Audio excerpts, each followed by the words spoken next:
Why is Edgar not bald? Oh man. Meowdy, konnichiwa, hello, hello, meow. I could not tell you why Eggert is not bald. Maybe we will make him bald in this episode. Who knows? Krola, how's it going? I lied and I am back for more Ace Attorney because I really want to finish the game. He'll lose all his hair from the stress we give him? No. He's losing his hair from the stress that he's given me.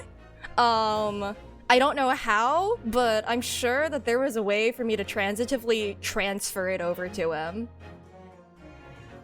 But yeah, no, listen, there's like 2 hours left of this game, and like, I really want to finish it before the holidays. Curly, yeah, that's totally fair. Listen, everything is unplanned, everything was impromptu. I've just been thinking about this game, and it's like, dang, I just want to put Edgar Benedict in his place. In an omelet, I don't know. Cooked? I want to cook them. Yeah. But yeah. Likewise, hope y'all had a good weekend and are prepared for the coming holidays. It is so cold. But beside the point. People have been asking you to design body pillows. Oh no. Congrats and also simultaneously, I'm sorry. Both at the same exact time. Oh, stream on your birthday? Happy birthday! Do you like an egg during these trying times? No, I don't want this egg. This egg can go and Humpty Dumpty himself off a wall. Dakimakura when in 5,000 years and counting. So, let's take care of this guy, yeah? Oh, right. This is where we're at. Right. I need to remember. This is important decisions. If I remember correctly, Inspector Siegel was really confident, incredibly confident about us searching him for the disc. Disc 2 of Final Fantasy VII. I don't think we should withdraw it. It should still be in the room. But I don't think it's on him. If he's this confident, it's probably not on him. But I don't know who to search. I'll try someone else, because that seems like the reasonable thing. One of those old double-sided discs, so what we need to do is grab the copy that Herlock made, and then put it on the bottom one. That'd be interesting. Although, I don't think that's possible with these type of discs, just because, like, they have to be, like, indented on, like, one side. Like, they have to stick up on one side. Yes, the defense formally demands the search to be conducted. Well... Don't say you weren't warned. But your typical Nipponese stubbornness may well land you in hot water this time. Perhaps the lesson will do you some good. Fair enough. I've got nothing to hide. Wait, didn't I choose someone else? Very well then. Bailiff, conduct a search of the inspector's... Wait, thank you. I was about to be like... The defense demands a search, but not of Inspector Gregson. I was wondering why we were just letting them say this. When you're not out touching grass, you're somehow turning people into Patoru and making dakimakura. Hey, I mean, if you're having fun, that's all that matters, yeah? If it's a tiny disc that came with the box software you bought at the store. Oh man, I remember those. So many discs that I just didn't really know what to do with. But I couldn't, like, throw away because it's like, they gave me, like, a disc, you know? What? Now what's all this? I'm the one you're accusing, aren't I? I thought you wanted to search me. I'm gonna search your chips. No, it's not there. No, Inspector. Not you. Somebody else. What's the meaning of all this, eh? Lost it at last, have you, sunshine? But you're panicking. The court shouldn't have to put up with this nonsense. You're being completely irrational. You're freaking out a little too much. Oh? Who said that? Was it Van Zeeks? Be quiet, all of you. Who? Whomst?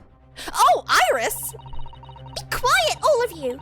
Bruno's doing what you all told him to do and having the courage of his convictions.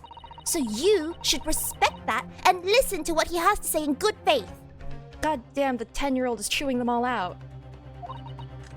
Because that's the British way. I thought it was just because otherwise I'd shoot you with this gun.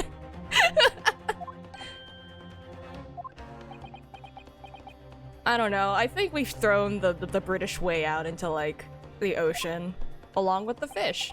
It's the American... shoot, you're right. Wrong court. Well said, young lady.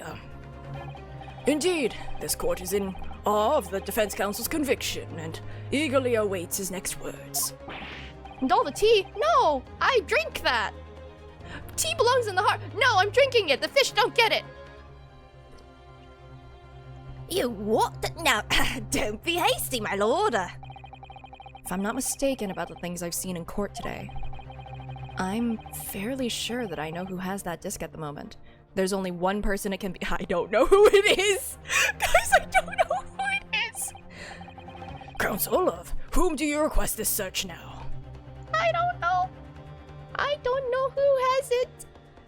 Oh no. Uh-oh. There's no way it got to him already, right? There's no way. How would he have gotten it to him? Solsik, he's not even an option. Okay. Retracing steps. So, and I am going to save because, just in case on the other one. But, okay.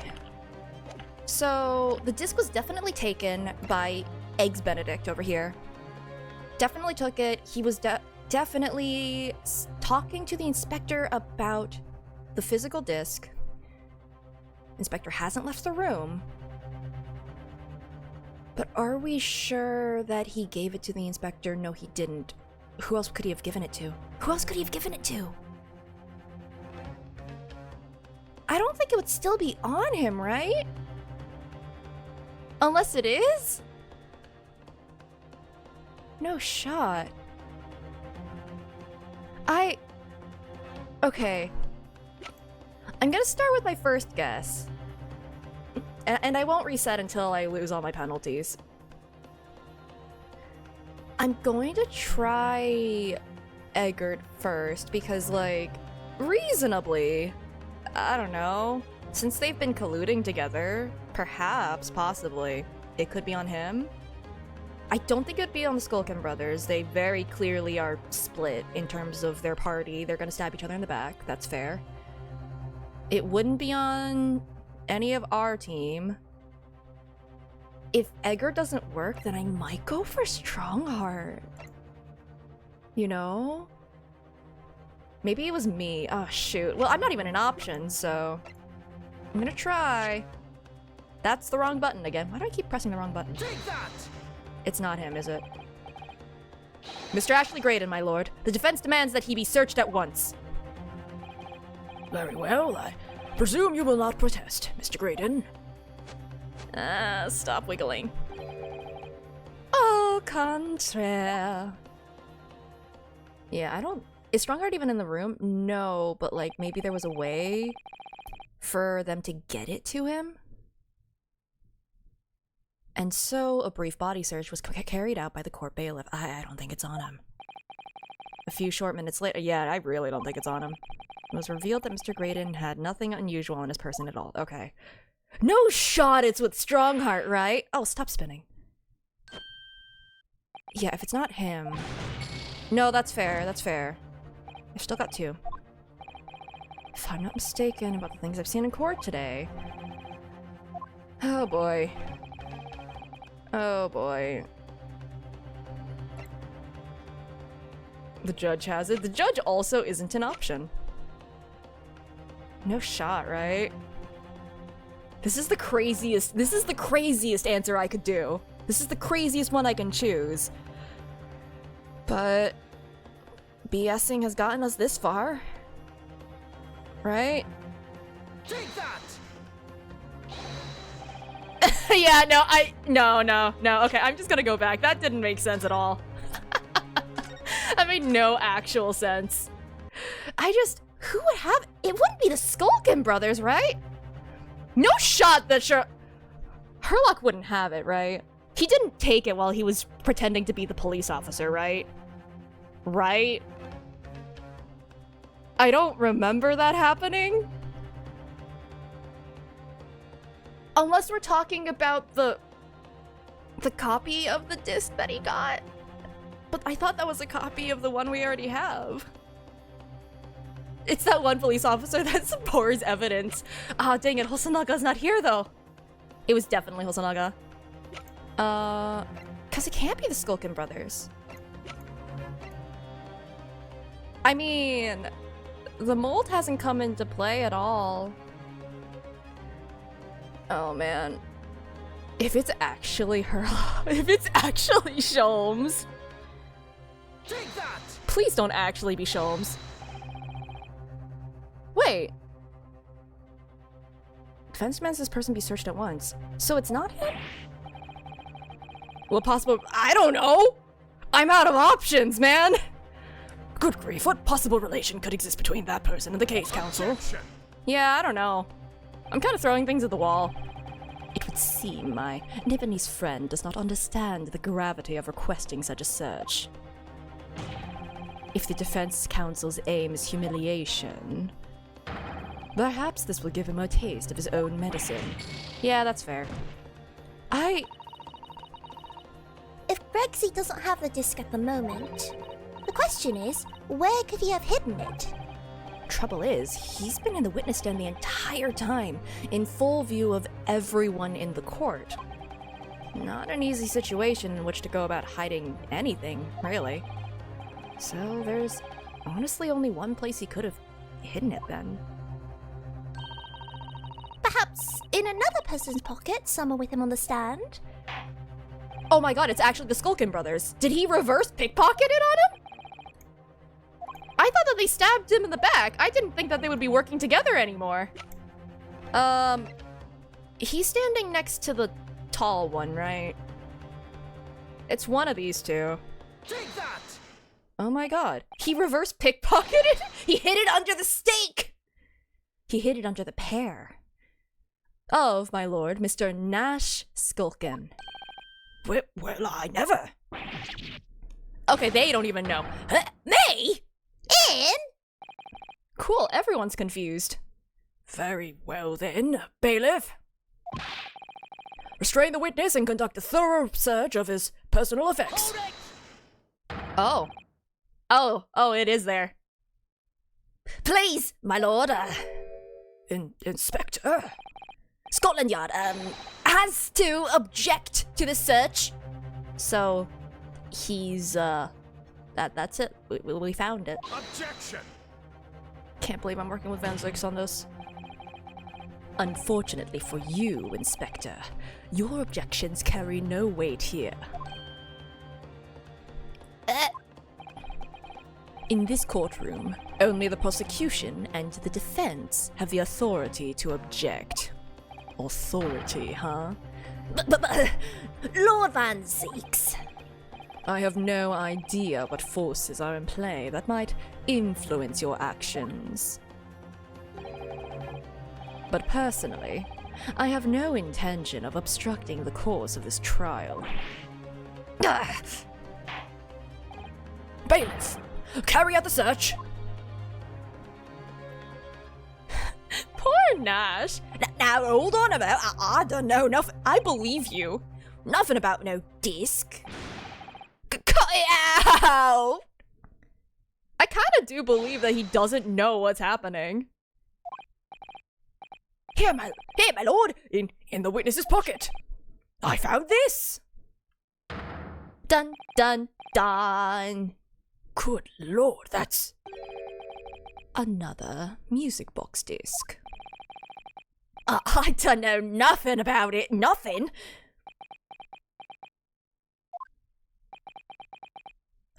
Oh my god!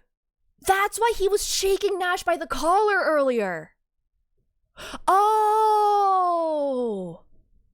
Oh, it hit me so much later than it should have.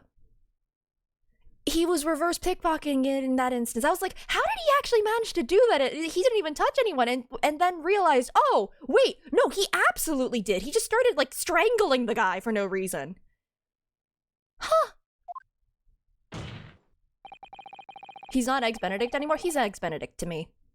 That is the second music box disc left behind by Magnus McGilded.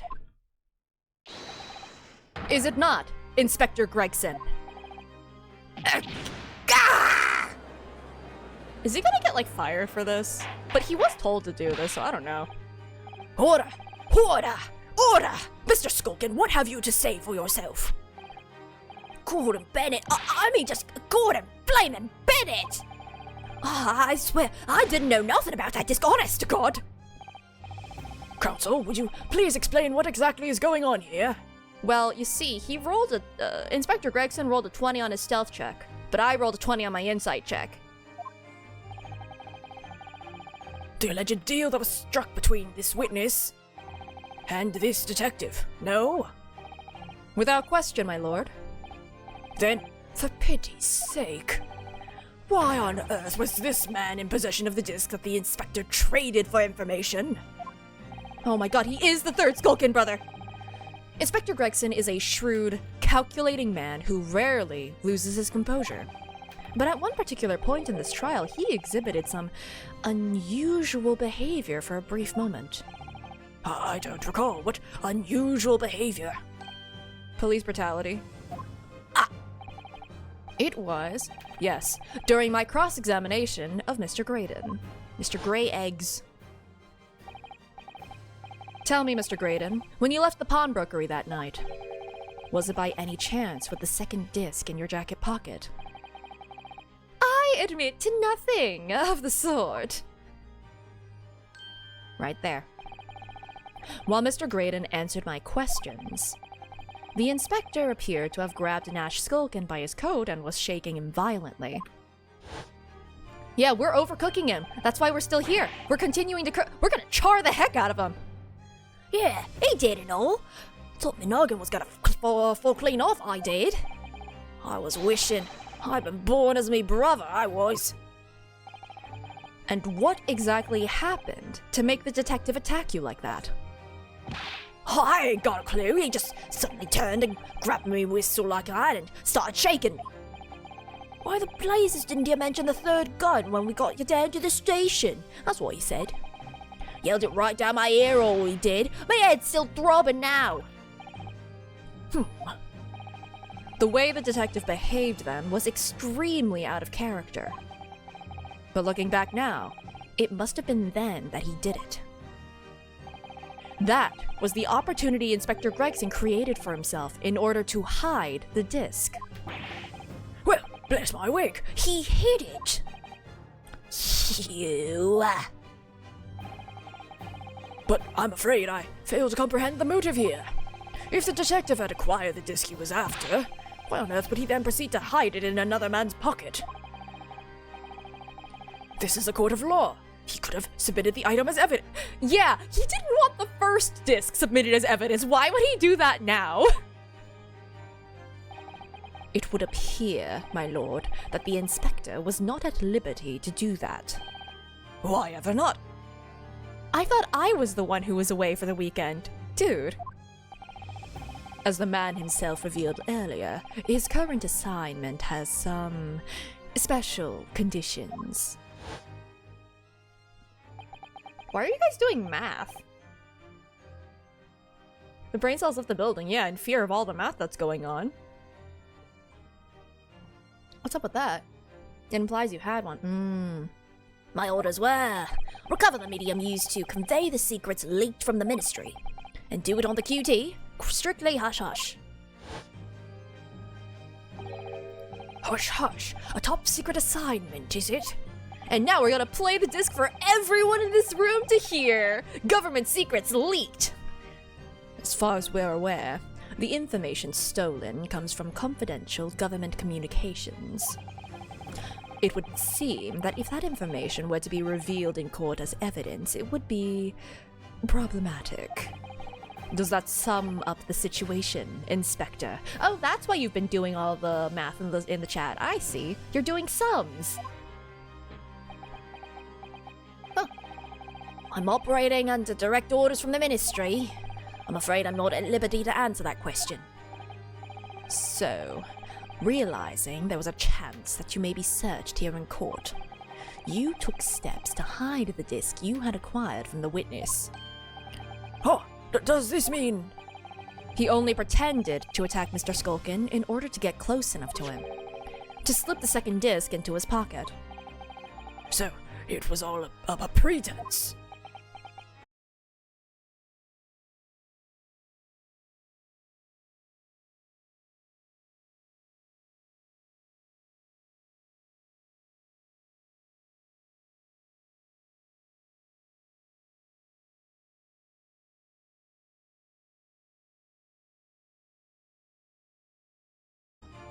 Oh, there we go.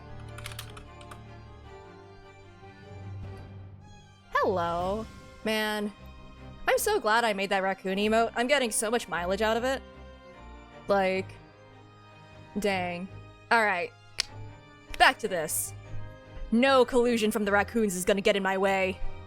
I'm gonna cook his ass. I've been here for so long. The 8-ball is the mastermind? Is everything in my chat just part of the collusion? Don't cook the raccoons. I'll cook the fish, though. And also eggs. Well now, Inspector Gregson. And you, Mr. Graydon. Are you prepared to admit to the accusation made against you of this alleged deal?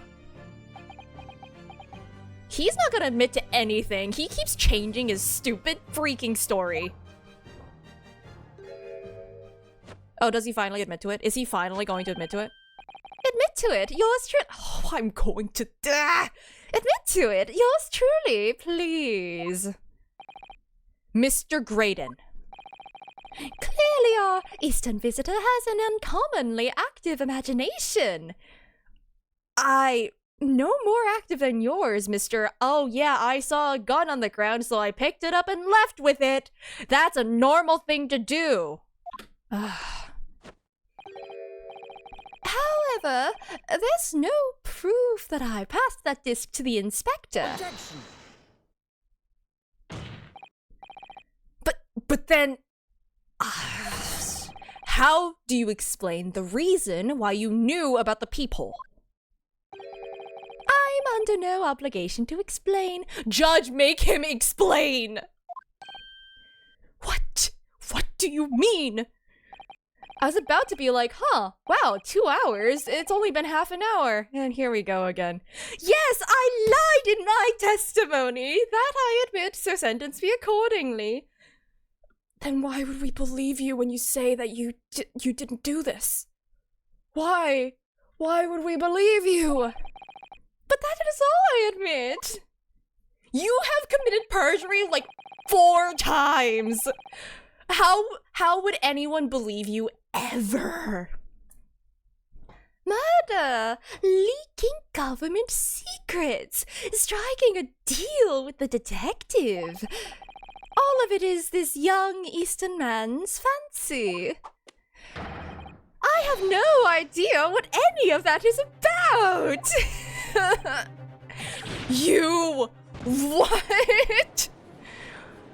Inspector, please, this guy killed a man. Well, what about you then, Inspector Gregson? Do you admit to making a deal with Mr. Graydon in order to acquire the disc? I swear. Ladies and gents of the jury, as a Scotland Yard inspector, I will declare this and nothing more.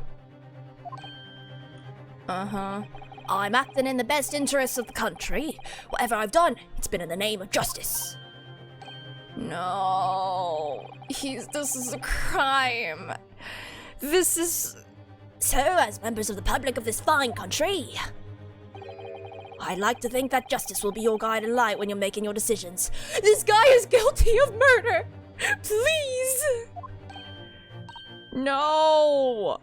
Like, you may be acting in best interest, whatever, but that man is still very guilty of murder.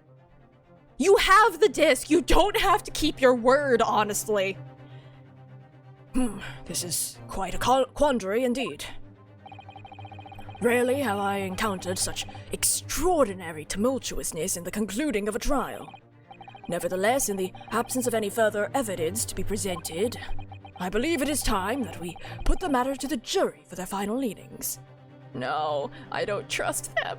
I don't trust them. Well, now, as a fellow servant of Queen and Country, I must say I sympathize with the old inspector. Yes, he's a dependable man, I'm quite sure. In service, one becomes a good judge of character. Even crossing your eyes doesn't help when it comes to looking at this case. It's all blurred to me. Have fun. Well, as a fellow professional, I'd like to put my faith in the detective, really.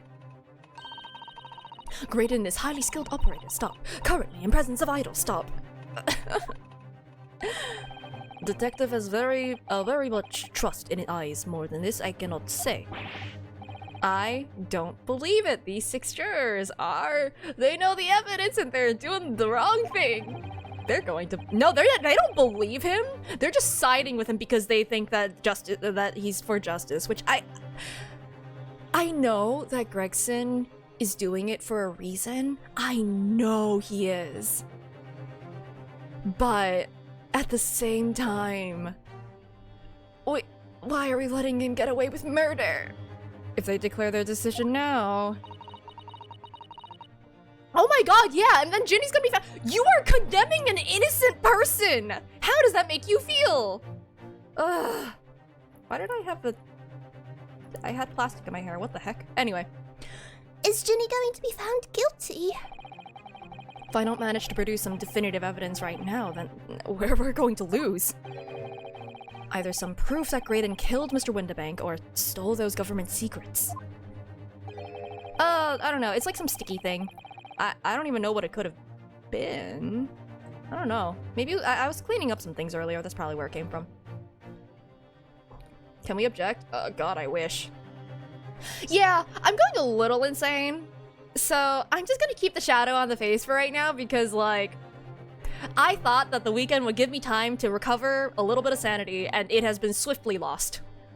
Or some evidence to force Gregson into admitting that he struck a deal with the witness. Well then, counsel, I think it's time I impose on the jurors to declare their final decisions. No? That is, unless you have some compelling evidence you have thus far not presented to the court.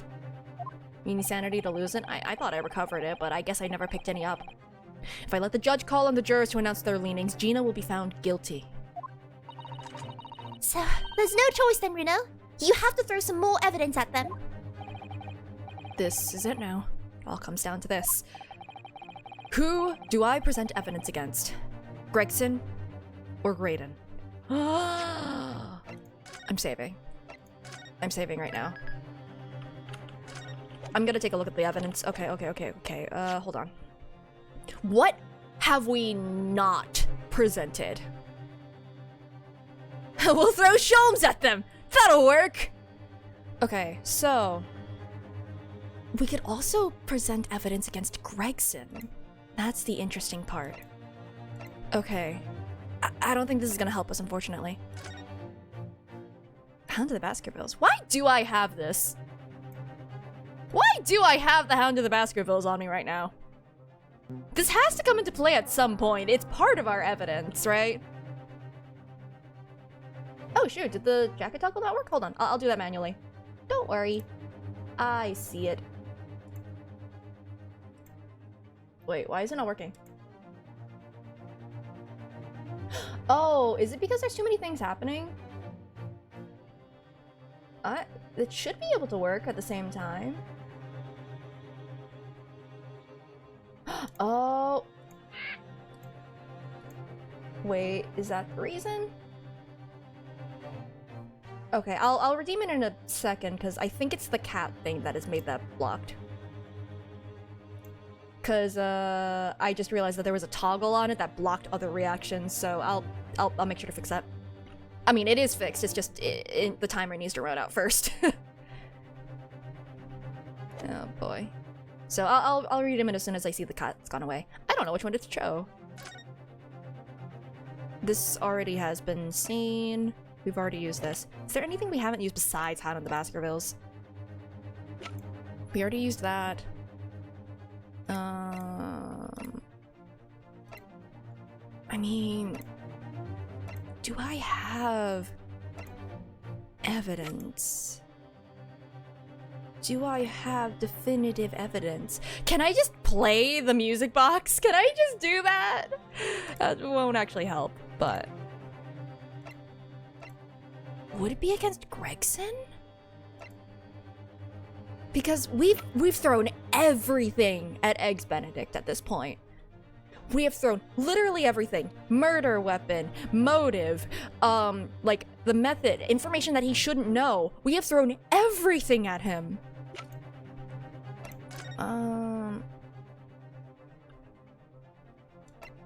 I mean, I don't think this is gonna help because it doesn't count as evidence. Yet, as of right now, it doesn't count as evidence. This does not help us. I don't think the cat picture helps. I think the cat picture was there just specifically to show us that it was stereoscope stuff. And we already know that the discs are obviously connected. The only thing I can think of that we haven't presented is Hound of the Baskervilles, and I have no idea why. Maybe there's something that they can say? The Hound of the Baskervilles. That's right. I used Daddy's notes to write it. I think it's a great story. I don't know why Hurley's forbidden me to publish it. No, it's strange, isn't it? Perhaps it's a problem with the title? Perhaps Mr. Sholmes is a family friend of someone who has that name or something. Well, it doesn't have quite the same ring to it, but I could change it to the Hound of the Naruhodos. I'm fairly sure that Mr. Sholmes is a friend of someone who has that name too. That's funny. Doesn't mean anything, but it's funny. It's like kind of exaggerated fanfic, sort of. Hound of the Baskerville wasn't an actual hound. It's been a long time since I've read it, so I actually don't remember. I should reread it, because I don't remember. It's a great time to reread mystery stories when you don't remember the twists anymore. That's why I sometimes replay mystery games. Okay, I don't know. Whomst? Oh, I can probably do the jacket toggle. Wait, why is it oranged? Is it working now? Oh, it worked now. Weird. Okay. Oh, I just don't know why, but the thing is like, orange option. Anyway, it worked. Everything's fine. Technology hates me, but it sometimes complies. What's not complying is my brain. Oh boy. The moment you start, you end up remembering all the twists. You just gotta wait for longer. Just for gore. Or play enough of these games that you end up blending everything together and then you just misremember and then you just juke yourself. What do I do? That doesn't have anything to do with anything because that just showed us that the bullet was here. We already know that the bullet was... presence of third bullet. Yeah, third gun. We get it. It's not definitive evidence, unfortunately. Music box disc. I mean...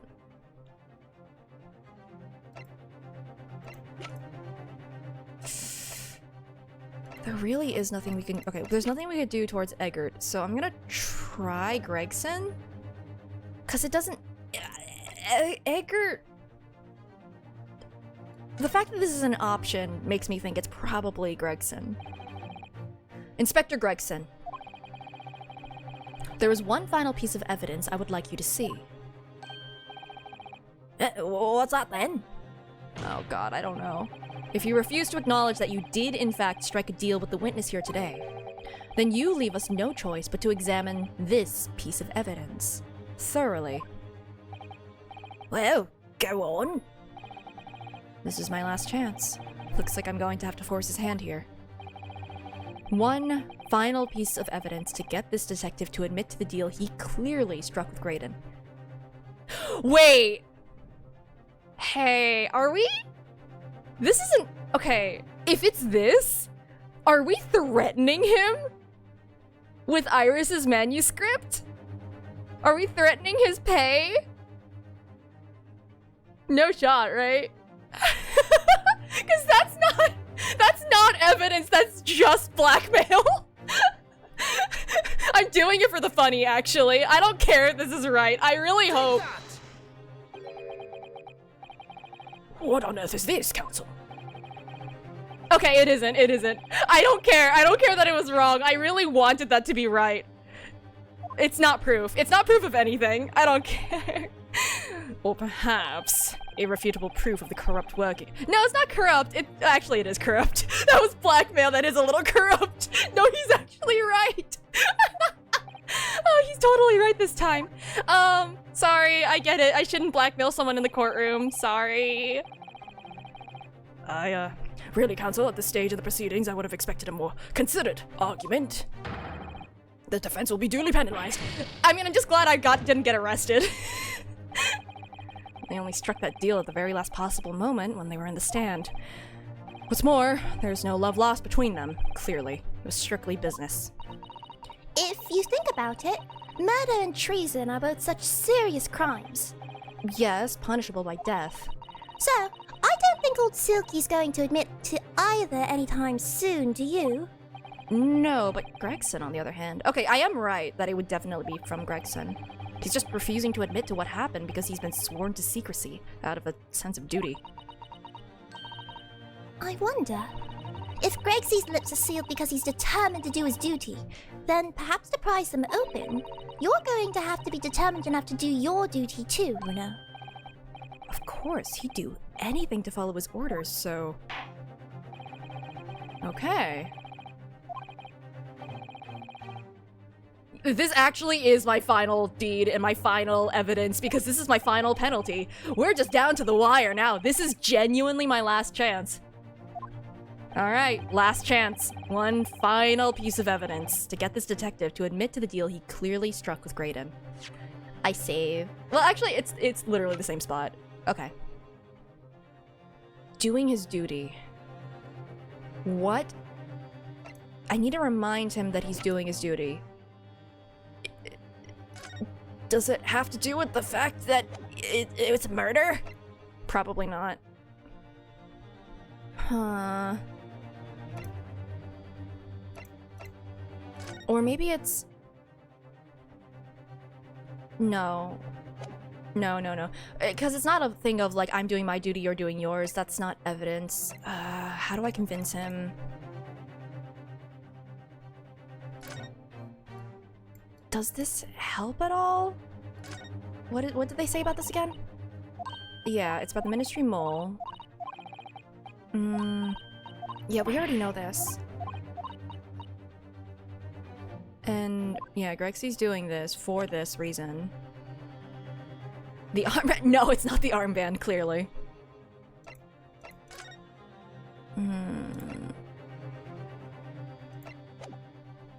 How can I convince him to do his freaking job? How do I get him to do his job? Without just saying, do your job! If they vote, then Jenny, an innocent bystander, gets convicted. That's what I want to say, but like, I don't know what evidence can actually prove that to him. I mean, what does this particular story say? Or maybe it's this guy died. Pawnbroker perishes and pickpocketers plunder. How awful for Ginny. Bigger. Okay, that's fine. Maybe it's this. If I'm to prove that, like, would they let me play both discs? Probably not. I don't think you'd want the government secrets to get out. We've kind of established what they are, admittedly. Maybe it's this. Just kind of a, hey, Gina's gonna be, like, an innocent person is going to be convicted if you do this. This seems like the most likely scenario. Take that! Nope. Shoot. Shoot. Okay, clearly not. Nope. It's not proof. I don't know if I have proof is the problem. Yeah. The second disc, yeah, it hasn't even been submitted as evidence, so I can't even use that. Oh, I'm a little bit further behind than I thought I was. Oops. Examine it thoroughly. Oh, wait. I should have looked at that more. You give us no choice but to examine it thoroughly, which means the music box, which means, hey, you want us to not reveal government secrets? I should have realized that. So either the small music box or the first disc, I think. Take that! Okay, yeah, we're threatening him, kind of. Is that Mr. McGilded's peculiar music box council? So we're blackmailing Britain as a whole. These are government secrets. Ah, it's not the first blackmail, it's the other blackmail that affects more people if we let it get out. Oh, good! You want to do your job? Stop me! Yes, with a disc already in place, ready to play. I think perhaps now would be a good time to listen to the sound produced by the music box again. Only this time... Give us the second disc. Do it. Hand it over. With the second disc we've just discovered set in place as well. Goodness, this disc council? I'm glad the judge is holding it. Wait! I can't let you do that! Why not? Because it's got nothing to do with this case, that's why! Not true, Inspector. The defense has already proposed that the sounds heard by the court earlier from this music box were part of a Morse code message. We know that Morse code comprises of 2 distinct tones. The defense believes that the second disc contains the second tone needed to complete the message. And now we have a chance to confirm that theory. For crying out loud, Sunshine, we're talking about state secrets here! If you go letting the whole courtroom hear confidential information like that, it's treason! Cool, we'll all be tried to death. Every single person in this room. I'm putting a gun to every one of our heads. You can't stop me unless you admit now. Wow, this is a real blackmail-y situation that we're doing. Then do you admit the charge? That in order to protect those state secrets, you engaged in unlawful dealings with the witness. We're bringing everyone down with us. You're mad. Yeah, so mad that I didn't consider that we would be blackmailing the whole court. I was joking about blackmailing him. Can you be convicted of treason for a country you don't belong to? Oh, shoot, good point. I mean, we would still be tried for, like, colluding, probably. And that's still probably a death sentence, but it's okay. We're taking down every single person in this court, including the jury and also the audience. Perfect. I'm not locked in here with you, you're locked in here with me! If you let that secret information out into the public domain, oh no, we're gonna have parody movies! you'll be making an enemy of the entire British government, you idiot! Oh, it's an act of war. Shoot, you're right. Let's not forget, Inspector, that you, a Scotland Yard officer, leaked confidential case details to a witness. That you continue to lie to the court. And all because, by fair means or foul, you're determined to do your duty. Well, by fair means or foul, I'm prepared to do mine. Well, he's aware. Oh my god. Don't you dare! I will stop at nothing to protect my client. I don't care who I make an enemy of. Oh, we're insane. Man, Zeeks is just watching with pop. I'm surprised he didn't pull up popcorn. Oh my god, he's just watching and having a good time. You know what? Based. My lord, if you please. The court must hear the sounds made by that music box. Come on, Van Zeeks, for Pete's sake, stop him! Objection! Inspector, you should know my methods by now. I genuinely thought that he was gonna throw the wine glass at Gregson. I genuinely thought he was gonna do that for a second. Oh, it's so funny. It's so much better when the leg is not directed at me. Let's go. I'm a prosecutor. I'm no Scotland Yard puppet. In this courtroom, my duty is to the law. So, let me propose a toast. You know what? You were on my... You were so low on my ladder because of how long you prolonged this trial, but you've gone up a couple notches for this. To uncovering the truth, by fair means or foul. Oh my god! We're so on board with blackmail! Everyone is so on board! The truth or death! Oh my god, we're all insane! This is what happens when you prolong this trial, Gregson. We all become insane. We're gonna do some desperate things. If you don't want to see the truth, we'll make you see the truth. Is the judge on our side? Yeah! Very well, the defense's stance here and that of the prosecution has been made very clearly, I feel. Therefore, in accordance with the defense's request, Oh my god. the court will now listen as this music box is set in operation once more. Gregson, just admit to it! It'd be so easy! This time with the second disc in place, and both discs playing simultaneously. Someone in the audience is like so ready to write down all of the government secrets so they can sell it later. Oh my god, we're actually playing it. Well, we're all dead.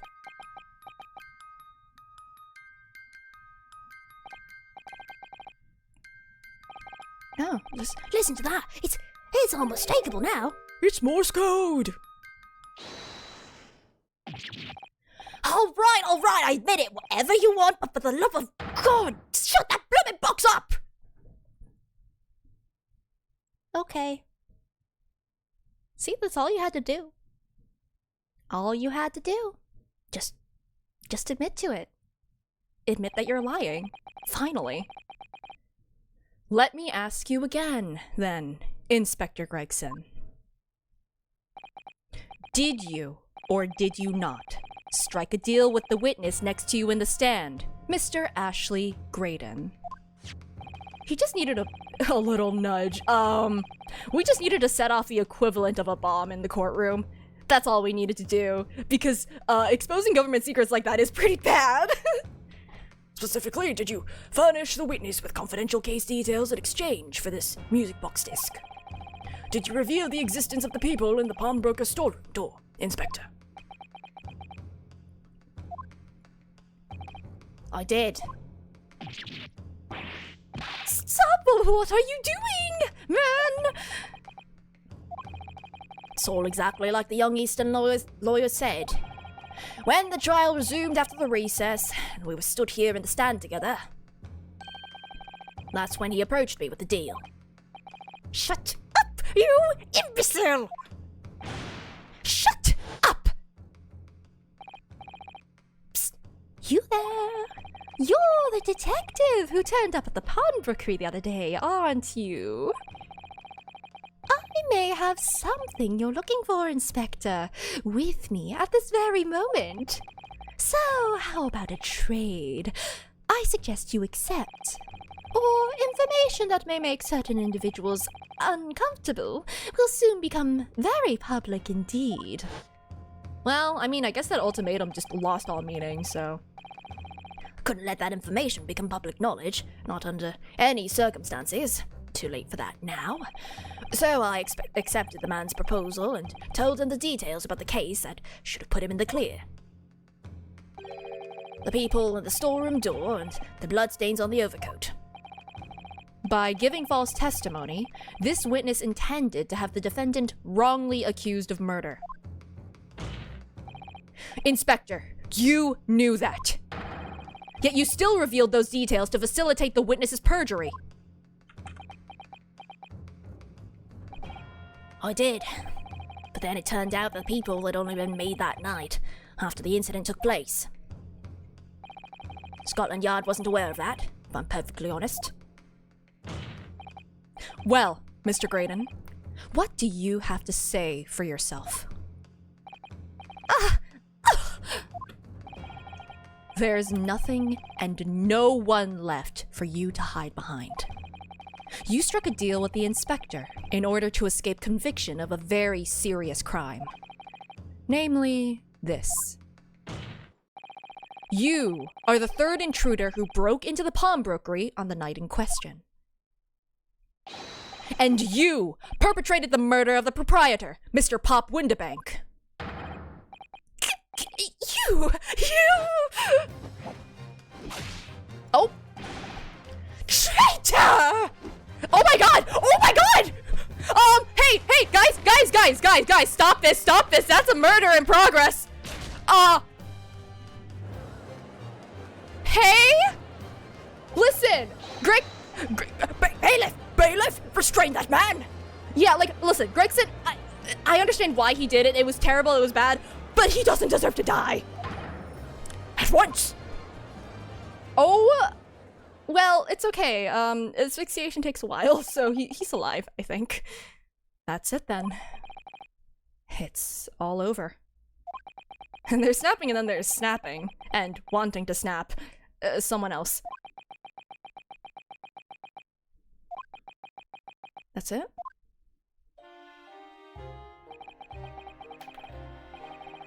I despised my life growing up. Those slums are vile places. Oh, backstory time.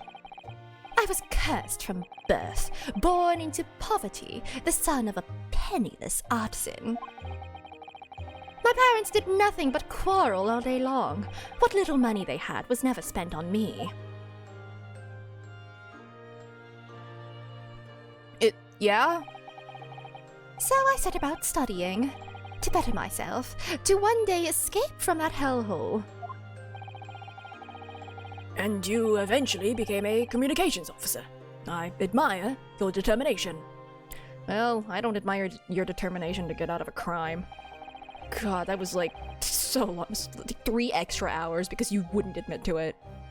But then you decided to try to sell government secrets.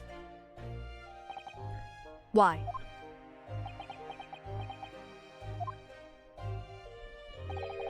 Isn't it obvious?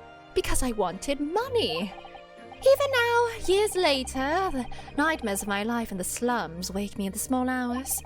I wanted to drown them out, with more money than anyone who lived in that squalor could ever imagine. Then one day I met him. Mr. Magnus McGilded. Too bad, so sad, my guy. You're a fiend with a queer talent, so you are. I've money to throw your way if you're interested. All you need to do is go along with me little plan now. Cool motive, still murder and treason and perjury, multiple crimes actually. Go to jail. Well, go to, the gallows, I guess. I was to steal the ministry's telegraphic message logs, and McGilded would buy them for a handsome sum.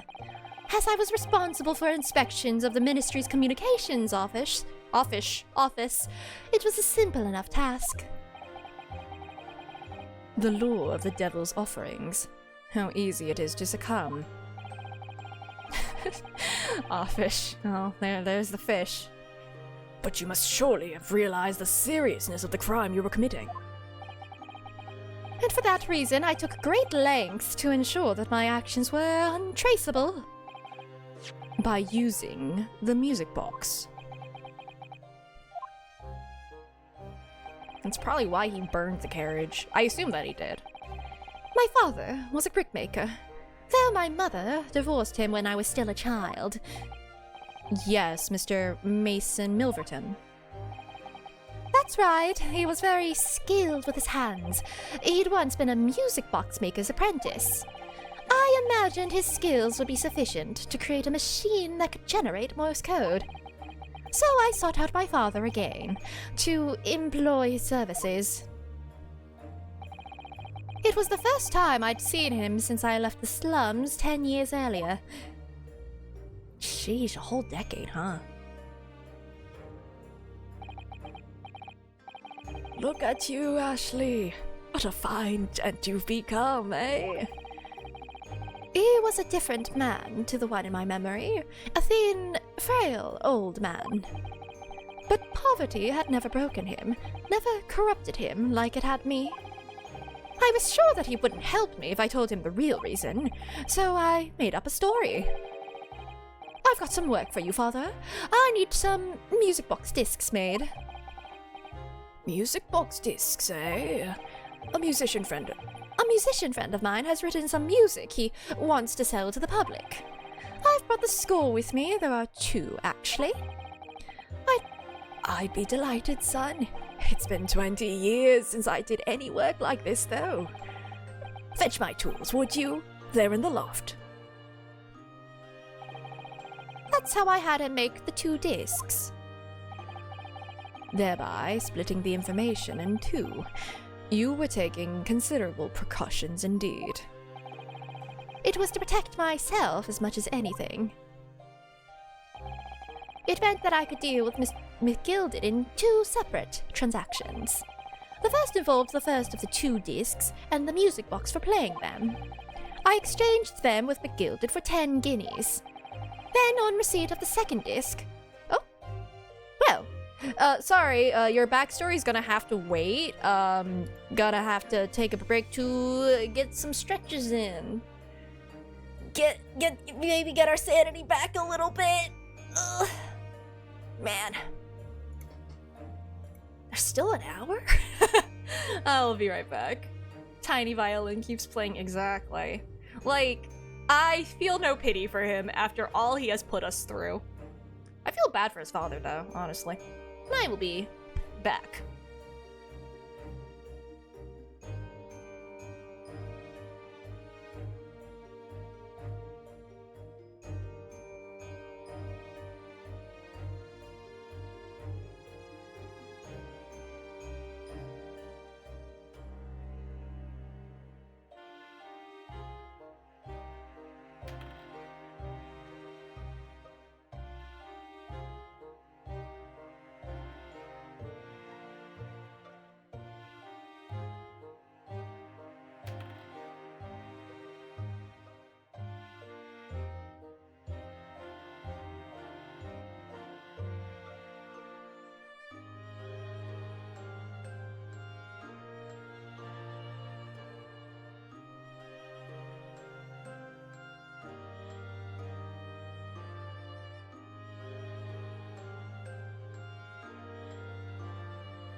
Oh, I got back just in time. Hello! Alright, back to your sad sob story, I guess. Hold on, I'm gonna pour some tea. Your sob story is very important, but, it's not. So, do-do-do. Heck yeah, tea. Alright, yeah. Then on the receipt of the second disc, he would pay 1,000 guineas. Your call is very important to us. So, what happened on the omnibus 2 months ago was the second part of a deal, the exchange of the second disc.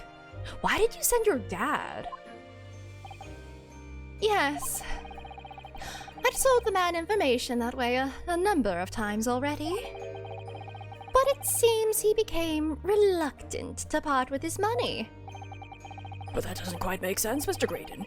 For why was it that on the omnibus 2 months ago, your father, Mr. Milverton, was the one dealing with Mr. McGilded and not yourself? When I received the 1,000 guineas after my first completed dealings with McGilded, I decided to give 200 to my father for his troubles. Ooh, his dad asked where the money came from, didn't he? But my father realized something was amiss. In time, he worked out that I must be involved in something dubious. And when he did, he said to me, Next time there's an exchange, you let your old man do it, understand? Otherwise, I won't take your money anymore.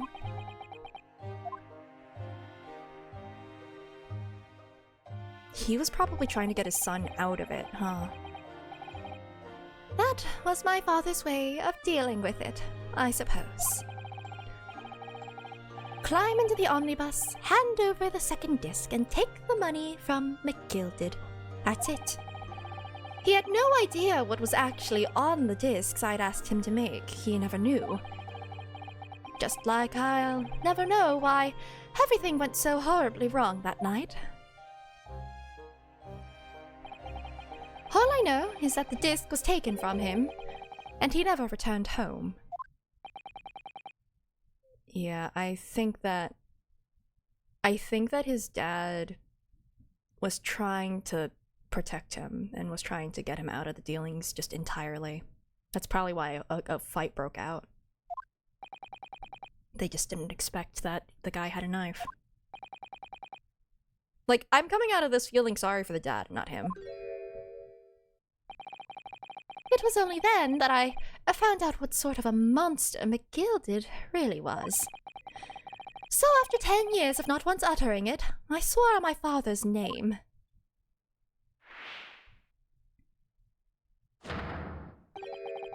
To exact revenge. Well, I mean, you killed them, so you succeeded, I think. Now turn yourself in. Revenge?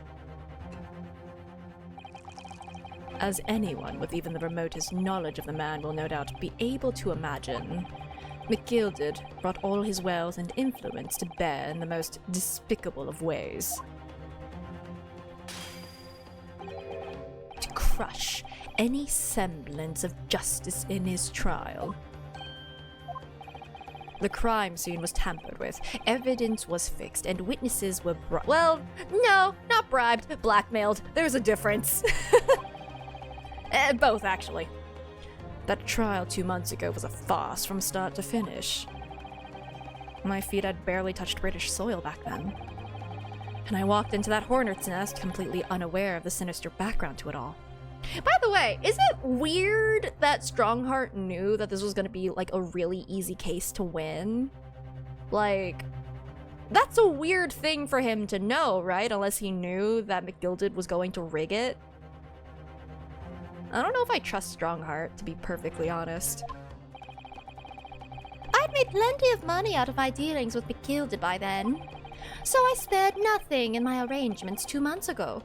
I knew exactly who to hire. If you're willing to pay the price, there are people in the city willing to do anything you ask. It wasn't that easy, but like the way that Strongheart, he said both that no one was willing to represent the guy, but also that if we did represent him, it would be very easy. He said that anyway, which I feel like he'd only know if he knew that it was going to be rigged, or if he knew he was innocent, which he wasn't, so knew it was rigged. McGilded himself had shown me that. Are you saying that? I think you have the picture now. After he twisted everything to his favor in this courtroom to ensure that he walked free. I took matters into my own hands and delivered the justice that monster deserved. And this is why his name is Ash. Gray. He's an arsonist. That tragic accident following the trial here 2 months ago was planned and executed by yours truly. McGilded. Well, you know what? I think if he's gonna die anyway, because he's already committed treason and also murder, he might as well fess up to the other murder. So, yeah, that's fair. McGilded's death that day was caused by this man. Everything's ready, sir, if you'd like to follow me into the courtroom. What's this, officer? 'Tis sooner than I was led to believe. I hope it's not inconvenient, sir. There were some changes to the schedule. I must be making tracks now. 'Tis time for the inspection. They're going to examine the omnibus again, or so I'm told. I asked if I could be present for it myself. So that policeman who came to tell McGilded he could examine the omnibus again. And that's right, an imposter hired by me. McGilded used his wealth to manipulate the trial. He paid people to adulterate the omnibus with all manner of false evidence.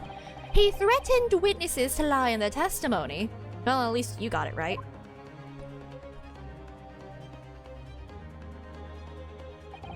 So I gave the man a taste of his own medicine. Once the omnibus was doused in paraffin, one of my sham policemen ushered McGilded inside and sent him on a one-way journey to hell. Oh wow, how's your cane still functional? An eye for an eye. That's how I avenged my father's death. A spine-chilling account indeed. Spare cane in his pocket. Oh, shoot. But that wasn't the end of it for me. There was a loose end, you see. Are you talking about Gina? Oh my god. A loose end? She's 17. Yes, I should think it's obvious. The second disc, which my father had taken to exchange with McGilded. Ah, yes. There was indeed no mention of it in the man's trial 2 months ago. Clearly because it had been removed from the scene of the crime. When I realized it was missing, I remembered something. Something from the first time I've dealt with McGilded.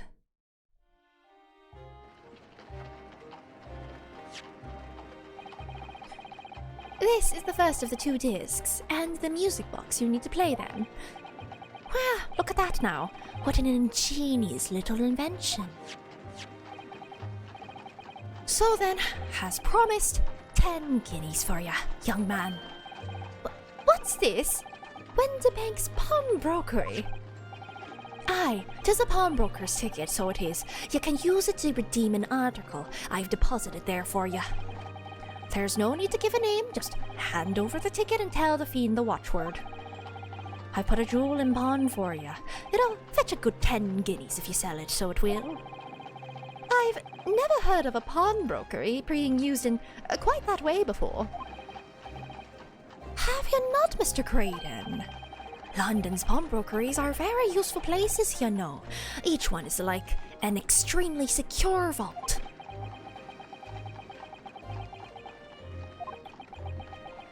Perfect for a heist.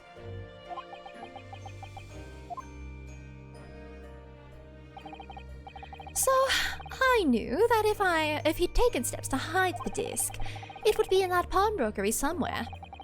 And that on the night he killed my father, he must have entrusted the ticket to someone. Yes, to Gina. I remember now that when we first met you at Winterbanks that afternoon 2 days ago, you had a description of Miss Lestrade written down. How did you know who you were looking for? From the trial, that pickpocket's testimony was clearly peculiar. Anyone could see that. I realized immediately that she was another of McGilded's pawns, that he must have threatened her somehow. I was fairly convinced it would be her who had the ticket. So I started to make some enquiries. I had a strong suspicion the girl would come out of the woodwork on the redemption deadline. And he was absolutely right. And yes, sure enough, she did. All I needed to do was to wait until the girl went to Winterbanks to redeem the articles. But unfortunately, she redeemed only McGilded's overcoat and the one disc that was in its pocket. The all-important music box with the second disc inside was missing. Because it had already been forfeited 2 days earlier. But I was unaware of that fact. Had I not been, I could have avoided my nighttime excursion. Meanwhile, as our investigation into the stolen government secrets was progressing, we'd picked up on the fact that McGilded was involved. Inspector, you have recovered fast. My orders were to recover the stolen information as quickly as possible. So we started gathering the fella's possessions and examining whatever we could lay our hands on.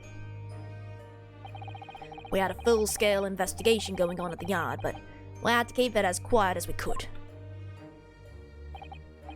Then, when the inspector here took the disc from me in the pawnbrokery that day, I became nervous. I was sure the music box and the second disc were still in the shop somewhere. So I knew that it was a race against time. I had to find those articles before the police did. So, that's what prompted you to break into the place that same night. With the help of your old friends, the Skulkin brothers. Well, they're not friends anymore, that's for sure. What happened that night in the pawnbrokery, I can only describe as a nightmare. While Nash and Ringo were searching the counter, I'd located the music box I'd sold to McGilded on the shelves of forfeited articles. And the second disc was inside. Yes, I slipped it into my pocket with a very deep sigh of relief. But then, something entirely unexpected happened. What are you doing in my shop?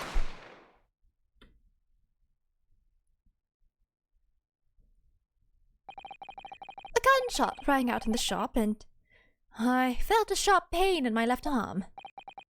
The broker fired his gun, and the bullet pierced your limb. Yes, exactly. But unfortunately, I decided to bring my own gun with me that night, just in case.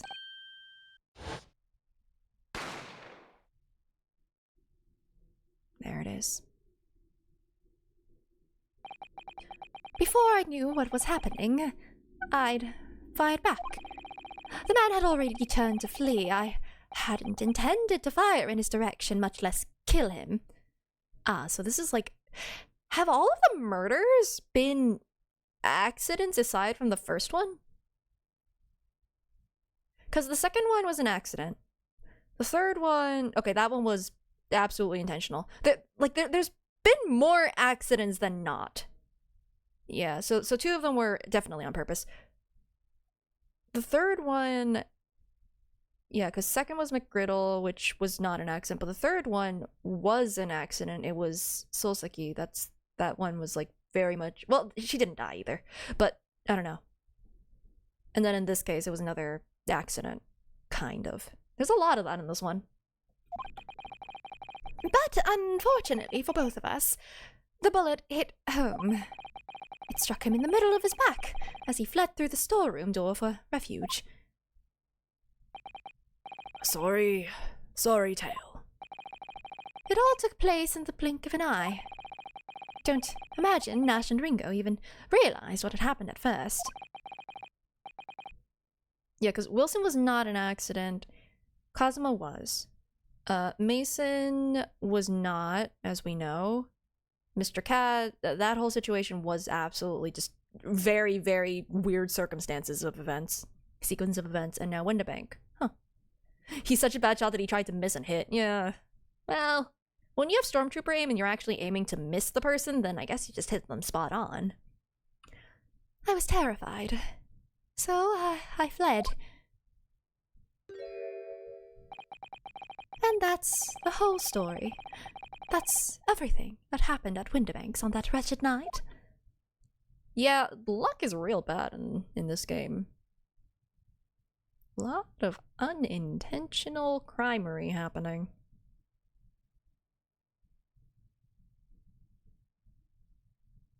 Oh. So can Gina go free now? Please? She's been through so much. Earlier, you called McGilded a monster. A man who used his wealth and influence to distort the facts and escape justice for the crime of murder. Oh. What tragic irony. For what you have done is exactly the same. It's the final nail in the coffin. You've become... okay, you don't need to spell it out. I think you got it. You've become the very monster you saw and despised so deeply and McGilded. You're just rubbing it in now. Like, he knows. That first statement is pretty clear. I think he's just trying to fish for a reaction from the guy. And it worked. Yes. I think I have. Huh. It's weird seeing him look so defeated, you know? Cause like, I was expecting him to like have a JoJo pose breakdown or something, but he just looks so tired. Jury still rules guilty for Gina. God dang it! Well, this has been a long and exhausting Oh, you're telling me. However, it would seem that at last, we have arrived at the truth. Inspector Gregson. What of Mr. Ashley Benedict? Whoops. Graydon. I don't know if he's relatable, cause like, very much it's a cool motive still murder sort of thing. Incredibly avoidable. But at the same time, it's just kind of... he felt very human, you know?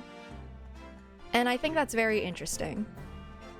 That they managed to turn this infuriating JoJo pose of a person into someone that felt very, like, understandable.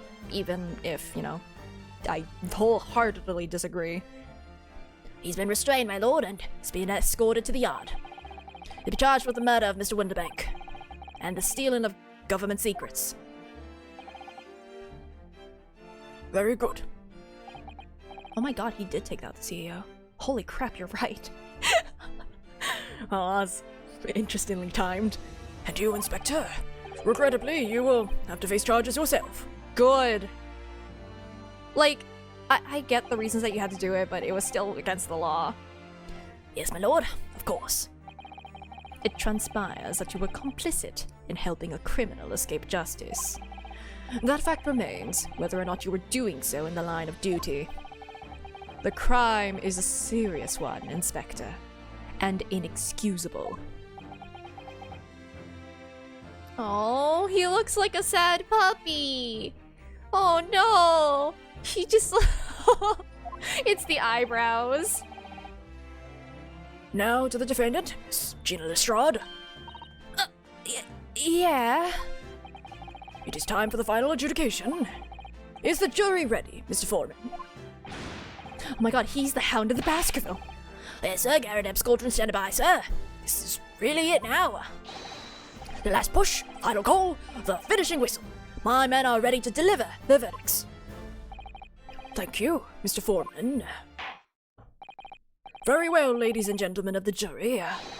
You will now declare your final decisions to the court. Guilty? Guilty.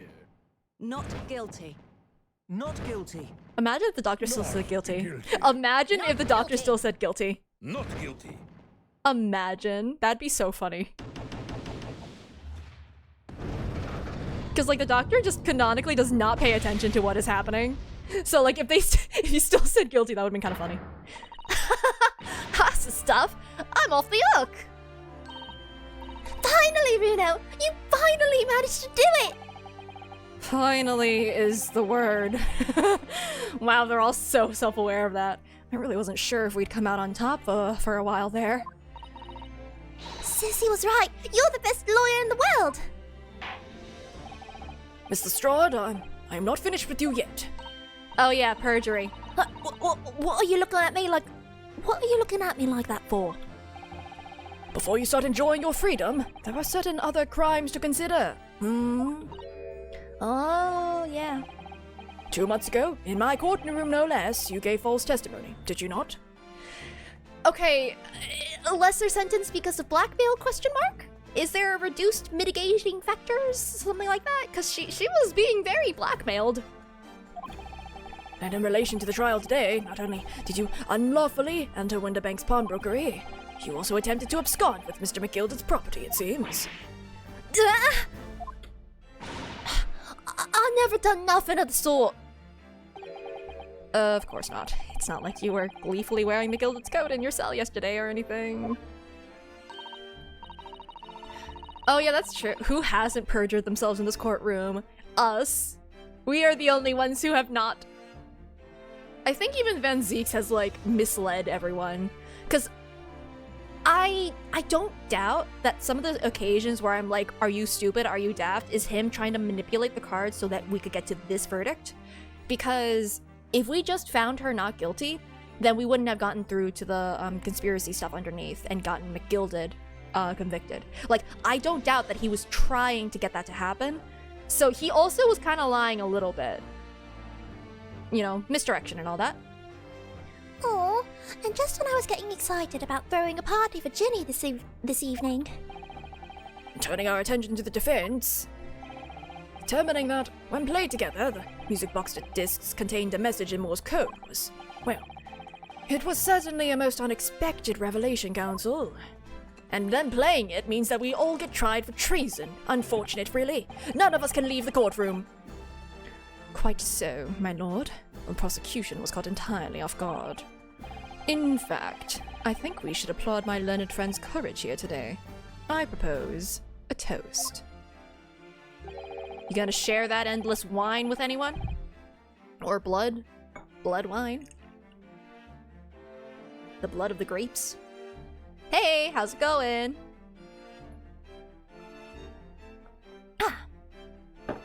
I did have a toast in that I had some tea.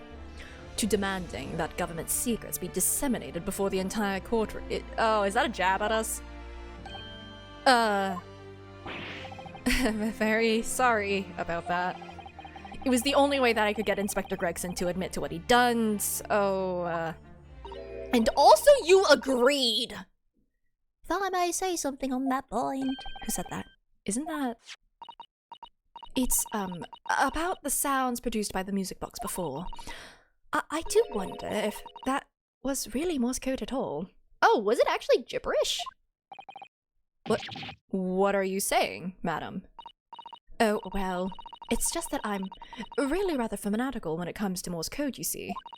So much so that the whole world seems to be covered in dots and dashes to me, in fact. Please help, I have a medical condition. Oh, goodness, madam, an unhealthy level of obsession, one feels. But I must say that in my opinion, the sounds produced by those two discs were nothing more than that.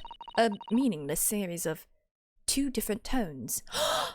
That's what the dad did. Wait, that's what the dad did. The dad gave them bad info. Oh my gosh. That's it. Oh man.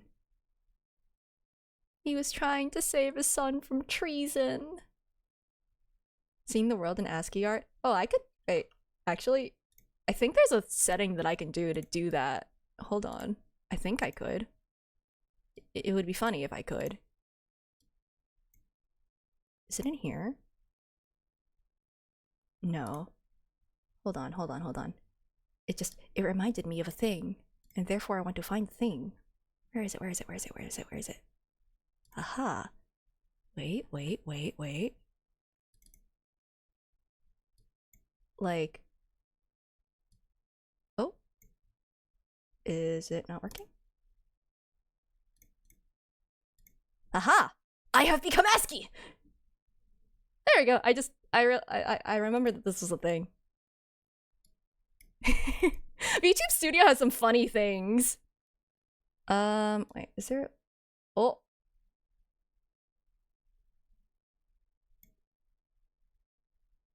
Oh, shoot. I think that the... Oh, is it not working because of the... I think it's not working because of the effect, actually. That's unfortunate. Yeah, it's not working because of the effect. Okay. Oh, there we go. Hello! I don't know, we talked about ASCII, so I just... 1 year, oh dear god, what is happening? Thank you for the 12 months, Bubbles! What's up? I have become the horror game! Oh, man. Okay, I'm gonna turn it off now. Hey, what's up? There are some funny effects. I think... Do I have a toggle for... Was it this one? Yeah! I can make it rain. I can make it sad. Just be very... Oh no, it's so sad. There's some funny things in there. I think there's also like snow and stuff. Anyway, sorry, I got completely distracted. Something the dad F07s. It's too bad because I do genuinely feel bad for the dad. I saw ASCII and I went, oh yeah, that's a thing. Okay. What? Can that really be? I've already pieced it together. Dad's a hero.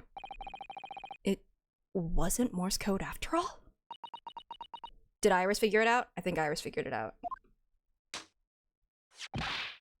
My lord, the defense would like to listen to the music box again. Are you off your nut? How many times do I have to tell you those discs contain ministerial secrets, Sunshine? This courtroom is not an appropriate forum to discuss the nature of the government communications. We know McGilded conspired to trade national secrets with our enemies, secrets acquired from Mr. Graydon. The thing is, like, even if it didn't contain anything, the attempt was made, and I'm pretty sure that in and of itself consists of a crime. You know? I'm like, the act of committing the treason itself is the crime, not the success of giving out national secrets. Now that the man has admitted to his crimes, we have no need to pursue the matter further. No, we can make him sad by making him realize that his dad was trying to save him. Iris probably solved the whole thing days ago. No, that's Herlock Sholmes. Herlock Sholmes solved it like days ago. Before it even happened, he figured it all out. We know this. But it's really going to bother me. It's okay, we know what this is. Miss Lestrade, Yeah, my lord. that which you have seen today here in this courtroom has been extremely disturbing. Falsified evidence, intimidation, perjury, a grim catalogue of depravity. An appalling experience to befall any child. Oh, are we acknowledging that she's 17? Come on, it ain't nothing I don't see most days in the back slums. I beg your pardon. If you're weak, you pay for it. That's just how our life goes. Gina. But, look, I reckon I've worked something out today. The world ain't fair. But if you wanted to change, you've got to start at home. Got to change how you are yourself. Oh, Gina went through a character art. I'm so proud of her. Well, that's a very laudable lesson, I would say. I eagerly look forward to the board again, Miss Lestrade, ever gracing my courtroom with her presence again.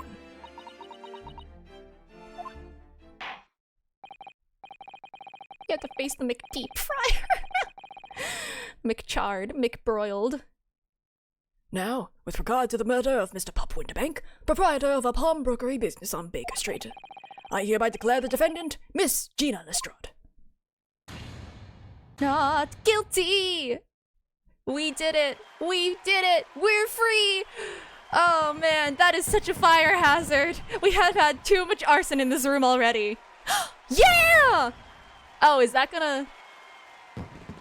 And then the roof caves in!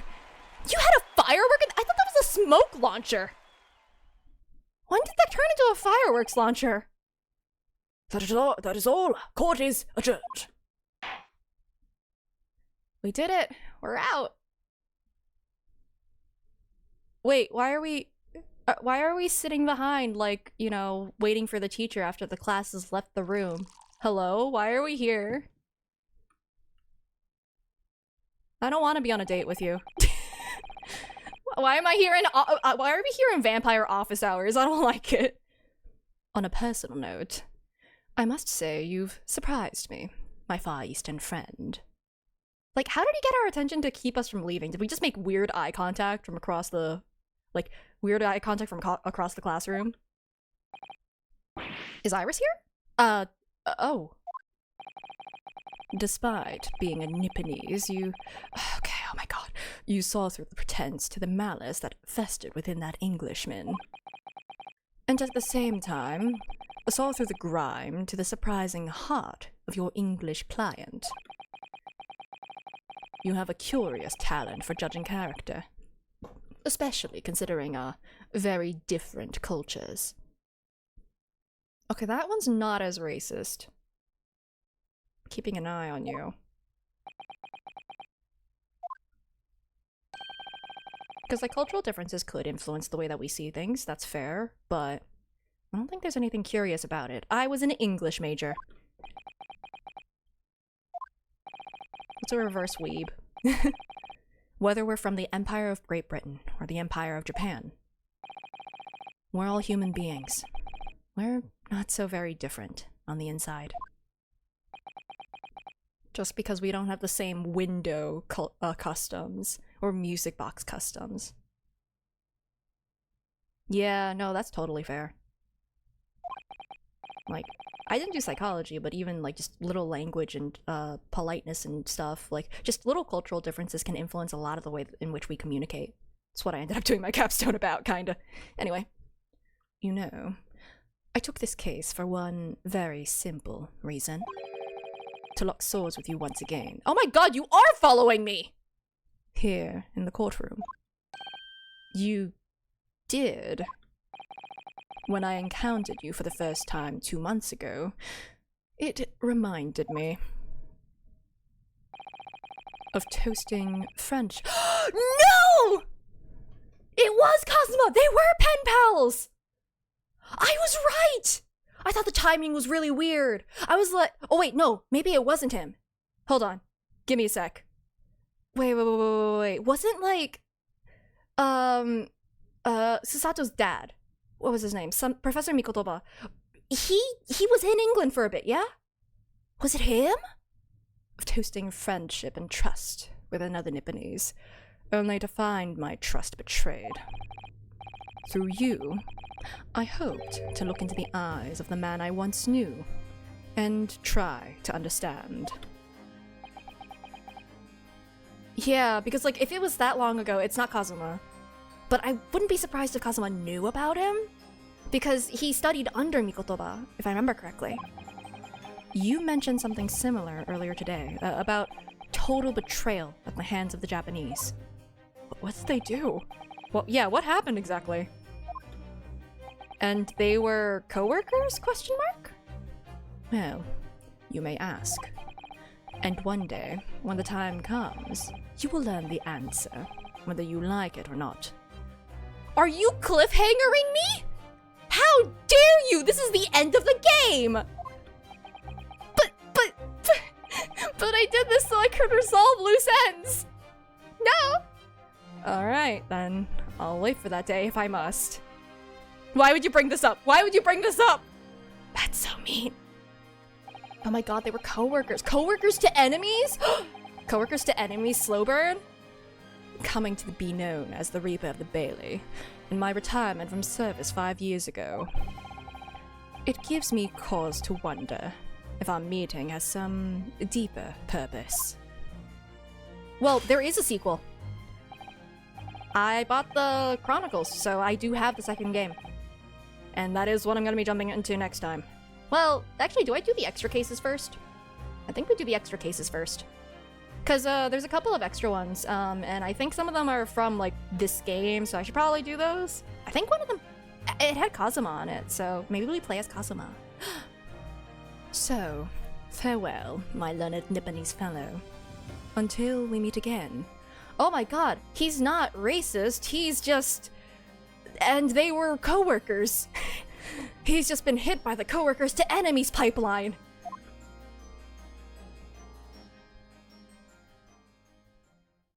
So, like, we just let Iris leave. Well, like, maybe Iris is hanging out with Ginny. That's fine. We've left the children unsupervised. I'm sure it'll be fine. Yeah, he isn't racist, he's just bitter. Bitter exes. It's done. It's over at last. What a weird conversation we just had. But... where's Iris disappeared to? Did she go to find the cat? 'Cause we did... The cat is around, right? The Swaggy. Gina! Congratulations, Gina! I knew it all along. I knew that you were innocent. Well, you did what you said, Mr. Narado. You believed in me, right up to the end. You're as odd as your name. What's odd about it? I told you I had faith in you, didn't I? She gonna blush? She's blushing! No one ever has before, see? Kept a promise, I mean, properly. That's awful. I've figured something out today. All my life, growing up in the slums, I've never trusted no one. But that's just 'cause I've been scared of being stabbed in the back. I mean, the more you trust someone, the more it hurts when they let you down. Oh. Yes, I think I can understand that. After all, I had a taste of it in that trial 2 months ago. I chose to trust someone and paid for it. That betrayal left a big scar. You know though, Gina, I worked something out quite recently too. Trusting in someone else is really an exercise in learning to trust yourself. And when your gut tells you it's the right thing to do and your trust is rewarded, there's no better feeling in the world. I think I have you to thank for that. Thank for reminding me of that valuable lesson. Oh, well, if you say so. Yeah, I do. That is me. Don't make a fat lot of sense to me, though. I'm trying to say that putting my faith in you, Gina, has been a real pleasure. Wonderful working with you. For crying out loud, pack it in! But I suppose... I sort of feel the same way. I mean... sometimes trusting someone else is... you know... alright. Thanks.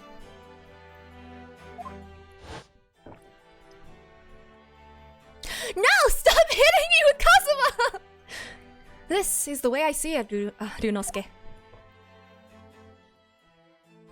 A defense lawyer is only as good as his faith in his client. And that comes down to how much faith he has in himself. After this experience, I'm starting to feel like I understand what you mean. Kazuma, am I living up to your expectations? Am I turning out to be the lawyer you believed I could be? Oh, I mean, you see his look at how proud he is! Look at how proud Memory Kazuma is of you! I swear, if he's just like, yeah, you've done me proud. He's like, wait, what? Pardon the interruption. I'm sorry, I'm just crying in the club right now. Pardon the interruption. Whomst? Sholmes! Sholmes, oh my god, what are you doing? You're literally incognito. How would we have noticed you? But what the deuce does a man have to do to be noticed around here, my dear fellow? You are literally hiding right now. How were we supposed to notice you? That voice. And that pipe. And that fake mustache. It's too late for that voice now, Mr. Naruhodo. I've been standing here patiently in the corner of the room for an eternity. Yes, it was me all along. I would have said when finally you noticed me. He's been here the whole time. Oh my god. But you people, with your incessant babbling. Well, that's true. Mr. Sholmes? Yes, it was me all along. You see. Oh my god. There we go. I mean, I'm glad that you're conscious again. They didn't lose the scalpel in you, right? Like, you had a high fever or something? I hope you didn't get, your wound didn't get, like, infected. That surgeon didn't seem very capable. He's trolling to the end, but also it's just like, we thought he was unconscious. I think that we're fine. I'd assumed you'd been taken back to the hospital, to be honest. Indeed I was, but I managed to escape again. Escape? Sholmes, how's your wound? Oh. I happen to be aware of one or two, foibles of the doctor who was tending to me. I merely made my knowledge of them known to the man, and he happily issued me with a leave of absence. Is it because he lost his scalpel in you? How very above board. But enough of my adventures. That was a fine victory, Mr. Naruhodo. Your tireless efforts justly rewarded, I feel. Congratulations are in order. As a close friend, I tip my hat at you. Thank you. Some great detective you are. Great at being cold as ice, maybe. Ah, that is the... I mean, cold as ice, just like, the blood from the blood loss. Metal detector? Yeah, maybe a little bit. Have I irked you in some way, Miss Lestrade? Well, you've been having a snooze in your nice soft bed. Some of us have been fighting for our lives. Okay, this is the tsundere and her talking. I think, because remember, she was genuinely concerned about the guy. I do remember that. Ah, well, that bullet did cause me to lose a substantial amount of blood, it's true. So I have indeed been feeling somewhat cold. Hey, that's the joke I made! Blood loss! Not perhaps as cold as ice, but, well, have a feel. Excuse me? Could you take your hands off my neck, please, Mr. Sholmes? Why my neck? I feel like hands... I have a hand. You could do that instead of going straight for choking me. Maybe he's still mad from earlier. And, in some way, I suppose, congratulations are in order for you too, Miss Lestrade. What's that supposed to mean? Why so half-hearted? Well, naturally, it isn't my intention to alarm you, but... an acquittal in a trial with that particular prosecutor is perhaps a little... precarious. Well done, Mr. Sholmes, not alarming in the slightest. Oh, the Reaper, you mean? Because anyone who's found not guilty in a trial he was working on winds up dead anyway. Is that it? The very point I was trying to make. As exemplified by the fate of Mr. McGilded, in fact. Ah, but of course, I pay no attention to such irrational drivel myself. Yeah, but you did bring it up. I also forgot about that. Yeah, well, it don't bother me. Oh, really? Of course not. The way I see it, the Reaper's a bit like him upstairs. Him upstairs? You mean like God? Yeah, him upstairs knows what's what, right? He knows what people are like on the inside. He won't have got the wrong end of the stick. There are some coves like that bog trotter, what are rotten to the core. At the end of the day, him upstairs makes sure they get what they deserve. I suppose that's one way of looking at it. Oh shoot, you're right. It's Judge Santa, Judge Father Christmas. Divine justice is one thing, though. The Reaper taking matters into his own hands and claiming lives is another. Okay, but we know that the last one wasn't him. It was a revenge thing by Benedict, you know? Well, I ain't like the McGildas of this world, so I ain't scared. I got principles, see?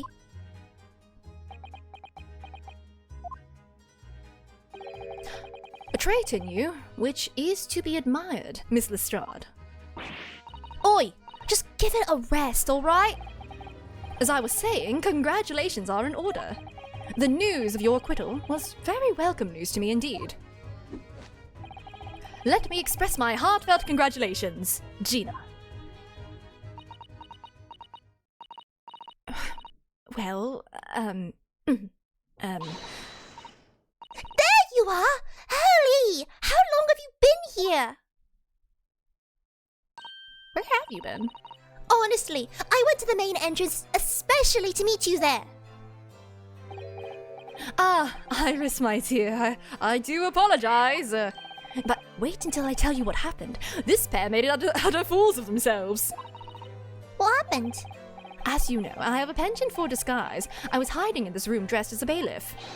But these dolts didn't notice my presence at all. They had no idea. Single tear drops down his face. Can you imagine, Iris? Would you credit it? I'm not sure really. I beg your pardon. I'm sorry, Hurley, but you just don't have the weighty presence you seem to think you have. Oh, shoot! Man, he's already injured! We don't need more arson in this courthouse! In fact, you really ought to be careful about that. It's going to land you in trouble one day. I'll be careful. Ouch! KO. Anyway, it's such a shame. I was so hoping to throw a party for Ginny tonight, but you won't be able to come, will you? We can bring you takeout. Don't look like I'm gonna be going nowhere for a while. You heard the judge's patter. I got stuff to make amends for, apparently. All them offences. What was it again? Breaking and entering, taking the Bogtrotter's stuff, what was in lug, blah blah blah. Yes, I think you'll find that basically being a pickpocket is the main offense. But diving ain't an offense, it's a job, innit? I don't think so. Still, it has got me thinking, all this. Maybe I should start looking for another line of work. I mean, you didn't start off as a lawyer, did ya, Otto? Well, no, but I was never a pickpocket. Well, anyway, I reckon I can make a change. Like the change I pilfered from your pockets.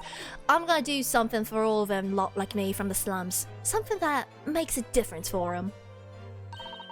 That's a wonderful idea, Ginny, and I'm sure you can do it. Hey, shot in the dark? Considering that in the Sherlock Holmes books there's an Inspector Lestrade, and from the beginning I was wondering what's up with this Gina Lestrade character. Does she become an inspector? That'd be neat. What is it?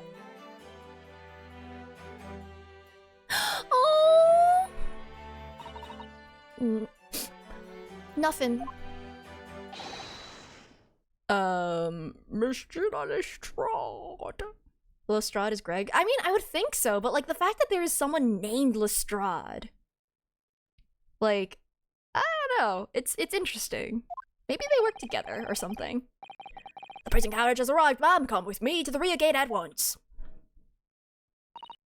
Right. Well, looks like I'm off then. Yes. Goodbye, Gina, and good luck. Can we hug her? Can we have a group hug? Otto? Yes? Oh, why are you shooting me? Please don't! That's not a fireworks one, right? Ah! What was that for? I don't know. I mean, I don't know what to say. So, indeed. Perhaps the situation calls for a phrase hitherto missing from your vocabulary, Miss Lestrade. On occasions such as this,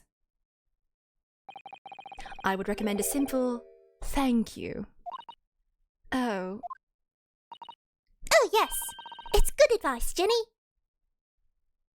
When in doubt, violence! Right, I see. Well...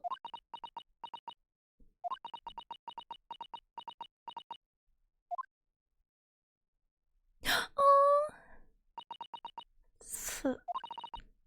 Thanks. Otto.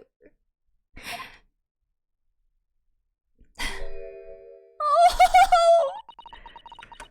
Thank you for everything what you've done. For believing in me.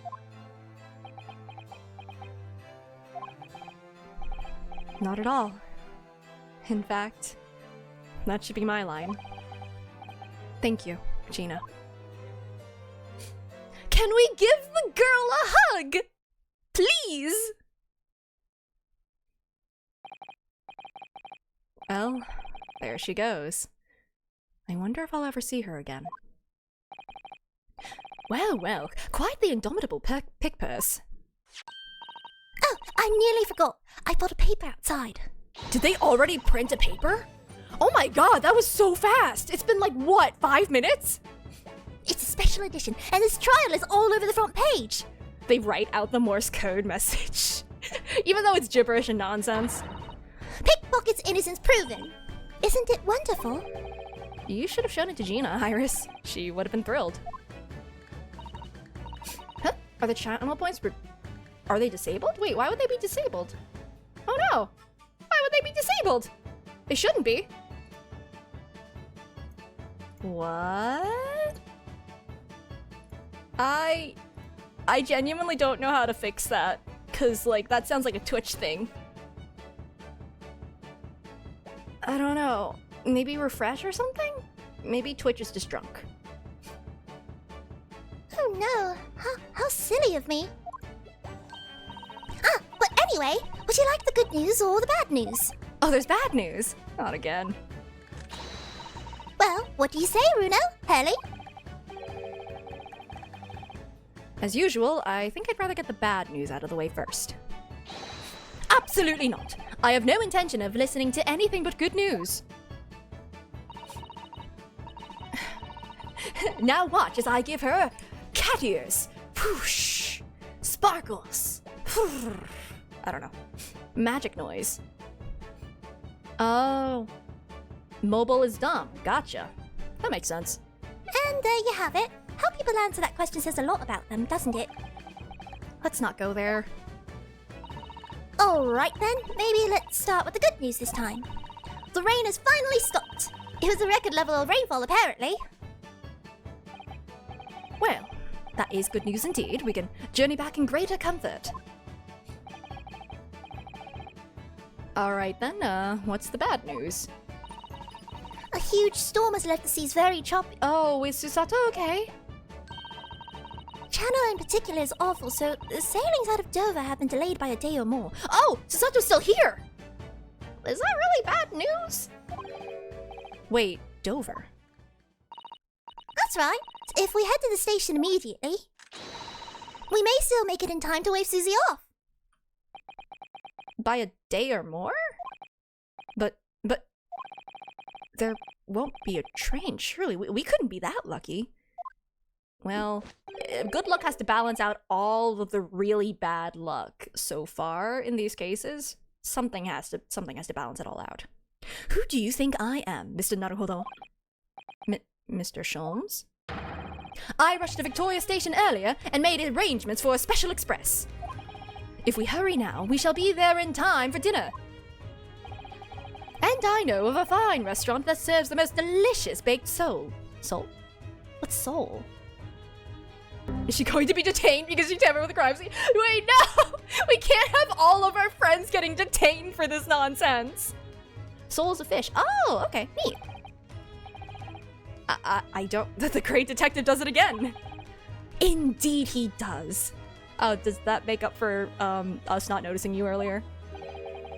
I happen to be aware of a number of the rail transport director's foibles. What?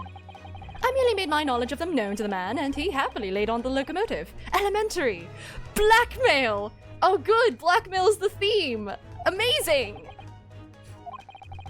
Just an idea, but it might be wise to stop manipulating people that way.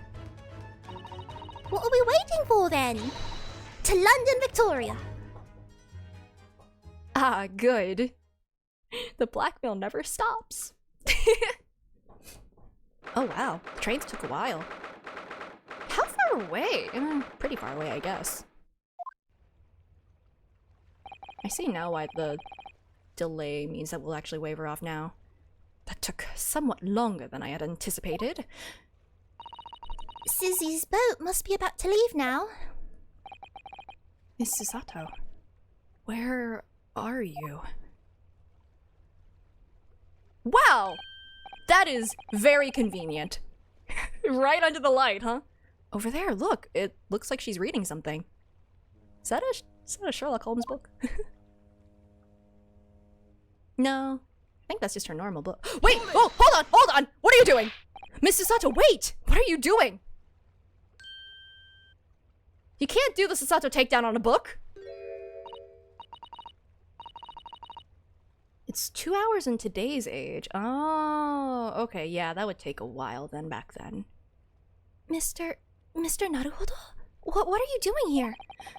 We came as soon as we could after the trial. I mean, we heard that sailings were being delayed due to the bad weather, you see. Oh, I see. Then tell me, how did Gina's trial go? She has been convicted of perjury. Imagine if we said it like that. It went well. She was acquitted.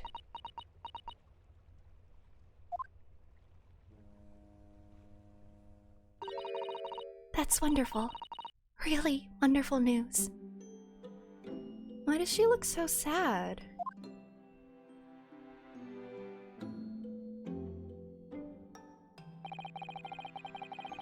The book you were about to throw into the sea, it was your Encyclopedia of British Law, wasn't it? Oh dear. I was hoping you hadn't seen that. I'm not worthy of practicing law in any way now, so I was saying my final farewell. You were saying goodbye to law?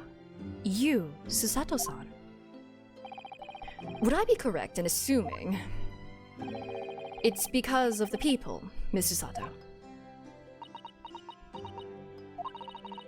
I deliberately altered the scene of a crime, and then I tried to hide the fact. To be fair, if the guy was like alive and just bleeding out, that peephole would have saved his life. Like, the only reason this is a crime is because he died already. Just saying. The theme of the game is blackmail's very cool. You should also try it. It gets you through all of the situations. Just provide it, whether it's fair or foul. What I did is utterly unforgivable. Oh, we've done so much worse than you today, Susato. We blackmailed the entire court! That reminds me. How did you even come to have this, Susie? On the evening of the incident, Mr. Sholmes had invited Gina to dinner, if you remember. Oh, yes. We had a wonderful time. Well, Gina gave us a little introductory lesson, didn't she? To the art of pickpocketing, I mean. Oh, that was so much fun! I stole Runo's armband. Yes, please don't do that again, Iris. That band's very important to me. Please. Well, if it's so important, you should pay more attention to it. You didn't notice for ages. People keep stealing my armband. It's from my dead friend, please. On a whim, I thought it would be fun to see if I could take the cat flap I'm at, so I put it up my sleeve. Really? And then I rather forgot about it, until I found myself in Mr. Windibank's shop with it later that night. She could steal your sword and said, "Don't you dare! That has his soul!" Don't do it! Steal my classmate. No! Steal his soul back from the dead. Bring him back. I see. And then... Genuinely, though, I'm just saying... Mr. Sholmes! Mr. Sholmes! Leave me, Mr. Naruhodo. Right. It's just a job stone. You just become an attorney when you pick up the sword. After Mr. Naruhodo had left the shop, I started to think that door started to play on my mind. The storeroom door, you mean? Yes, if Gina was anywhere in the shop, I realized it could only be behind that door. And at that moment, the little device that I had up my sleeve sprang to mind. I was so worried about Gina, I simply had to know. So you used the cat flapomat to make the peephole in the door. As captured in a photographic print of the shop. By one of Hurley's red-handed recorders. Indeed, it was of the first importance, that point. Precisely when the peephole was made, that information would prove to be Mr. Naruhodo's greatest weapon. Though, naturally, without proof, it would have amounted to nothing. But when I looked through the hole in the door, the sight that met my eyes made my blood run cold. Thoughts started to run through my mind. I remembered that trial 2 months earlier. The trial of Magnus McGilded. I thought about how he had manipulated the evidence and arranged false testimony to secure his freedom. It made the British justice system feel very dark and sinister to me. And then, a terrible thought occurred to me. What if some wicked criminal was planning to do the same thing now? Because from the appearance of the crime scene, it looked exactly as though Gina had shot Mr. Winterbank. Even though I was sure she would never have done such a thing. You were worried that the true culprit would try to frame her for the crime. Leaving the peephole would mean leaving the option of a third person, huh? That's right, but then I realized it would be very difficult for anyone to give false testimony in this case. What do you mean? Well, the crime appeared to have happened behind the door of a locked room. For someone to claim falsely to have witnessed it, there would have to be a way to see beyond the door. Ah. For which, a peephole would be the very thing. Only the peephole I had made wasn't actually there until after the crime had been committed, of course. And the criminal would know that, so it wouldn't make any difference. But the possibility of a rather ingenious trap was there, was it not? A trap? Is that why she did it? So, is that why you kept it a secret, Susie? I think the reason it would be considered tampering is that she didn't tell anyone. Like, the act of making it to, check on the people behind, I think is more kind of Good Samaritan sort of thing. But, like, maybe not necessarily Good Samaritan laws, but, like, just, a understandable action that I don't think would necessarily be illegal, but not telling anyone after the fact is. Yeah. You never mentioned that you made the peephole to anyone. Not even to the police. I know. And I knew at the time what I was doing was wrong. A criminal offense, even. That's why I decided to confide in Mr. Sholmes. If Mr. Naruhodo was completely backed into a corner, with no other possible means of escape, the truth about the people could save him. That was my plan. She really does think of everything. But then, why didn't you just tell me everything before the trial began? My dear fellow, you're not thinking straight.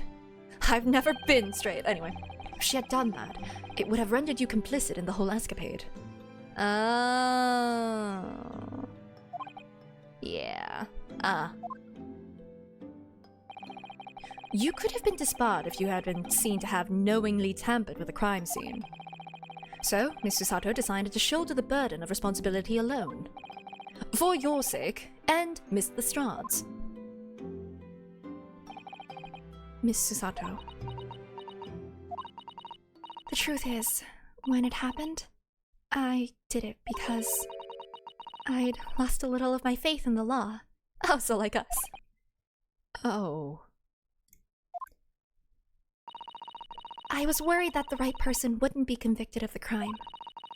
But the moment I allowed myself to think that is the moment I lost my right to call myself a judicial assistant. Yeah, you can't just take the law into your own hands. At least not if you're in this sort of a position. Yeah, I get it. What you did isn't comparable to what he did. Yeah. Graydon is the one who lied in the witness stand, using that people as a way to implicate Gina. Pipe up about your opinion. Yeah, they were all idiots. And besides, if the people inconsistency hadn't existed, I'm not at all sure that she would have been acquitted in the end. Miss Susato, what you did saved Gina's life. It's probably not right, but hey, it worked out in the end. Well, with your kind words, Mr. Naruhodo, you've saved me too, from my regrets.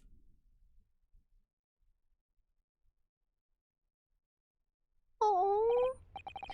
Well, we must all be thankful that Miss Lestrade's freedom has been assured. Yes, exactly. Although some of the loose ends in that trial will continue to play on my mind, I'm sure. But the revelation that the music box disc contains secret messages, Mr. Naruhodo.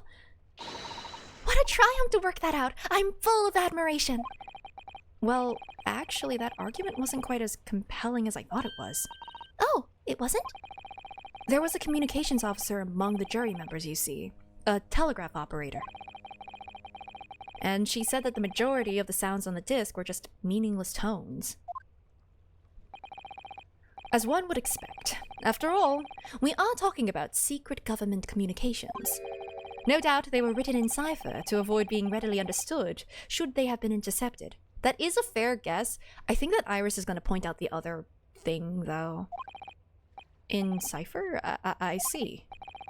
So then, we could never have hoped to understand the message anyway. Even then, I mean, to be fair, all she said that it was is that it wasn't Morse code. If it's a cipher, then, like, you would have to... There would still be a pattern to it. Nonsense, my dear fellow. It's quite a zero-pipe problem, I assure you. Iris? I feel like Iris is going to bring it up. Because the real answer is that the... I think that the dad changed it.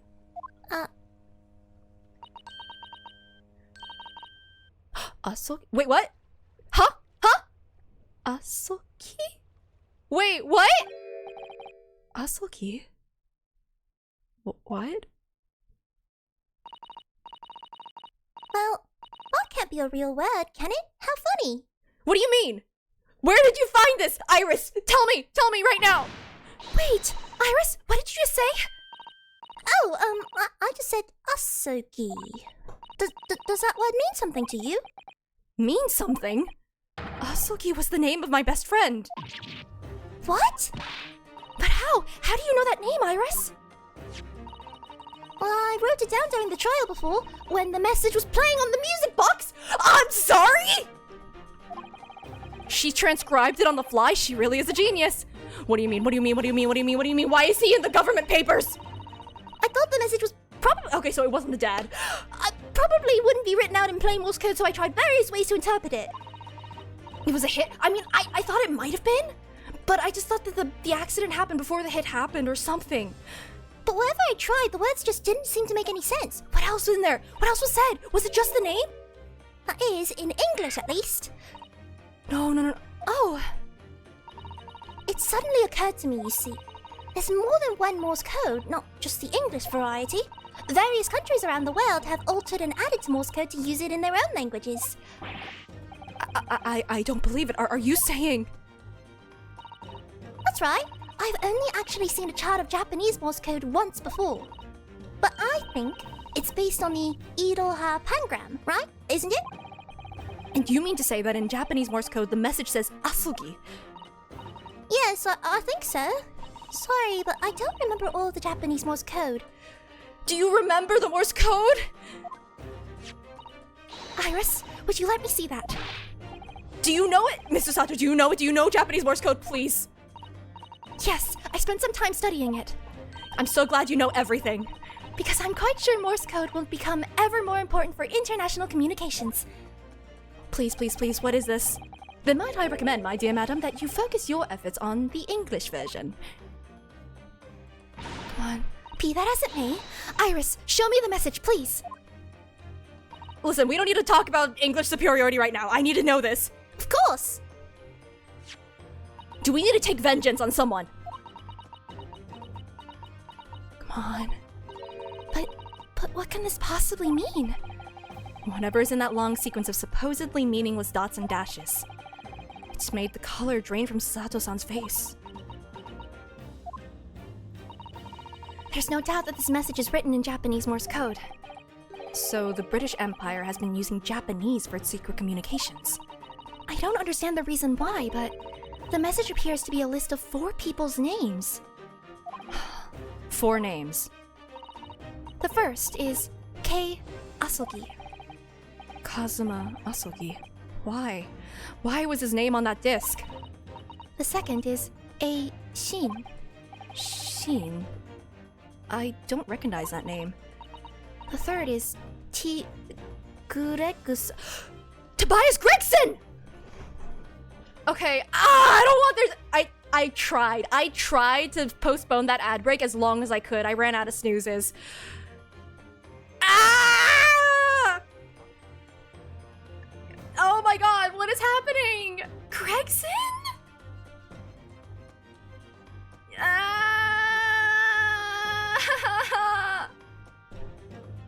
I'm not even gonna get up and stretch. I'm just gonna sit here screaming for the next 3 minutes. Actually, no, maybe I'll pace. I'm gonna go and pace for like 3 minutes just to I'll be right back.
Okay, I screamed into the void for a little bit. I'm gonna have some tea now. Bro, I'm just trying to figure out Shin. Who's Shin? It doesn't feel like a local or like a romanization of any English name or anything like Gregson is. But Gregson is definitely one of them.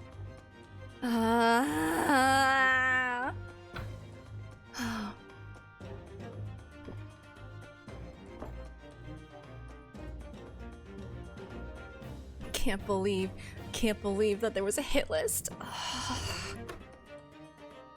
What was the first initial? K. K Shin. Hello! I'm back.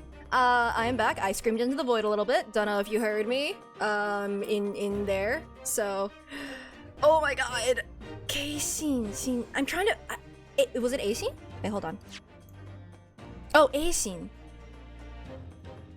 Shin. A. Do I know? Asian? Okay, wait. People. Do we know anyone that has an A name? No, not you. No, Strongheart is not. Maelstrom. I don't think we know anyone yet that matches that. T. Gregson, so that's Tobias Gregson.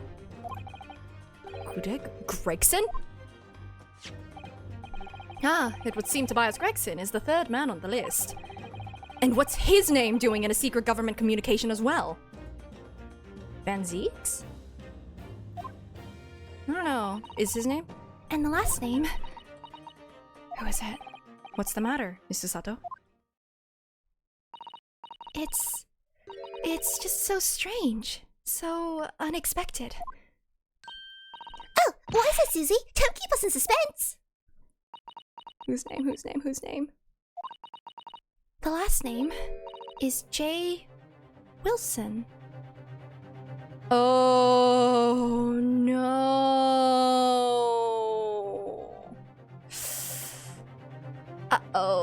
Uh-oh. Jay Wilson, that's Iris's dad, who already died. Uh-oh. So, that lady who killed him was definitely in on whatever government conspiracy this was. Oh my god. Oh no. What? Wilson? John H. Wilson. You mean Daddy? Oh, Shulm's nose. Please tell us your deduction. It only says J. Wilson, so I'm afraid I can't be sure. It's a very likely guess, though. Then, after the four names, it reads, if I translate from Japanese, that is all four. That is all four? Cosmo was telling us about something that he needed to do. Some secret or something. He genuinely knew too much. Oh boy. I said that a long time ago about him knowing too much, but that was about something else entirely. Oh my god. The Russian ballet girl? Pavlova? I don't think it's her. Susato's dad's name was Professor Mikotova. I don't remember what his first name was. And that's the end of the message. Or rather, the end of what you noted down, Iris.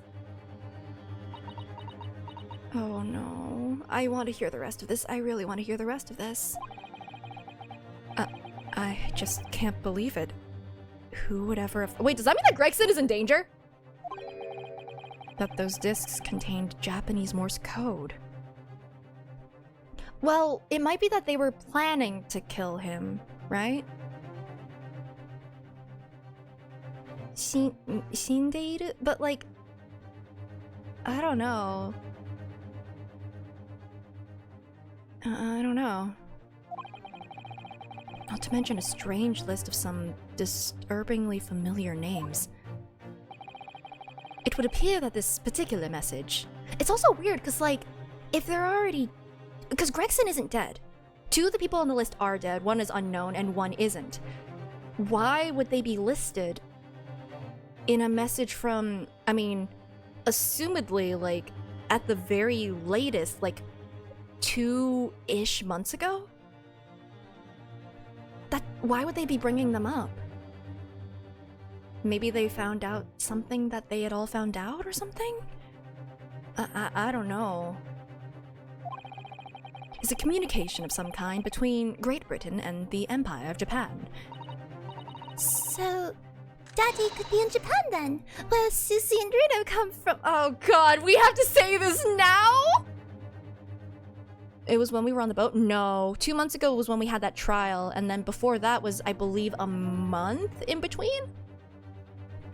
Like, time has passed since we've gotten here. And like, even then, the boat trip itself was an additional 40 days.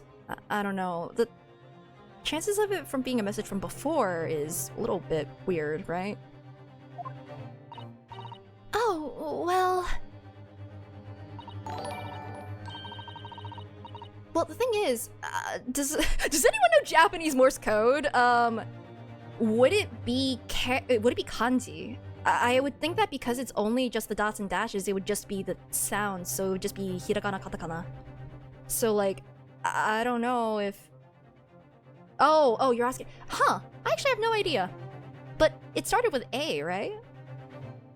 Maybe it's like seen as in like Shinigami or something, so Reaper of the Bailey? I don't know. No, it's not very likely, really, is it?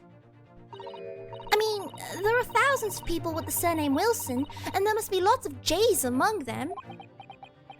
Oh, Iris! Professor John H. Wilson, visiting professor of medicine at the Imperial Yume University. We can't... Why? Why? Tell her!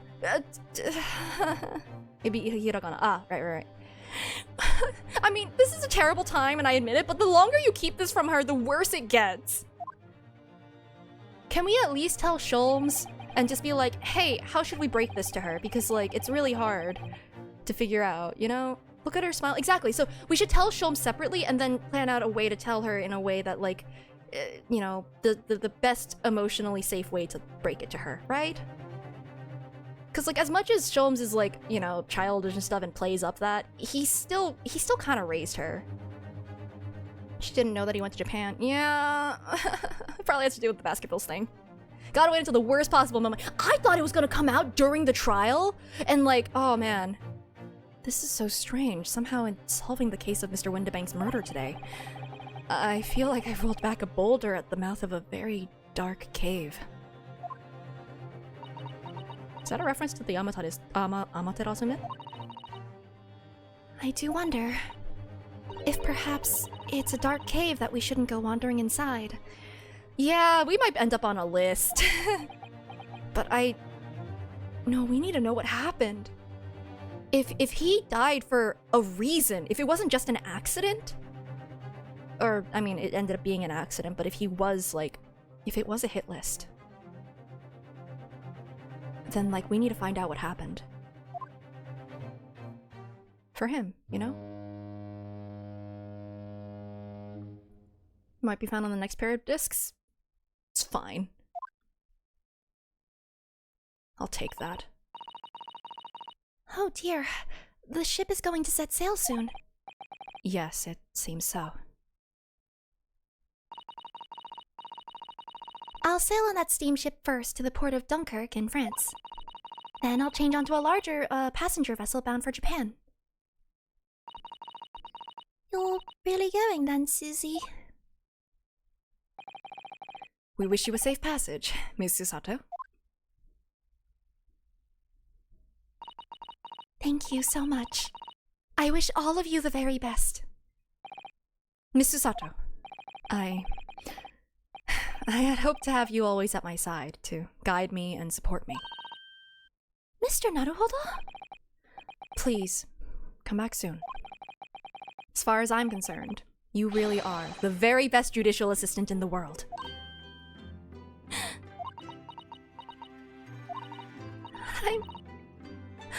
I'm quite sure. I'll be back before you know it. Really, Susie? Oh my god, Iris has abandonment issues and I'm so sorry. Oh no, don't forget, Iris. I made you a promise I've yet to fulfill. A promise? About your manuscript. Oh, yes, the Hound of the Baskervilles. Oh yeah, she did know about that! Well, I'll be waiting for you then, Susie. A promise is a promise. Definitely, Iris. Oh, I hope there isn't hit up for Susato on her way back! Or on the way there. Mr. Naruhodo? Yes? Do you remember the first time we met? Yes, of course. On the SS boot. Now that is not the first time they met! The first time they met was when she burst into the courtroom to give us evidence to save his ass. On the SS Budio, when I was dragged out from that wardrobe still half asleep. If I remember rightly, you threw me halfway across the cabin with a Susato takedown. You know very well that I'm talking about after that. Oh, I thought you were talking about before that! It's strange, but being thrown together as we were in that case, I somehow felt straight away that you were the perfect person to continue Kazuma-sama's great legacy. Miss Susato. And my instincts were right. I really want to believe, no, I'm sure that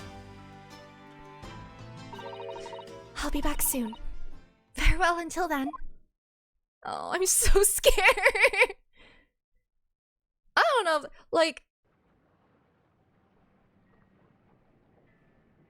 I don't know if it's a confession, so much as two very traumatized people who cared about the person who Somehow died. we seem to have come to the end of the adventures of Ryunosuke Naruhodo. Or the first volume, at least. Cat! Looking back now, it feels as though fate has led me on this journey. Oh, don't run into the water, man. Fate led me to becoming a lawyer, to traveling halfway around the world, to meeting the great detective. I'm sure there'll be trials and tribulations ahead. Oh, Of oh course. god, it's so bright. Ah! The sun! But whatever happens, I know I'll be Oh, able to don't look turn my directly into the fortunes sun. around. He brought his violin? After all, I have the greatest friends in the He world brought it? on my Where side. did he carry it?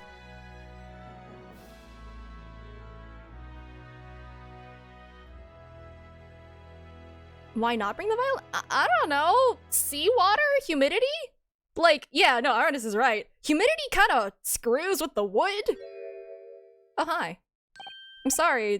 Did you catch me kind of scolding you about your violin maintenance? I mean, you did also just throw it on a sofa. But anyway. Ah, yes. Mr. Naruhodo. Yes, Mr. Sholmes? I have some rather, awkward news. Is it that you have a scalpel in you? The railway company has decided to sue over the special express train, apparently. Oh no! Oh! Maybe blackmailing is not the answer! Well... Who would have thought that blackmailing cannot get you anywhere? Huh? It caused such a commotion on the line, all the other trains had to wait at stations. Oh my god. But really, we would never have made it to Dover in time otherwise. Anyway, I explained everything and how it was all your fault! Dude! Van Zeeks, I think we just got stabbed in the back too. Guess I gotta be racist against the British now? Oh no! Huh? I believe a formal complaint should be delivered to your office tomorrow. But not to worry, my dear fellow. According to Mrs. Sato... Did she know? You love defending yourself in court. Huh? But we've only been defending against, like, you know, murder and stabbing, not civil cases. It's alright, I'm perfectly happy to testify. He really didn't look like the sort of man who'd do something so outrageous. See?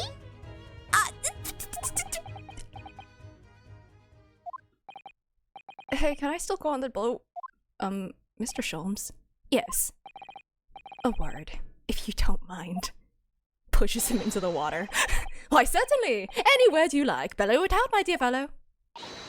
Oh yes, I love Reno's words. I know just the one he'll use here. Oh, a word, but literally. Then, I really must say... Yep, there it is. Oh no, he's defending himself in court.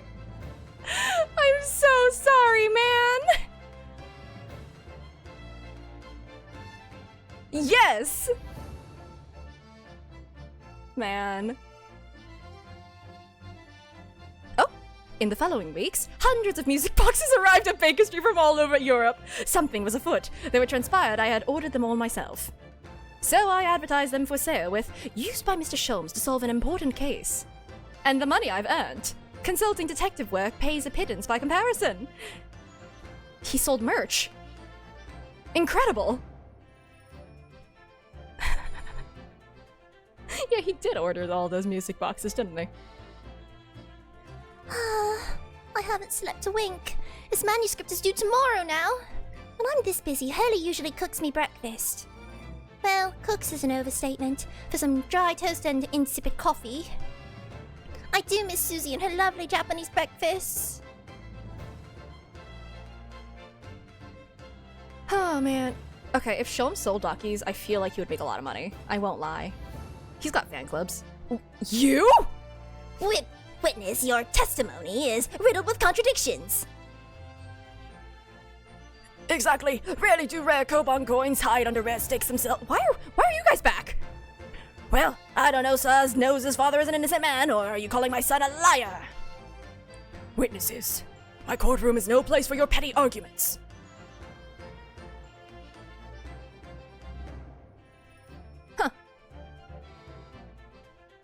What's Aoti's full name? I don't know. Having delivered the Russian dancer to shore in Shanghai, I laid low on the steamship for a while. But last night, I apprehended an extremely suspicious Japanese national on board. No, Soseki! I've done nothing wrong! All I did was give Wakahai's offspring refuge in my pocket! A man brings some kittens on board and suddenly he's a hardened criminal. It's not fair!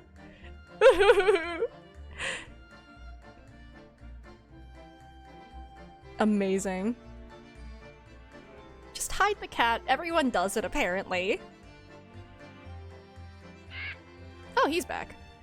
Scientific investigation will be the gold standard for policing in this new age.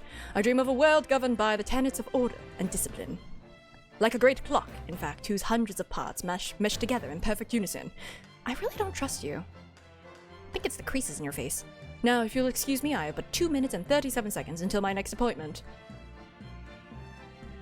Alti? No shot. He's so insignificant, though.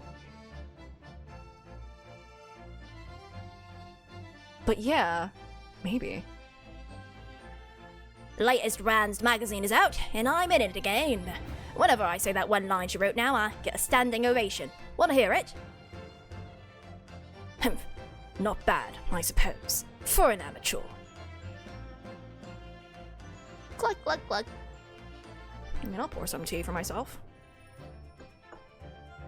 Her ladyship puts me to shame.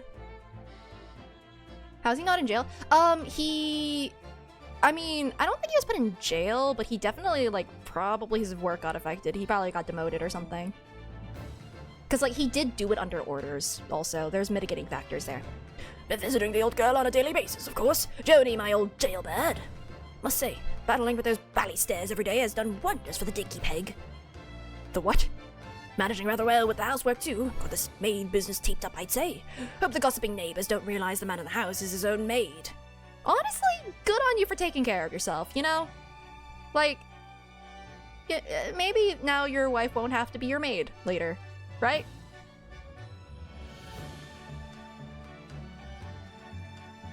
My Rolly is back on the beat again. All thanks to the Reaper. There's nothing I enjoy more these days than hunting out small change in the gutter. I'm a better Bobby now, looking out for Londoners, their dropped-up pennies, and my lovely wife. Oh, Pat! Oh, Rolly! I mean, the maid outfit is still... Maybe he wears the maid outfit. We don't know. God, their eyes are so sparkly. Like, it's very much like a... Anyway. Oh, Gina! Looks like I'm gonna be doing time for a bit now. But Iris comes every day for a natter, so I ain't too boring. She's always going on about all them cases what Sholmes is looking into. Criminal investigations are kind of interesting when you get into them. Oh ho? Oh ho? Does she? Inspector Lestrade? Maybe? Possibly? We'll see, we'll see. That'll be cool. Oh, there he is. Yes, I renounced my upbringing and chose a life of sophisticated crime, but regrets. Please. Ah! Give over, brother! That ain't the Ash we used to know. We got time in here to plan the comeback of Milverton and Skulker's milk run, right? The Three What's-its? Milking the neighborhood for all it's worth. Oh, that might have been one of the other two actually saying that. Why is he still alive? Probably put there until, his, death sentence can be carried out. Maybe they're looking for, like, what kind of information he's already sold? Investigation pending and stuff. Who knows?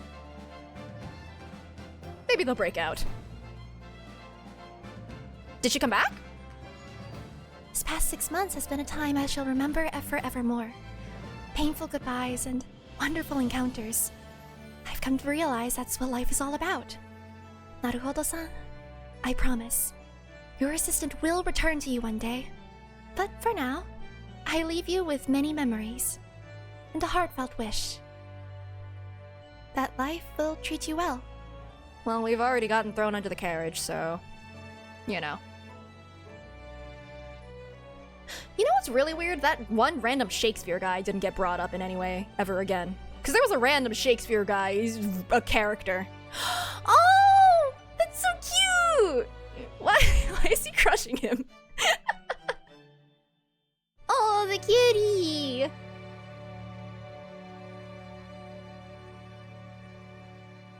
Yeah, Shakespeare guy, the guy he was talking with. I don't know. It feels like they should be more involved, right?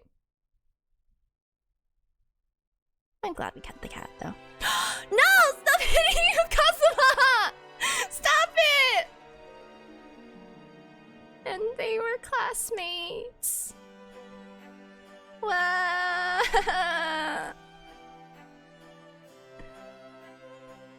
Our classmate, yeah. No, if he vanishes, if he stops walking, I'm gonna be so sad. Wait. Because, like, if we're representing the cases, then it would be... this is case 1.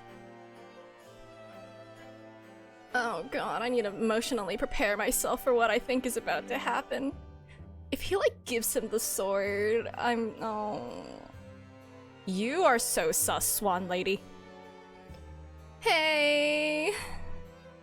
Alright, this is around the end of case 1, so case 2 would be... What are they gonna do? What are they gonna do? What are they gonna hit with? Does Susato start walking with us? No. Oh? Wait, are we just walking with him through all the cases? That's actually sadder. I don't know, both options are sad, actually. And they were classmates. Oh, they're walking faster now. Following in his footsteps. No! No! Kazuma! He left him at the end of case 2. They were classmates. I am tearing up a little bit. Like, no, Susato! No! Let's see when they were mourning him. He's gonna take the sword. Oh, gonna off-screen take the sword and then the bot. Oh, I see. I see what's gonna happen. I just realized I'm like blocking them. That's fine. There he is. There's Susato.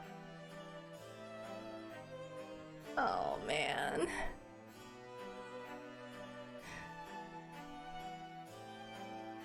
Plus blocking now, they're kinda in between me. Whatever, it's close enough.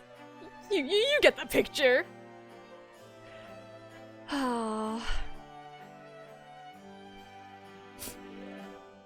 Oh, this bitch.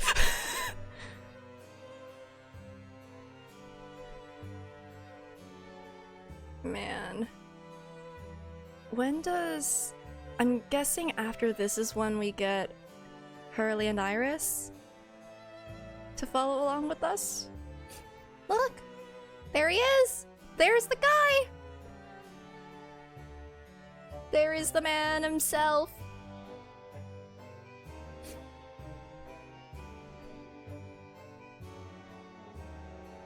Yep.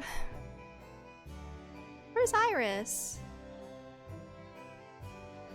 Appearing in plain sight. I'm surprised you didn't just drop in from the ceiling, you're right. Wait, if I move like... No, I can't really move that far. Wait, does the cat start following us too? Waka hi? You wanna waka hi with us? Nope, not yet. Iris! Come along, yay! It's the game. Oh my god, they have a picture of the fucking leg. You gonna raise your leg for no reason? No, you're just gonna look disgruntled. Hi, Iris. Yeah. Hey, there's Gina. Oh, the scene where she cried. Maybe the cat jumps in from the ceiling. Yeah, she looks... Oh, is she gonna shoot us? What's she shooting?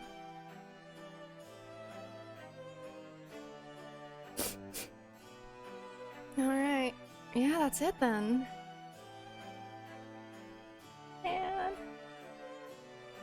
Hello. No, you don't need to apologize. I'm just in emotional turmoil again.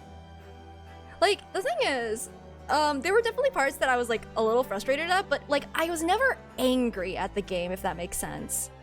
It's like fun frustration, funstration, if that makes any sense at all. Still at the first game, help. Oh, wait, do you mean like Phoenix Wright first game or like...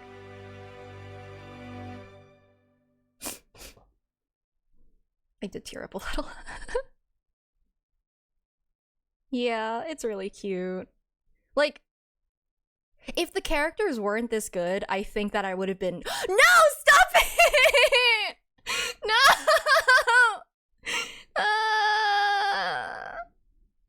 I'm in pain. So yeah, if the characters weren't that good, if the characters weren't this good, then like, oh man, come on. Okay. I'm fine. I'm gonna have some tea. It's gonna be great. You're in for a lot? Yeah, you are. If you're in the first case? Last case of the first game. Oh, of the first game. Of what I streamed. Last game of... Oh, do you mean like the last case, or the last part of the first case? In which case, oh god, you're in for a lot. Case 2 screwed me up. And then it continued to gut punch me, honestly. Okay. There were 2 games in the Great Ace Attorney? Yes, there are. I'm not doing it right now, but like, if you see... Wait, is it not in here? Oh, it's not in here, wait, why is this called Hound of the Baskervilles when it didn't even... Would it just be in continue then? Oh yeah, we'd be able to change the character outfits. You are absolutely right. Oh, they're all on by default, I guess. This is such a cute outfit for him, by the way. Like, I actually genuinely love it a lot. I don't know how I feel about this one as much. Like, in comparison to her normal one. Like, her normal look is very iconic. I don't know. Did I play the original? Yes. I mean, it's been a while, so I'm sure that I've forgotten some details, as per is usual for me. But yeah, he can wear this. But honestly, I really do like his detective getup. So I might just keep it as the detective one. Maybe I'll switch it like on and off. It was still Hound of the Baskervilles? Apparently, yeah. Oh yeah, these cases are long. They are incredibly long. Apparently, the second game has longer cases, which is kind of terrifying. Wait, does that mean that like... Cause like, I know this has the second game in it. How do I switch to the other game?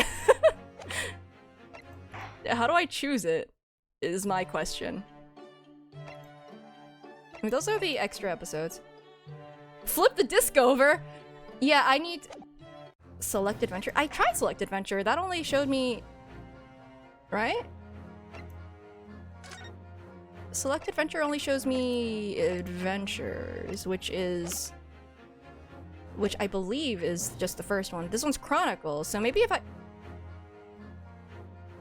I would guess it's continue. I'm not continuing right now, because like the point of me doing this was so that I didn't have to leave y'all on a cliffhanger, and also myself on a cliffhanger. A load game would be just a saved game, which it wouldn't be. It wouldn't be new game. It can't be new game, right? Oh, maybe. Wait. Oh! Hey, we found it!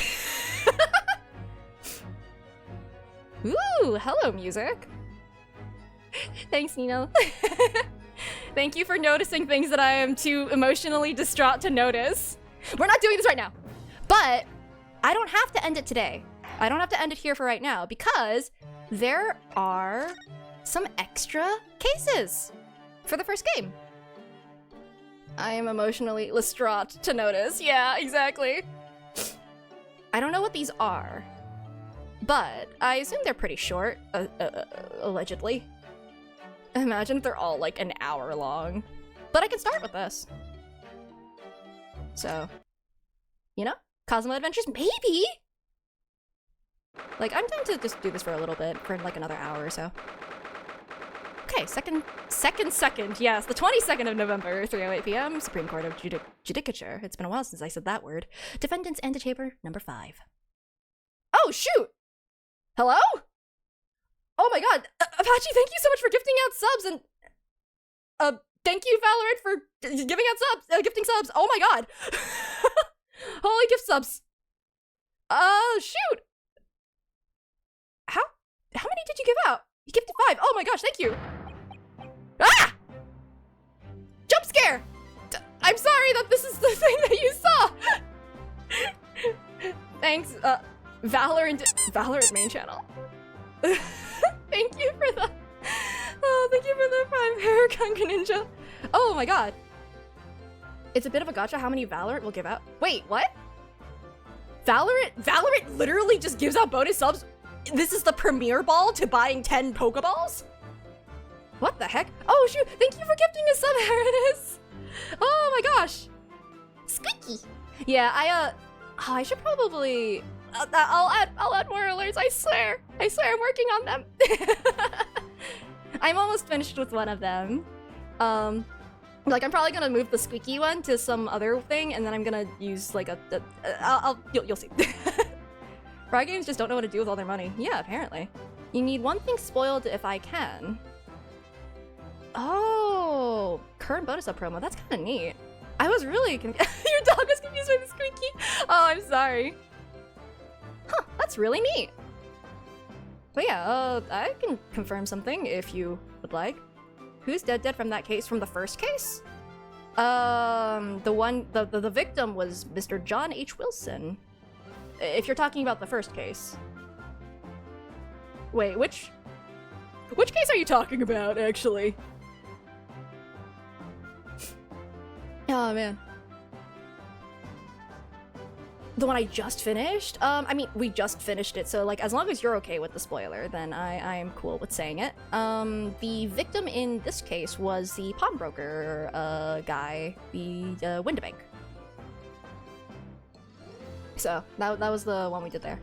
It was everyone. Everyone committed treason, so we all got... Thank you for gifting a sub to Cosmo!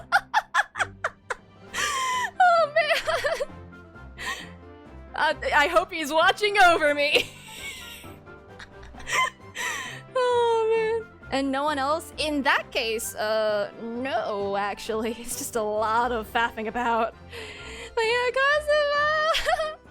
Oh, this old man is just still on the screen, huh? Maybe I should, like... Just look at my priceless treasure now! Myself, I have scrubbed and scrubbed! Oh my god. But the repellent odor of meat will never be repelled from its resplendent surface again! Gregson got throttled, but he got better. He is on a hit list, though, so that's a little concerning. And Sholmes is fine. They apparently didn't lose the scalpel on him, probably.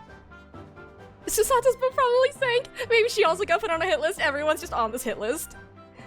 Oh, man. But you have it back in your possession at least. You should be grateful, old man. How dare you?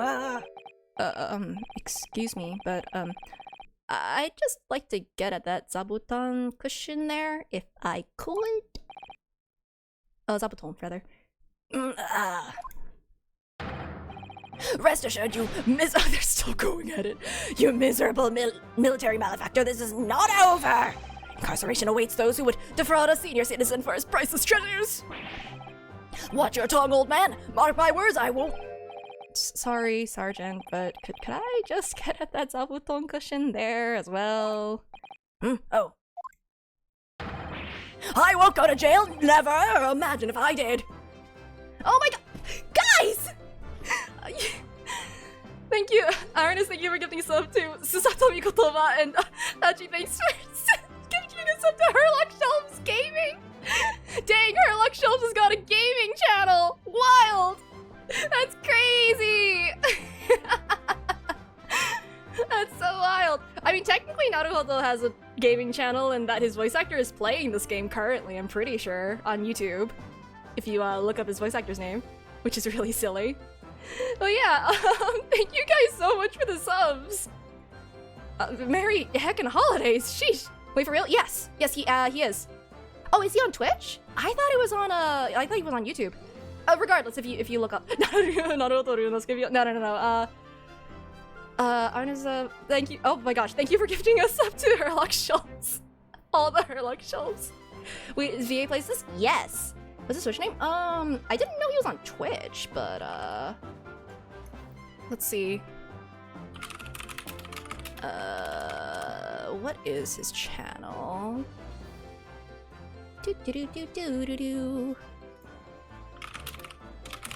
I think that, like, his YouTube is... Yeah, his YouTube is just his name. So, like, at the very least, I know that the VODs are in there. YouTube just recommended it one day. I think it's because I've been playing so much, you know, Greatest Attorney. Oh, shoot, I guess he is on Twitch. Because I don't see a live button there. Huh. Oh, it's his Twitch name also? Oh, cool.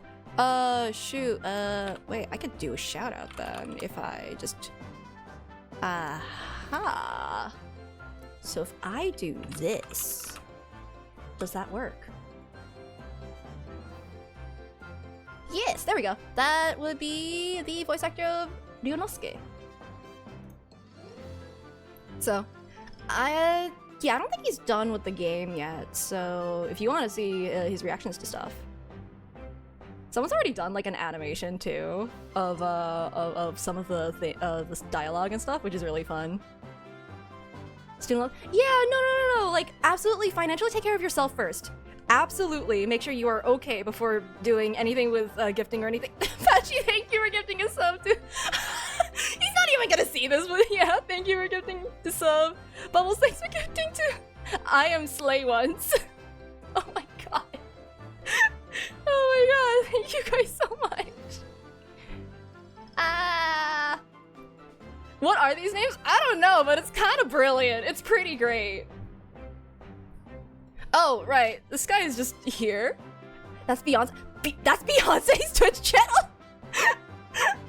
Oh, that's so hilarious. I don't know him. I'm too scared to talk to people. So it's okay. It's totally fine. We don't really run in the same circles or spheres or anything. So, but yeah. I won't go to jail. Pachi, thanks for gifting more subs. You really don't have to. Man.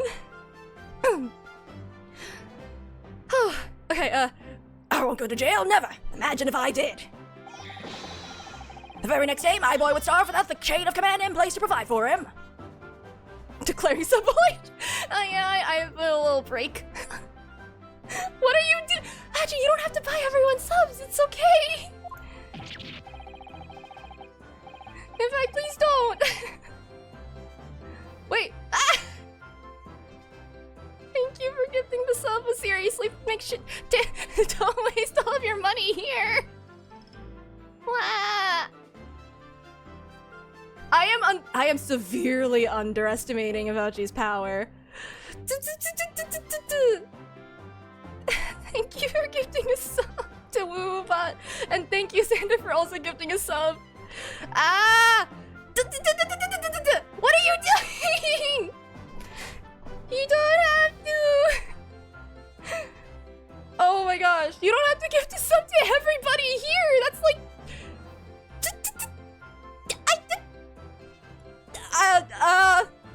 I mean, I'm breaking from gratitude and I'm error coding. Anonymous gifter! Thanks for gifting to Santa Claus!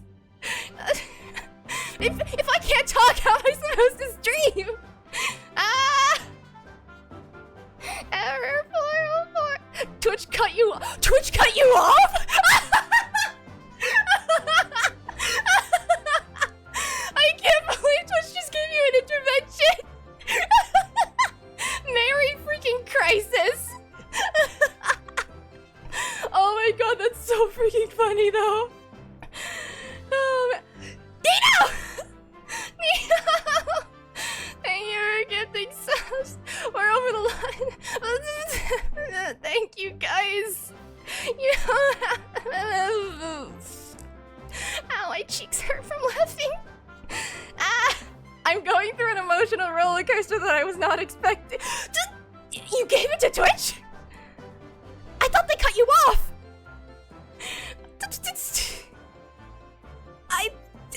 I am wildly gesturing with my hands right now.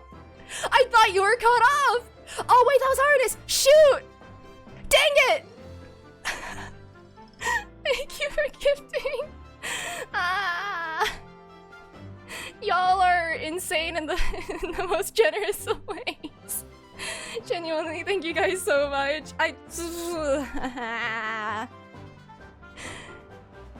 Man, this is not the conversation I should be having with the old man on screen. He's just there. Thank you for the 100 bits. Gave a gift up to $2. Oh man, thank you for gifting a sub, Bubbles. To Valorant itself, who has been gifting subs as well. Yeah, Twitch is just like, okay, as the bartender here, I need to cut you off at some point. Oh man. Okay. Man, how do I even get back into it? Using the child to protect yourself? Myself? I call that absolute cowardice! I mean, the music is fitting, it's representing. Oh man. Oh really? And who just employed the old poor defenseless senior citizen tactic? Thank you, Anonymous Gifter, for gifting a sub to alternate me. I didn't even realize I was a Twitch user, Twitch channel here. A poor baby? I mean, the baby is pulling on his mustache. I think the baby's fine. It's actually some real arm strength on that baby. The only way to fight an enemy who's using underhanded tactics is with a tit-for-tat strategy. No! You've been uncut off! Wait, Patchy! Thank you for gifting out. I think it was the 5 again, which weirdly isn't showing up in the activity feed, but like, oh, heck. Thank you for gifting out another 5 subs, Apache. Wait, was that? No, that wasn't Apache! What the heck? Use a rock or something! Oh man. Okay, Apache gifted a sub to ice cream cheese, and then Use a rock or something gifted 5 subs. Thank you guys! Oh my god. Guys! I'm not even gonna be streaming until like next Friday! Guys! It's such a waste of money! I know in Paldean Wins, the shorts on YouTube. Guys! No! Thank you. We have guys now. Why just guys? Why not? I guess. Holy moly! You play Warhammer, you've spent much worse ways. I mean, I spent worse... if I stream Pokemon, I should make my VTuber model. I don't know if I'd be allowed to do that. Maybe like outfit or something. I don't know. You play gachas? Yeah, that's fair. But like, this isn't even a gacha. You know? Apache, are you starting a kingdom? My liege. I mean, that would just... I have to get through all of Great Ace Attorney 2 first. A person of culture. Apache is overthrowing me. Honestly, at this point, he probably just could. Like, man, you're being way too generous. You don't have to. Playing wizardy variants of Daphne, so that's a gacha. Oh man, there's so many gachas out there. Five Guys burgers? What? Is that like... They don't actually have a Twitch channel, right? I don't know anymore. I'm losing it. Thank you, Kenhachi. Anonymous Gifter, thanks for gifting a sub to McDonald's? Why are we going to fast food? Bubbles! Ah! Oh my god. Wendy's that? Guys! What are you doing? Stop throwing away your money! Peer pressure? I don't even know if this is peer pressure. This is like... what's the bullying equivalent? This is like bullying with kindness. Kill him with kindness, kind of? Sort of? Bubbles, thanks for gifting out 5 subs, and... oh my god! Actually, thanks for gifting us up to Wendy's! Oh man, I'll work on emotes, I swear I will. What a perk! Thanks for gifting us up to What a Perker! Peer pressure! Nash is back! Nash Skulkin is back! He's back with a vengeance! Oh man. I'm breaking. Thank you guys so much. What emotion do I even do for this? Is this the hard eyes one? Is this where I use hard eyes? Like, genuinely, really, you don't need to waste your money. I swear. I'm not even. I'm not even streaming till next Friday. Thank you for the gifts up to Broken Cat. And oh man, Pachi, thanks for giving another sub. God, are there money eyes? No, there isn't. The closest I got is crying. Crying is capitalism, right? Probably. Man, there are some weird... Thanks for gifting us Hatsune Miku Colorful Stage? I mean, I like that game. But like, why Colorful Project Sekai? Man, I should actually play that game again, actually. Thanks for gifting us up to Hatsune Miku herself. Oh man. Sholmes is sending you're just bullying in honor of Sholmes. Oh man, he would pull something like this. Are these the music boxes? Are you buying his music boxes? Oh man. Patchy! Patchy, okay. Thank you for gifting a sub again. You have gifted 32 subs! You said this is sub. You don't have to! Oh my god! This is crazy! Guys! Ow, my cheeks hurt so much! Oh man! Maybe Ryunosuke can barge and she's like, oh sorry, I just need that Zabuton, don't mind me, as I'm just having a bit of a meltdown over here. I don't know. My brain has fully broken.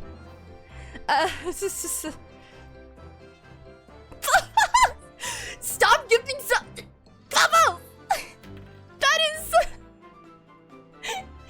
I feel like that's. I don't know. Is that passive aggressive? No, that's like.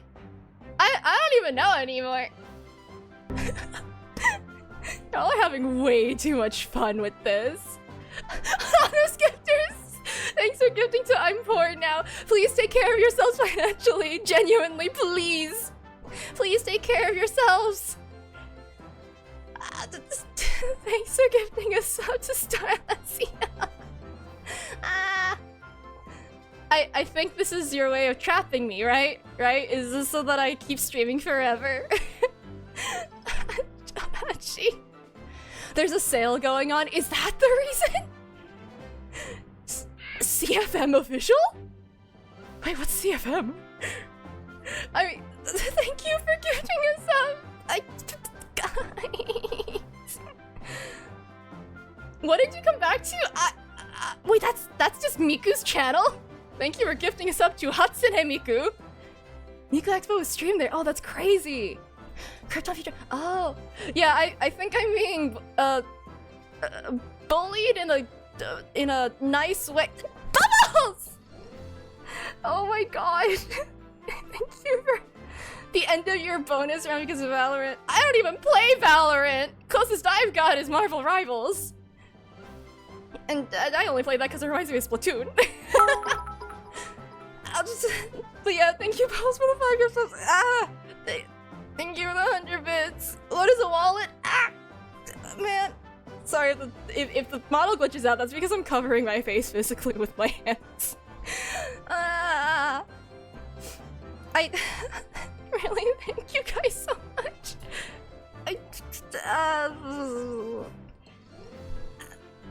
Yep, you've done it. I don't know what to say. I really don't know what to say. Your gacha addicts. There's not even a gacha. This isn't even a gacha. Wait, what's something funny? What's something funny? Oh god, I'm scared. Bobbing and B with no sound. U20? What? Rah! Oh my god! Oh my god! Ah! Thank you for gifting out 10 subs! Oh my god! Oh, an ad in 3 minutes that I can't stop. I'm out of snoozes. I genuinely cannot stop it. I'm warning you ahead of time. There is an ad in 3 minutes. Wait, so many of you have subs that it doesn't even matter anymore! It literally doesn't even matter anymore! That's so funny! Oh. Yeah, that's crazy. Y'all are nuts. Oh man. So, is that what you meant by sub only? Oh my god, it's at 103! Oh my god, thank you guys so much! Okay, I'm done. It's up to you all to complete level 10. You don't have to! There's not level progression, I swear! Thank you for the 100 bits! Holy moly! You're just lurking? Even if you're lurking, you're not safe, apparently. Everyone is gonna be a target. There is level progression. No, don't listen to them! No, it's a lie. Don't do it! I don't even have alerts! I don't even have alerts done yet! Ah! Man, Gairani, thank you for the Prime. And, Star, thank you for gifting us sub again. No, you don't need to roll! You don't need to, I swear! Ernest, thank you for the 100 bits. Order 66? Scarfy. Thank you for gifting us sub. Oh my god. This is just gonna be the next, like, hour. I'm just gonna be sitting here, breaking. Man. Oh man. Are you guys the baby? Am I Nosa in this situation? You're getting that donkey. Oh my god. Holy crap. Is Mustache suffering? His mustache will be fine. Chickum? Thank you for gifting us up to Chickum. Or getting the mouse. I just... Man. Okay, genuinely, what emote do you guys want? Cause like, I need to make them, and I think I have... Oh god, I'm gonna have 2 slots now, I think now? What do you want? I will put that at the top of the list, even though I technically have a list. Hug. If I... Kazuma and Shell... Oh my... You gave up 8? 8? And then 2! Oh my god! Thank you. Thank you for giving out 8 subs. And Scarf, thank you for giving out 2. That technically is 10. Twitch Twitch just locked you out again. I think it's a sign. It's a sign. Please cut yourself off. I swear. It's okay. We've unlocked the emote. It won't go away now. You said a hug. If I do a hug, or like, oh my god. Man. Okay. Kazuma and Sholmes. Maybe? That'll become irrelevant after I finish the game, though. But I'll figure out something for it, maybe. Just saying. There's another one at level 25. Don't do it! Wait, ads snoozed automatically?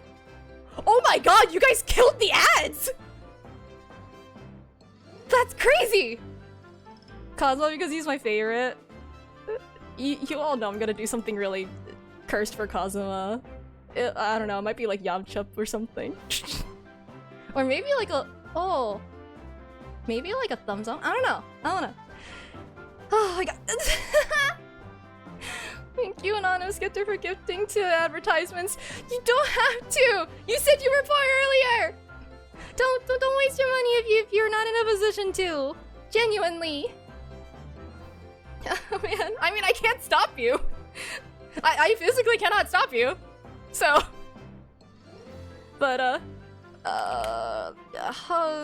okay. Are we agreed that Kazuma is the play for an emote?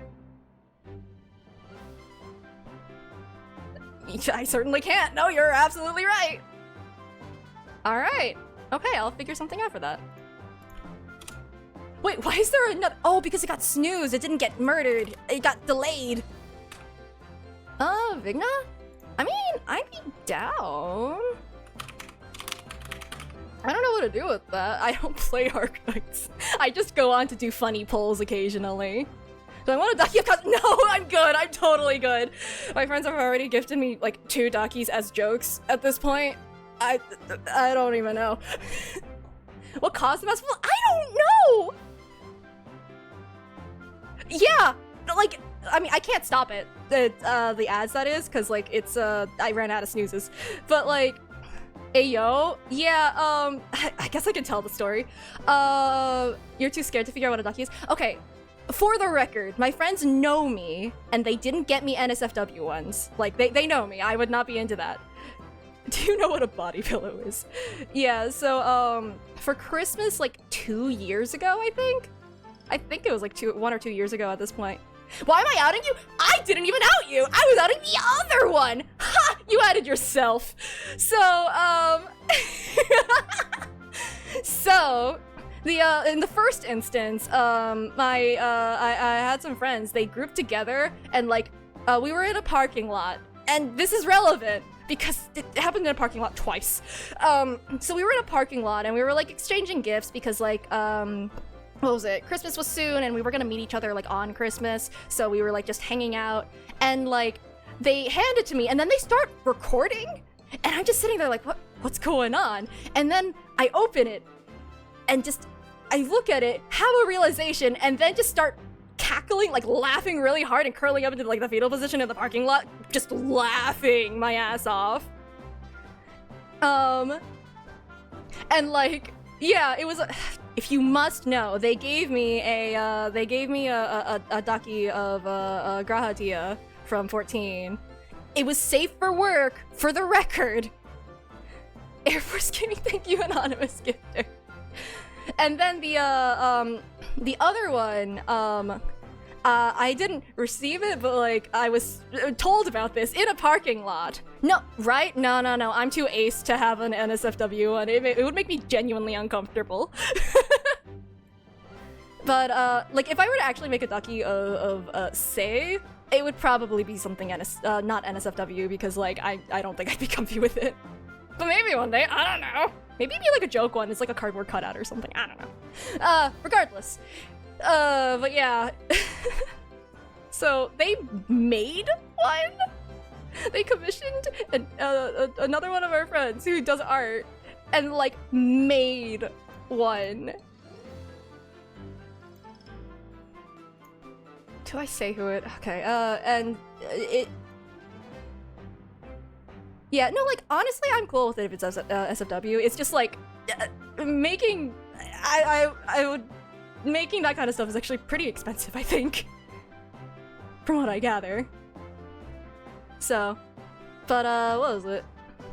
I have to have merch to even consider that one. But regardless,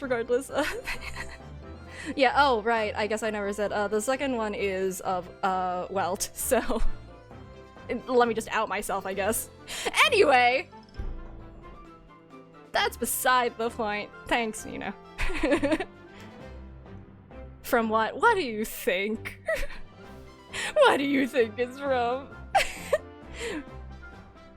Yeah, I think that y'all are still here, so... You're 30 minutes. Thank you for the 30 minutes. Honk. Well, that's why there's a goose. That's true. It fit. What do you mean it fits? Excuse you. Honk. HSR. Oh man. What do you mean it fits? Excuse, you know. What do you mean it fits? Hypersensitivity reaction. Oh my god. No, it's not that one. It is not that. It is normal outfit. His outfit is good. Just saying. Oh yeah. No, it is both. He is in both, and it's yeah. You got a point, actually. Untitled Goose Game. What the? Is that term a bad word? Is it? Why? That's interesting. Wait, does anyone? Yeah, I have no idea either. No, I'm good. Oh my god. Oh no. Wait, what's wrong, you know? Have I? Oh god, have I convinced chat to do something? Please don't do something. I am a little scared. Okay. Well. Oh my god. I mean, Welt is just Black Swan, right? Alright. I think I'm safe to continue, right? I think I'm safe to go. Tit for tat. Tit for tat strategy. What is Ryunosuke doing here anyway? Oh, we have stopped the funny music. But also, again, just I guess to just a capstone earlier, thank you guys so much, genuinely. And like, Merry heckin' holidays. Meh. It's really been great streaming. Wah. Sorry to interrupt again, but just need to get at that Western style cushion there on the sofa. Enough of this insubordination. What do you want, man? The pillows. Oh, please don't mind me. Aha! Do my eyes deceive me, or is this the wide-eyed criminal from the trial before? I was acquitted. Wide-eyed, perhaps, but criminal, no. Mods can't time out mods. You're immune? I had to change that, because when you got... Oh, I think you missed it, Apache, but, if a mod gets timed out by that, initially... Yeah, you just lose your modding privileges, which is really funny. So I had to change it. I added an exception. What is this unhealthy fascination you exhibit with the seating arrangements of others? Why were you peering under the cushion of this upholstered seat? Oh, well, the thing is, any luck? Did you find it? What? I miss him! I miss he! No, sadly not. I don't think it's here, Kazuma. You really are a liability, Ryunosuke. Report at once! Have you lost something? Is that it? Yes, we were just on our way to a party to celebrate my friend's victory here when I realized that my university pin badge was missing. University pin badge, you say? Yes, from my collar here, you see? Affirmative. Uniforms must be kept in prime condition at all times. A missing badge is unacceptable. Hasn't Ryunosuke, like, lost his badge, like, 3 times at this point? Or something like that? I think canonically he has. I thought if I looked around, it would probably turn up somewhere. Wait, is this the reason he doesn't have the badge, or the pin in the future chapters? No, he had it in case 2. He didn't have it, I'm pretty sure he had it in case 2. Yeah, so he does find it here. Like the old tale of the Koban coin and the steak. A parable of which I am acutely aware. But I've exhausted my search now, really. The only logical conclusion is that someone must have stolen it. Don't look at me! I don't just find any old metal objects irresistible, you know! Imagine what would happen if little Trooper Ido here, swallowed something like that. Aw, he's a good dad. Too bad he committed a crime. I'm afraid we'll have to give up, Ryunosuke. Still, if you tell the office your student number, they should be able to issue you with a new one. He doesn't remember, does he? What's the matter? Don't tell me. Yes, I don't remember my student number. Kazuma, yeah, this is the case 1 extra story, so he's still here. I don't believe it. I mean, this is the second. I mean, this is the second time you've lost your badge, isn't it? Third, actually. Okay, it was 3. A third, actually. Honestly, me too. I don't think I ever knew my student ID. If you didn't think you could remember it, you should have made a note of it somewhere. I told you that until I was blue in the face the last time this happened. Yes, I do seem to remember someone telling me something along those lines. It was you, what was it? You can't even remember who told you that you needed to remember it. Oh well, student numbers are 6 digits, Kazuma. Who could remember 6 whole digits? God, mood. Yume isn't exactly a long-established university, you know. All of our numbers are still rather low. In fact, they only use the last 3 digits. Well, that might help, I suppose. That might help. For Ryunosuke, it's only 3 digits you needed to remember. Just 3! Sorry, my brain is such a disappointment. Yes, well... Anyway, young man, myself, I was greatly impressed with you in the courtroom today. Only 998 possibilities. Oh, you mean me? A lawyer already before you've even graduated, and such a loyal friend to this... one. Dude! I defended myself. Prisoner 24601. You're right, we just need to put it into song and then we'll remember. Actually, it's kind of weird. I remember really random strings of numbers, but like, not only some of them. It depends. Like, I will never remember, like, God, I remember in like middle school, high school, I never remembered my locker combination. I had to write it down somewhere. But if I were like, I still remember my old router's Wi-Fi password. I don't have it anymore. I think I've said it before. But like, I still remember it for some reason. What was it? 1801BB9C4A. Like, I still remember that for some reason. It's not relevant anymore. I have a different router. But like, this one, what's that supposed to mean? Memory's weird. Oh, no, I still have much to learn. In fact, that was brought home to me in no uncertain terms only last year. My Achilles heel was spectacularly exposed by my best friend here. Huh? Indeed. What? But by me? This is the first I've heard about it. Wait, what's this? That's WP? That's going back, exactly. It was a while ago. Yes, by Ryunosuke Naruhodo. You can't have forgotten, surely. It was last summer, at the speech contest. The speech contest? Oh, that. Contestants had to take to the stage and deliver a public address on any subject they chose. We were competing to give the most compelling and powerful speech. And yours was great. It made a huge impression on the audience. Obviously, since I was a budding student of law, I was determined to win. And sure enough, one by one, my opposition fell. When I reached the final at last, I came up against you. Wait, is this how they met? Yes, so you did. Not being rude, but when I first laid eyes on you, I thought to myself, this cheeky, wide-eyed no-hoper is out of his depth. He's going to be a pushover. Dude, he made it to the finals. You have to consider that. That's your version of not being rude, is it? Well, I paid for my complacency, because it brought on that humiliating defeat.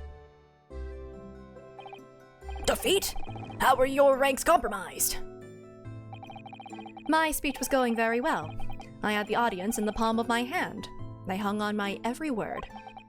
And then, when I came to the very last line... Yes? What happened at the very last line? It was supposed to be a climactic end. Unfortunately, I completely fouled it up. Never! I'm glad that we've interrupted their argument for some college tea. You mean you stumbled on your words? Spectacularly.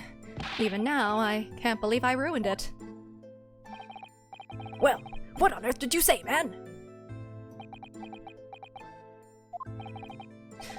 Ryunosuke, you'd better say it. I still can't get my tongue around it. Sure, of course. I can still recall it perfectly. What you said at the end of your speech, or rather, what you intended to say at the end of your speech, was this. So arise, ladies and gentlemen, and applaud our forefathers' plight and the fight for filial piety.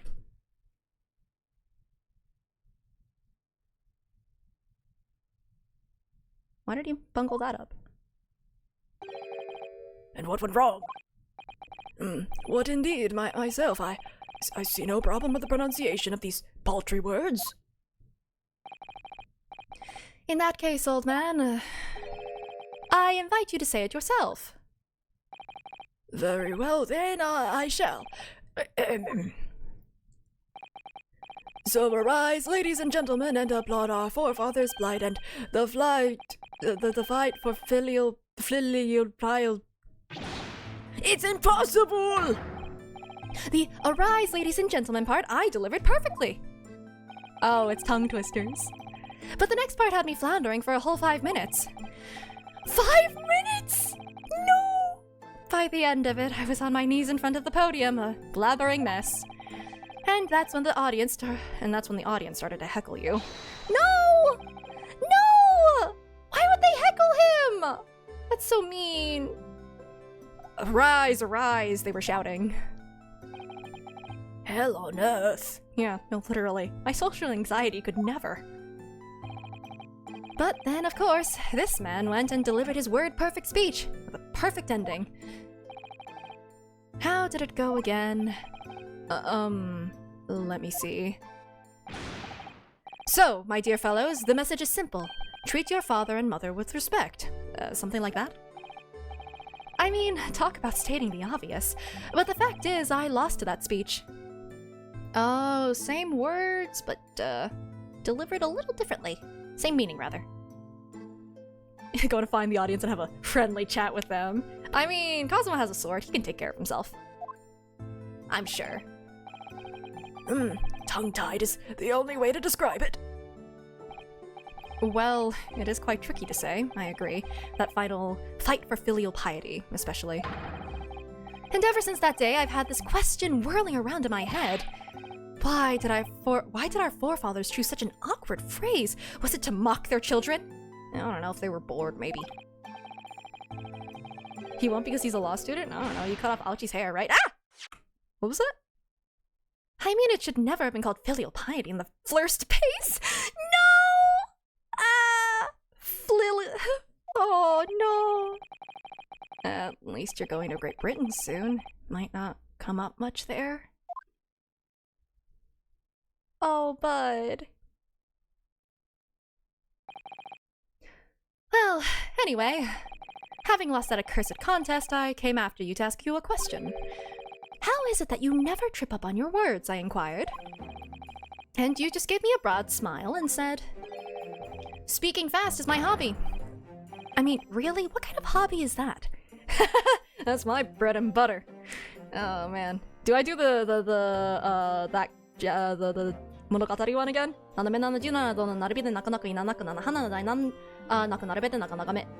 Like, I speak in, what was it? 125% speed at all times? That's my normal. You've lost a sock? I'm so sorry. I could do the other one.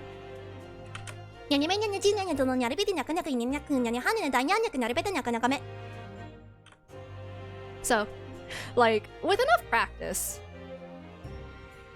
when people, the amount of times during like just schooling in general that I've been told to slow down during presentations is like so many.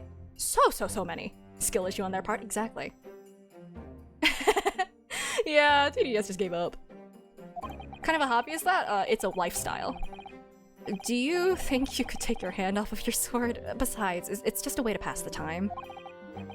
After that, you started talking at me 10 to the dozen, like you were possessed, almost. Honestly, you can't imagine the shock I suffered that day. You really can't. You're right, I really can't. Speaking fast is just the sort of hobby I'd expect a civilian like you to waste his time on. Learning how to enunciate is not a crime! Well, you have to practice, of course, but there are some simple things to start with. Like this famous one, for example. Swift samurai swords swipe silently sideways. Ah, yes, even a decrepit tongue and an ailing frame such as mine can find its way around that one. I've no doubt. It's just a bit of fun, really. I can't imagine anybody would struggle to say— oh god, is Kazuma gonna bunkle it? Isn't that right, Kazuma? Oh no. Is he gonna cut our hair off? Swift samurai samurai! A blabbering mess by word too. It's not just the samurai, every good soldier needs to be able to handle the sword. That's why I've been busy teaching Ido the finer points of swordplay. None of this wordplay nonsense, Private. Don't give a sword to the kid. Come to think of it, not long after that, we started to attend lectures together, didn't we? And we got into that debate about family values at the sukiyaki place on campus. Do you remember? Yes, your argument was full of jokes and puns and wordplay as usual. I remember it well. Oh, was it? God, me too. In any case, I swore that I would never let myself forget the shock you gave me back then. And as a symbol of how seriously I took that oath, I decided to wear this, my red Hachimaki headband. Wait, Naruhodo— wait, Ryunosuke is the reason for that? So, like, they were classmates.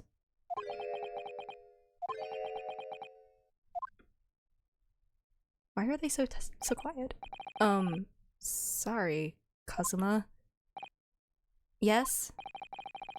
You've lost me there, I'm afraid? I don't see the link. What does your red headband have to do with your oath? Because it will always remind me of that smug look on your face as you uttered those tantalizing words. And they were certainly classmates. What words? You mean another tongue twister? I practiced and practiced until my tongue bled, but in the end, I mastered it. Did you? Mastered what? Helped each other get off. See, that's a direct quote from Case 1. That's actually a quote. When Ryunosuke was like, I'll defend myself. Kazuma was just like, what, you think I couldn't get you off? And that was it? That was the statement? And they were classmates. Well, I think it's time you heard this, actually. Listen carefully now. Do you think you were gifting another sub? That's a quote. It is a quote. Here goes. Red headband, lead headband, dead headband. There! Word perfect, see? I'm proud of you, buddy. I'm proud of you. Even if no one else is, I'm proud of you. No one else is proud. I'd actually been meaning to ask you about that. About the story behind your headband, I mean. Well, now you know. So that I'll never forget the shock and humiliation of that day. That's why I wear this red headband every single day without fail. To never forget your partner. Dang. Well, I don't know exactly how much of a shock you think you had back then, but it can't be more than the shock you've just given me now. What do you mean? Well, I'm sorry to have to tell you, but the tongue twister I said didn't go the way you seem to have remembered it. No! Don't! Just let him be happy! Please! Don't do it! Huh? It's just as famous as Swift Samurai Swords, so I can't believe you don't know it, really. It goes red bread pan, lead bread pan, dead bread man. Wait, what? Dead red No! Buddy, no! Seems I've knocked some wind out of that headband of yours, It's not too late, Private. You can always start wearing a red bread pan on your head instead. No, but it's so iconic. Your youthful vigor is manifest, young man. Your cheeks are glowing redder than your Hachiwaki. Oh no, buddy!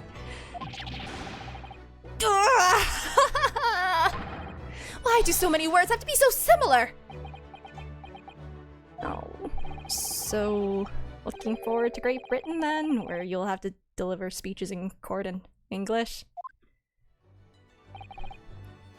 I suppose I can always shell seashells on the seashore. Oh no! No! Well... Oh, buddy. Or you could also pick a peck of pickled peppers. I guess you could also do that. He's so silly. Okay, so these are not cases, these are just little anecdotes. That's cute. Okay. Wait, so is this before? And they were roommates? Oh, a cute slice of life before everything goes to crap.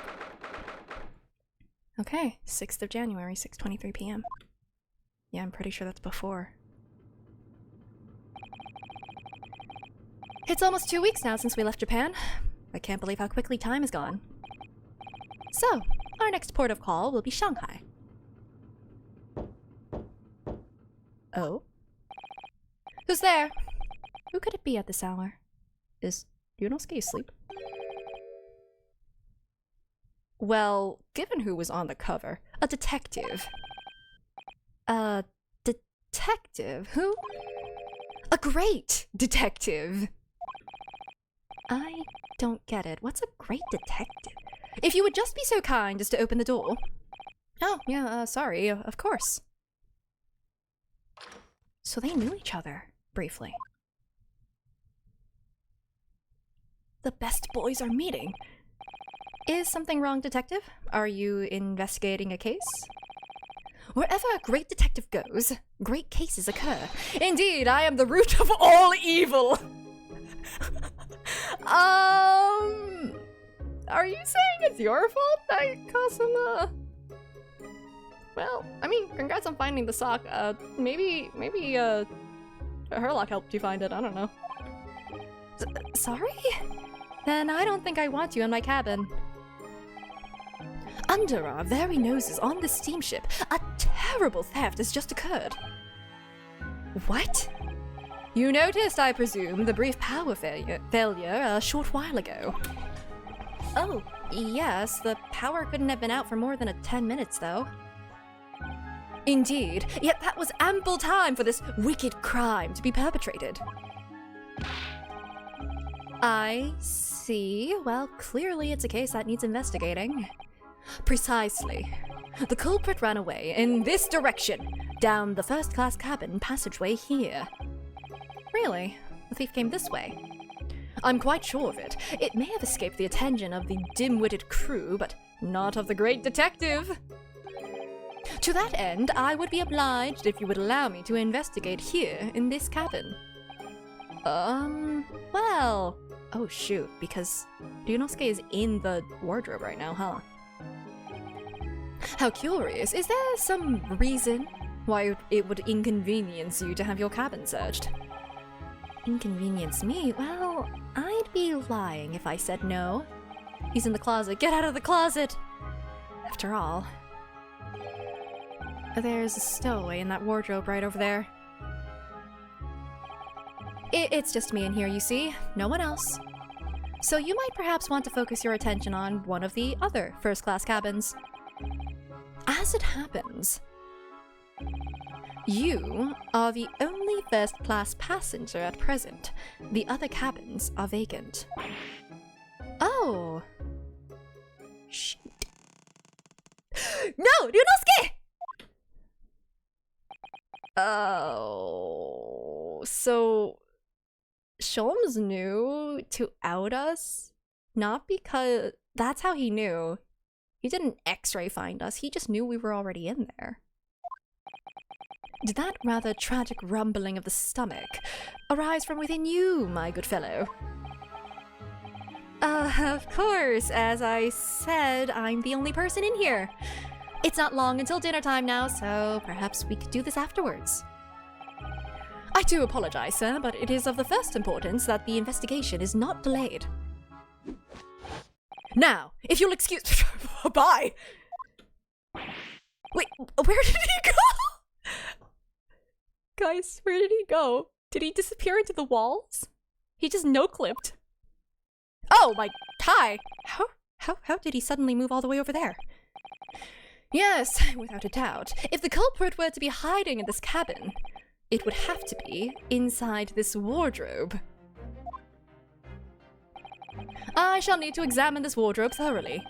I presume you have no objection?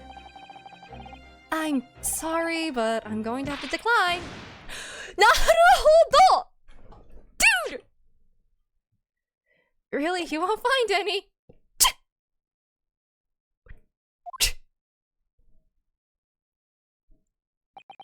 Oh wow, I just ventriloquist projected my sneezing.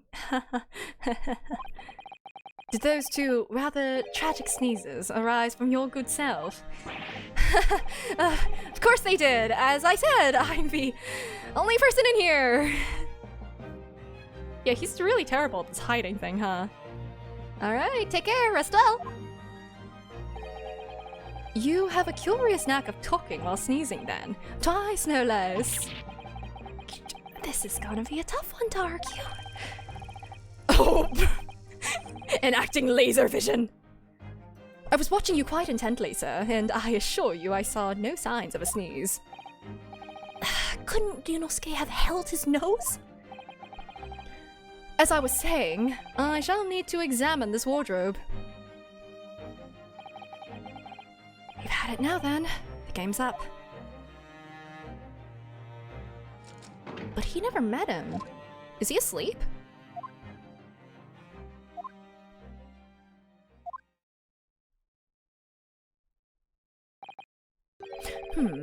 Nobody hiding in there, it seems. What? Oh, he's covering for you. What a good guy. You seem surprised. No, not at all. Yes, I am. He was in there for sure. I shut the doors on him myself. Wait, is he just not in there? Wait, what? What? Where did he go? More visitors? Who's this now?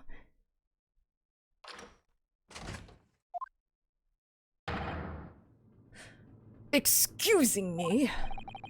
Oh, Seaman Stroganoff. Sorry for disturbing, but crime has been committed on board ship. Yes, I heard. A terrible theft, apparently. How do you know this? Oh, well, the detective here just informed me, you see. Detective? Oh my god, did he just vanish again? Yes, I assumed you must have asked him to investigate. Detective, could you... What? Where did he go? I must ask you to cooperate with investigation into this crime. Fully. Uh-oh, he's glaring at the wardrobe already. Is Sholmes in there? Is Sholmes in there? Ah! Well done! You found me! Oh my god. Is he helping cover for Ryunosuke by, like, showing that only he was in the closet? What are you doing hiding in my wardrobe? My good man, I was merely assessing the practicality of concealment in such a place. And I would say that, at a push, a human could survive for up to 5 minutes in that cramped space. Ryunosuke's been in there for a fortnight. Is he not human? Who are you? Shh! This is the moment of truth. The great detective is about to unveil the sordid details of this wretched crime. You mean to say... Yes, there can be no doubt that the culprit of this terrible theft did indeed conceal himself within this wardrobe. What? But that's impossible. He couldn't have done, because my best friend was in there the entire time. Or at least I thought he was. How can you be sure of this? Elementary, my dear fellow. The criminal left behind the most revealing evidence. How else could you explain these 3 bones? What the? He's right. Look at those knot bones in there. Wait, 3 how small are these bones actually? Wait a second. And 3 of them? If I were to guess, if I were to make a hazard a guess, this might be his snake. Because the snake was on board eating the mice, right? Well, no, they would just eat it whole and digest it. Cat? Cat ate the mice? We never did find the cat, to be fair. Ugh, the criminal has escaped this time, but I will find him and crush him. Could I ask you something, detective? Why, yes, of course. I am always delighted to answer an inquiring mind. In this terrible theft, what exactly was stolen? As I pour tea, buy myself time. Aha! What else? But some steaks on the rib bone. Huh? Did you say steaks on the rib bone? For this evening's dinner, 3 rib steaks were stolen from ship's kitchen only a short time ago.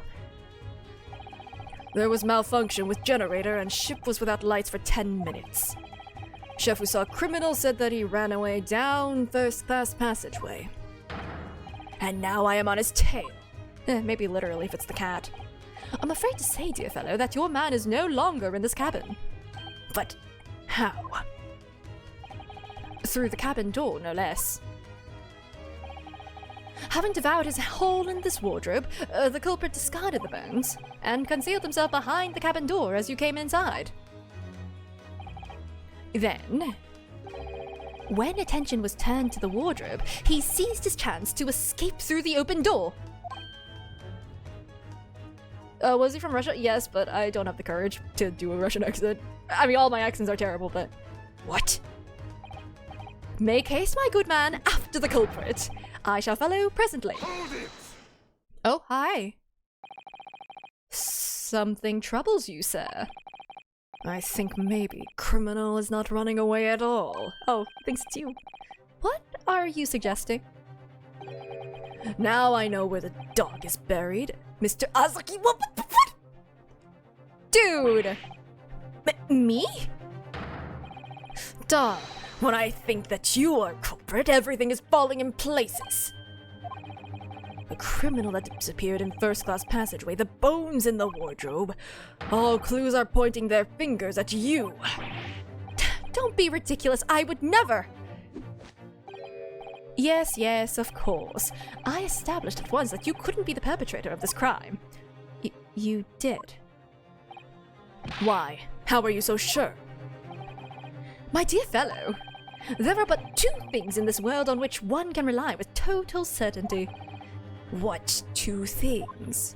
Two deductions. The first is the word of a great detective, and the second... Huh? The second is the tragic rumbling of an empty belly. Oh, not again. When I first entered this cabin, there did arise from this gentleman a belly rumbling so odiously tragic that it confirmed beyond all doubt that the man had not eaten a single rib steak in some time, let alone 3. Susato is in 3rd class, I think? 3rd or 2nd class? Only Kazuma got 1st class access because of his, I guess, sponsorship from the government. Why do I have to suffer this humiliation when I've done nothing wrong? Ryunosuke in a bit. Curses! I will catch this thief. He cannot have gone far. Indeed, assuming he decided against a post-meal constitutional swim. Well, if you will excuse me now, my apologies for upsetting your evening. So where is Ryunosuke? Detective! One moment, please. Yes? That was a most remarkable deduction. Perhaps you'd be kind enough to tell me your name? Ah, it quite slipped my mind. You have been talking with the one and only Sherlock Sholmes. I see. Well, I'm Kazuma Asugi. I'm a student on my way to Great Britain. Pleased to make your acquaintance, Mr. Asugi. Oh, and before I forget. Yes? I feel I should warn you. Live cargo is strictly forbidden on this vessel. So you would do well to conceal the stowaway currently lying low under your bed as carefully as possible. Oh, under the bed. I bid you farewell then. Mr. Asugi? Oh, sure. I thought you think you were gifting another sub. Ryunosuke is the live cargo, yes.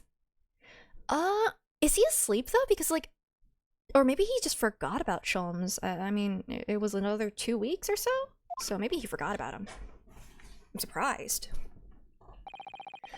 He's uncovered our secret. I suppose I should have expected nothing less. I'm a great detective. Dang. How did Ryunosuke know to get under the bed? Now then. When did you move in under the bed? I thought we'd had it when he opened the wardrobe door. Well, it was thanks to that split-second chance you engineered. That I what? You distracted him for a moment, remember? When you suggested that he investigated the other cabins instead? Oh my god, he just dived in there, no one heard a thing. Oh, yes, he turned to look towards the corridor, didn't he? Well, I couldn't see what he was doing, of course. But I thought to myself, it's now or never. And the next thing I knew, I was under the bed. You really know how to give me a scare, don't you? Anyway, what's all this about the rib steaks, huh? Oh, sorry about that. Oh, he did steal it! Dude! I've just been so hungry. Ever since we left Japan, stuck in that tiny wardrobe. Well, you should know, you've been splitting all your meals with me. You must be starving too, surely. Oh, you should have shared with him! Share your spoils! And there was that power cut before, wasn't there? For about 10 minutes. So it was then I caught a whiff of the most delicious smell. And I thought to myself, it's now or never. Next thing I knew, I had the steak in my hands. This man just can't help getting himself into trouble. Well, alright, you were hungry, but 3 steaks? Thanks to you, 3 crewmen are going to go without tonight, I imagine. No, it was just the one. What? I only took 1 rib steak from the kitchen, that's all. But I don't understand. Hey, I'm not that selfish. If I'd stolen 3 steaks, I'd at least have tossed 1 your way. I'm not your pet dog. Well, in that case, who stole the other 2? Cat? Do you think... Could there be a ghost on board? Meat-loving ghost. Ooh, take care, rest well, have a good holiday. There can only have been a single bone in the wardrobe when Ryunosuke moved to hide under the bed. Was it Schultz? No shot, right?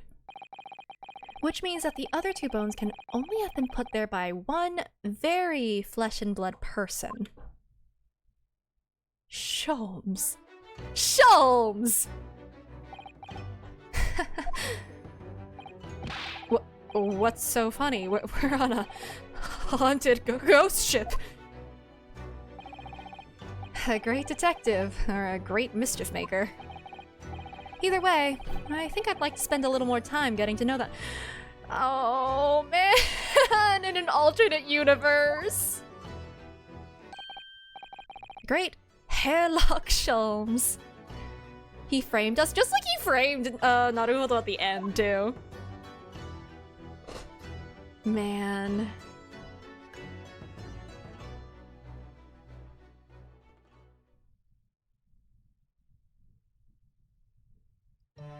That was cute. So what about this one? Wait, what's Gregson doing? Is he like fighting off the birds? There's a lot of birds in here. I'm surprised there's any living, hopefully. Well, it's chapter 3, so hopefully. Okay. Is this before or after we talked to him? Here we are again.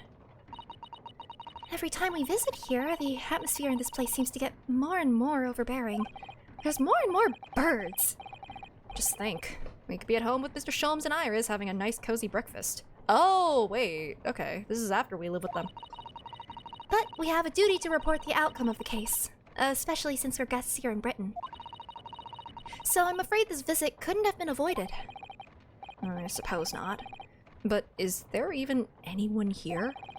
You could hear a pin drop in this one. No, there's a lot of gear noises. It's too solemn for its own good. It is very quiet, isn't it?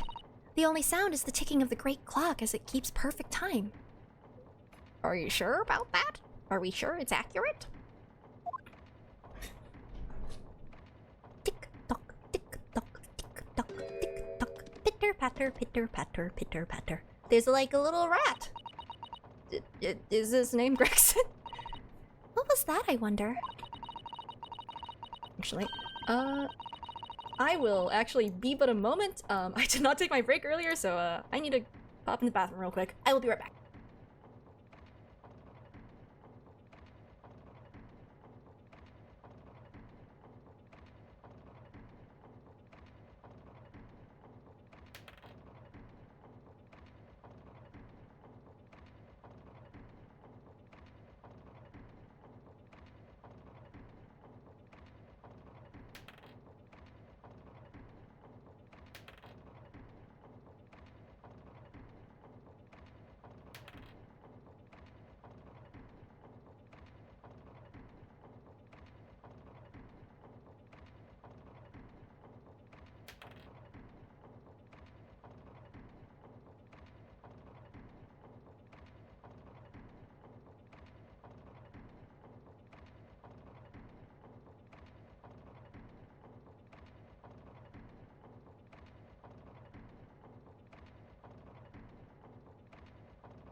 Hello!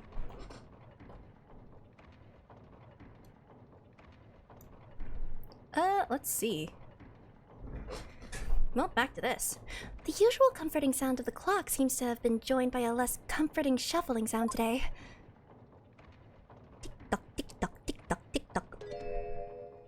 Ha ha. Huff huff huff huff huff huff. Huff and puff and blow your clock tower down. You're right. Something's disturbing the rhythmical ticking. What is the sound of that mysterious ticking? Sounds rather like an unfit middle-aged man running from pillar to post. Clumsily. Wow. Bit mean. Who are you calling unfit? Yeah, there we go.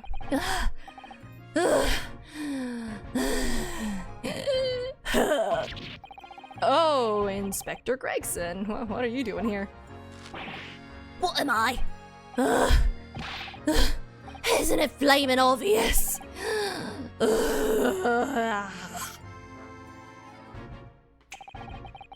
58 seconds remaining, Inspector. We'll have to talk later, sunshine. Is he making you do laps? Good morning, Lord Strongheart. Wow, he's really looking fiercely at his pocket watch today. And good morning to you. Business so early in the day. Yes, well, I mean, it's about the other day. We are to deliver our report, Lord Strongheart, as our dealings with Mr. Natsume are now over. Oh, yes. The little Japanese man. I've already cast my eyes over Van Zeek's report. Wait, is Gregson still... What does he do? Are you actually making him run laps? I must say the outcome surprised me. I thank you for a job well done. You are too kind, my lord. It's not here! It's not there! It's not over there either! What are you looking for? I hope you don't mind me asking, but what exactly is the inspector doing? He's been herring around between the bookshelves, looking beside himself with worry. He's looking for a particular work. The Lion's Pride. Now there's an all too familiar title. I'd heard it was a popular tale, so I obtained a copy from the rental library. However, it wasn't able to maintain my interest, so I soon cast it aside. I happened to notice a vacant spot on one of my shelves at the time, so I duly stowed the book there. Unfortunately, I no longer remember where that was. Nope, not there, not here either. Come on, where are you lions hiding? Oh. The book is due back today, so I've asked Gregson to locate it for me with his investigative prowess. Inside 5 minutes. That's a bit cruel. Why aren't you helping? You lost it. I must say, I've never seen anyone working so hard to find something. He's like a man possessed. Ah, yes. That's because his month's salary is staked upon the outcome. Why?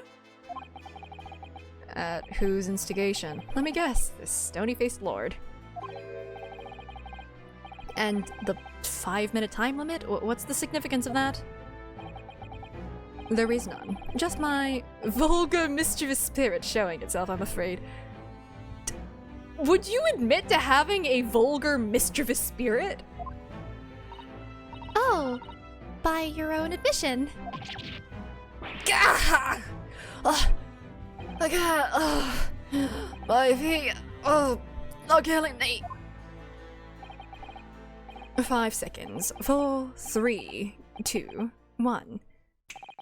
Time's up, Inspector. Which means that next month you will work unpaid and have no days. That's so horrible. That's gotta be illegal, right? No days off.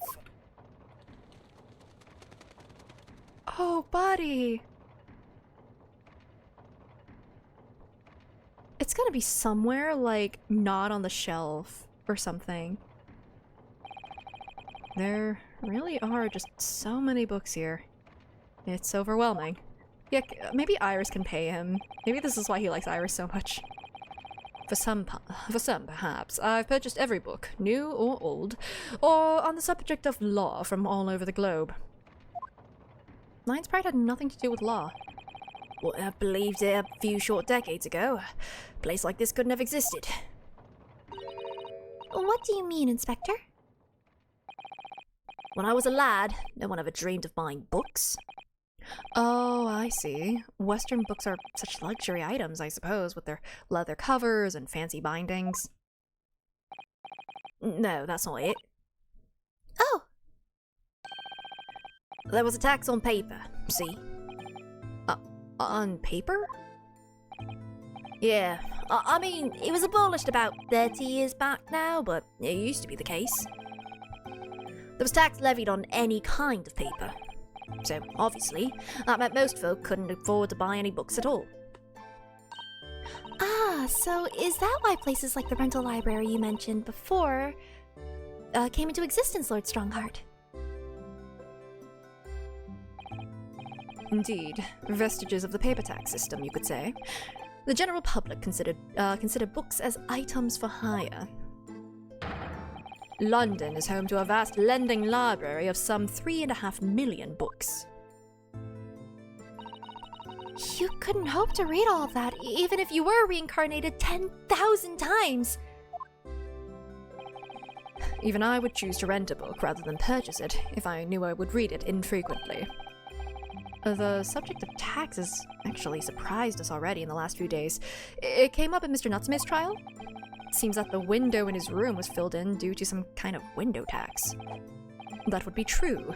Fortunately, the window tax was abolished here some 40 years ago. Sadly, in the East End in particular, many windowless houses remain. Britain's always had a bit of a thing for tax and stuff. Whatever they can tax, they tax. Sugar, salt, tea, coffee. You name it.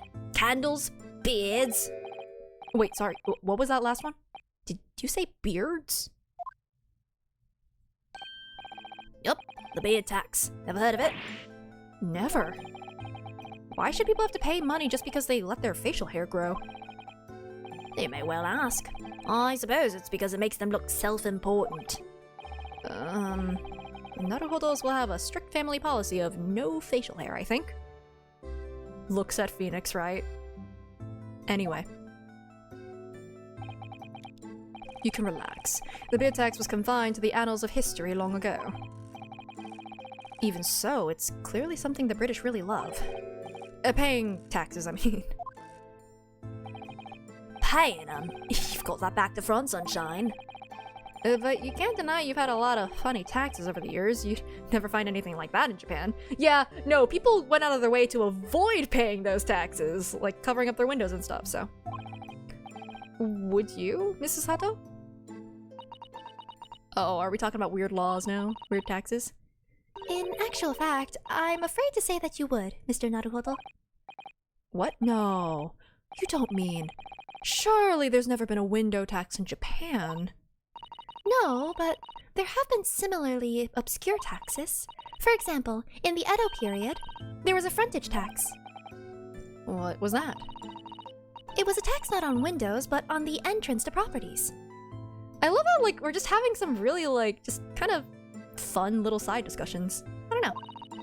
The larger a property's entrance was, the greater the tax that was levied on it. Even today, some mansions survive with extremely narrow entrances due to that old form of taxation. I had no idea. So, you Japanese are as twisted as us Brits. But we never had a beard tax. I mean, that's really going a step too far.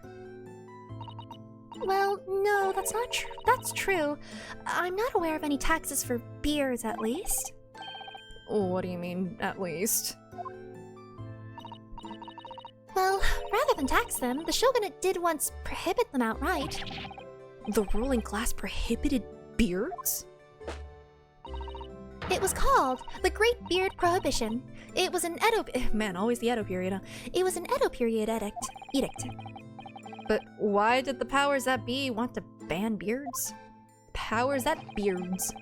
Because it makes people look self-important. Just an idea.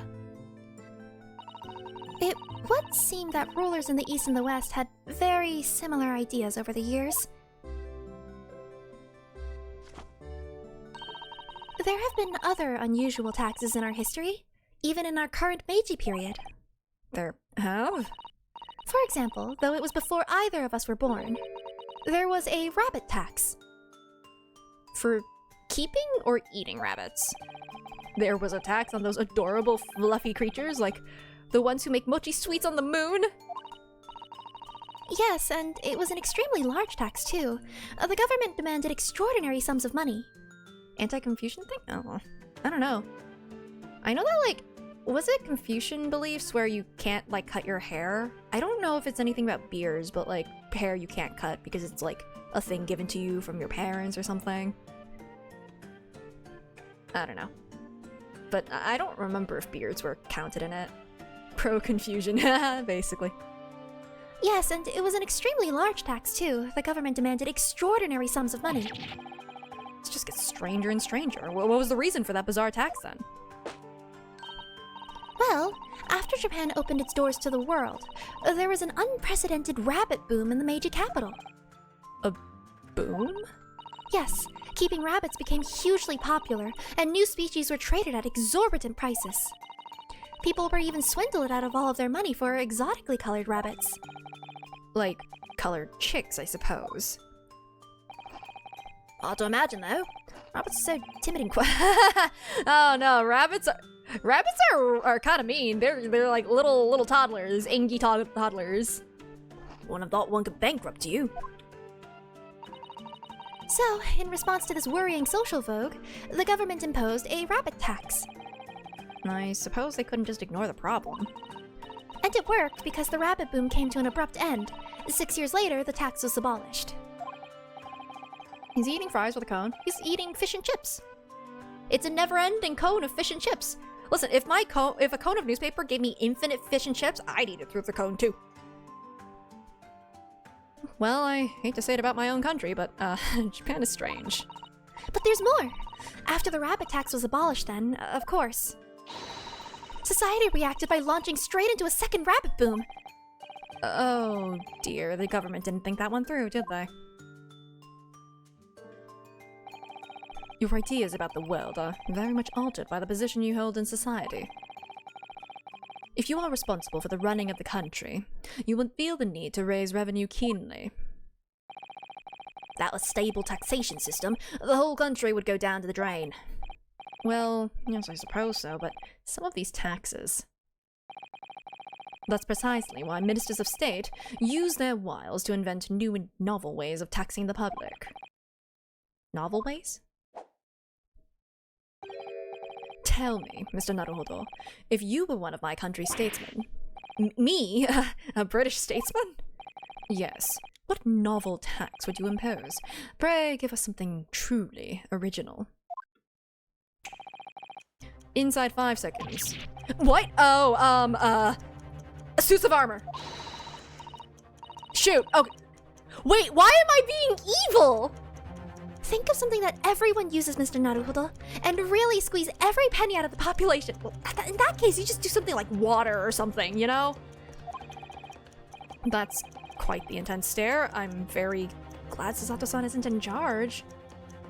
Pillow tax, I don't know, bed, chairs, table, candles, a candle tax maybe, you could have, like, you could put it on, like, gas, for the burners, you could, yeah, you could do some type of food that they frequently have, like, instead of putting it on tea, you could have it on, like, the, I don't know, maybe, like, other herbal things? I don't think it's popular enough. Horse carriage wheels, heck, racism, oh man, they wouldn't stop ever paying for that then. Horse carriage wheels. That's a unique one, right? And, you need horse carriages. Your time is up. So, what's your answer? Well... air? Maybe? Yeah, how about air? Okay. An air tax, you say? Oh, well done, Mr. Naruhodo. A truly novel and fiendish idea. It's just the Lorax. Well, everyone has to breathe, so while the population is inhaling air, my government is inhaling money. Blimey, you're a tyrant at heart, eh? A somewhat radical solution to a country's revenue problems, but sadly, not an original one. Oh my god, no way. No, you mean to say... Surely not. You mean a tax on air has been imposed in the past? It was last century. The finance minister of our neighbor France proposed it. What? Okay, if I ever go for a visit, I'm holding my breath. You can't just tax air. Unsurprisingly, it was strongly opposed by the public and soon scrapped. The minister didn't last long either. Oh dear. Although, clearly that would have been an untenable situation. The public at large are a force to be reckoned with. Don't I know it? How about you, Inspector? What new tax would you impose? Fish and chips. Let me see. My first thought is a tax on objections. Sorry. Been hearing far too many of them recently in court. There's a particular lawyer I have in mind as it happens. So I think an objection tax could be very handy. Good to see you don't allow your personal feuds to influence your work in public office. Ryunosuke is so sassy. I reckon 5 pence for every objection raised would be about right. Are you sure you want to do that? Because that means you're going to be drawing the ire of Van Zeeks, too. Just saying.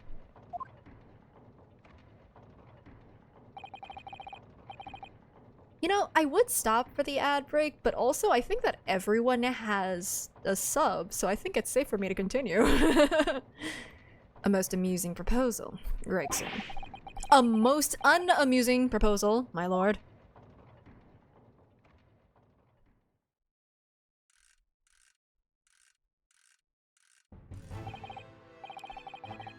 Well then, I think it's your turn now.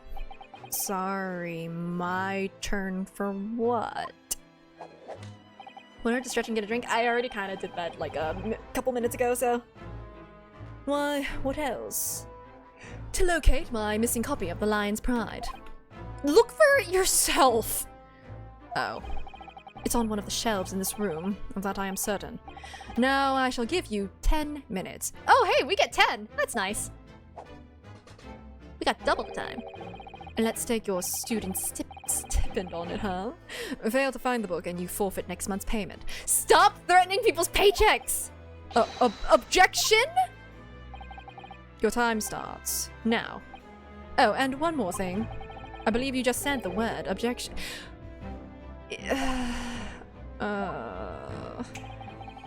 Kindly leave your 5 pence over there before you begin combing the shelves. This tax is going to be the death of me. I can't tell if he's serious or if he's joking. I'm just going to assume we found it. I hope we found it. With the power of protagonisting? A death threat? Ooh.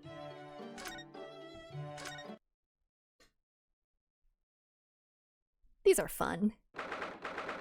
The 9th of March, 8:23 a.m.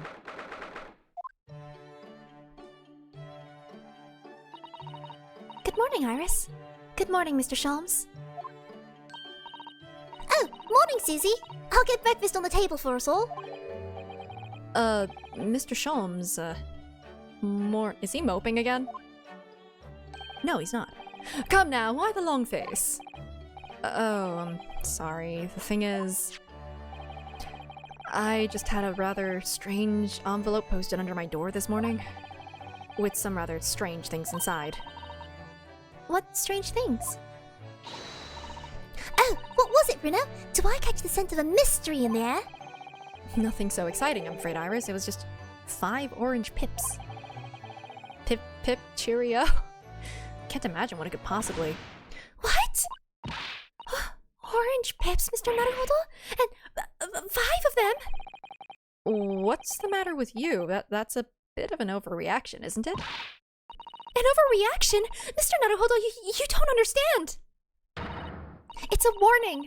A notice of imminent danger to your life. What? To my life? What's the meaning of all this, Mr. Sholmes? My dear fellow, why do you make such an enquiry of me? Because the name of the sender was written on the envelope and it was yours. Oh. You're right, Bruno. It says, sent by Sholmes, envoy of hell. What? I'm just gonna linger on this for a second. Envoy of hell. He did say he was the source of all evil. So, my little ploy has been exposed. Well, so be it. Cast your mind back, if you will, Mr. Naruhodo, to the time of our dining last night. You stole my dessert, and now you must perish. Oh, yes, Miss Susato cooked Japanese food for us. Indeed. In particular, you may recall the final norimaki sushi roll that I was about to save. Oh my, no, I was kidding. Hold on, is it literally because he... No. No, he would be this petty. He absolutely would be this petty. Shoot. That is, before you swooped in with your clacking chopsticks and filched it from under my nose. Oh, I assumed because you'd left it that you didn't want it. I'd left it, my dear fellow, because I had planned to enjoy it as my very last mouthful. No, I understand. That's kind of what I can't even say used to. I still do that. I do that. I save the best mouthfuls for last. Yeah, no, I can't even blame him. That's exactly what I do. You gotta end on the best bite. Surely you must have noted my intent by the subtle dilation of my right pupil. Why only one eye? Perhaps a clearer sign would be helpful next time. Just an idea. In summary, the post you received earlier is a notice of impending revenge. You should be quaking in your boots. What? Really? Because I went straight out into the garden and planted them. I'm hoping we may grow some exotic fruit. There's no point sending a notice of impending revenge if the person you'll send it to doesn't know what it is. Well, I knew, of course, because I've read this book. The Adventures of Sherlock Sholmes. On sale now in all major London bookshops and receiving rave reviews. Yes, of course. It's finally been published, hasn't it? I hear it's selling very well. It is. 12 short stories in 1 volume. I've earned a lifetime spending money already. And it has further bolstered my name. In fact, only the other day, a Bohemian king sought to engage my services. Oh, wait. Irene Adler? Hello? Really? That's extraordinary. Of course, the gentleman persisted with some pretense about being a fishmonger for the duration. But only a fool would presume to be able to deceive my eyes with such a charade. So, how did you know that he was a king, then? Why, there was no mystery, my dear fellow. A distinct smell of fish accompanied the man's lowly apparel. And though he tried to hide it, the left side of his mustache quivered in a quite manifest manner. Oh, Mr. Sholmes. That's simply brilliant. Having neatly resolved the case for the man, I was sent a quantity of fresh cod as a mark of his appreciation. I think perhaps you shouldn't discount the possibility that he actually was a fishmonger.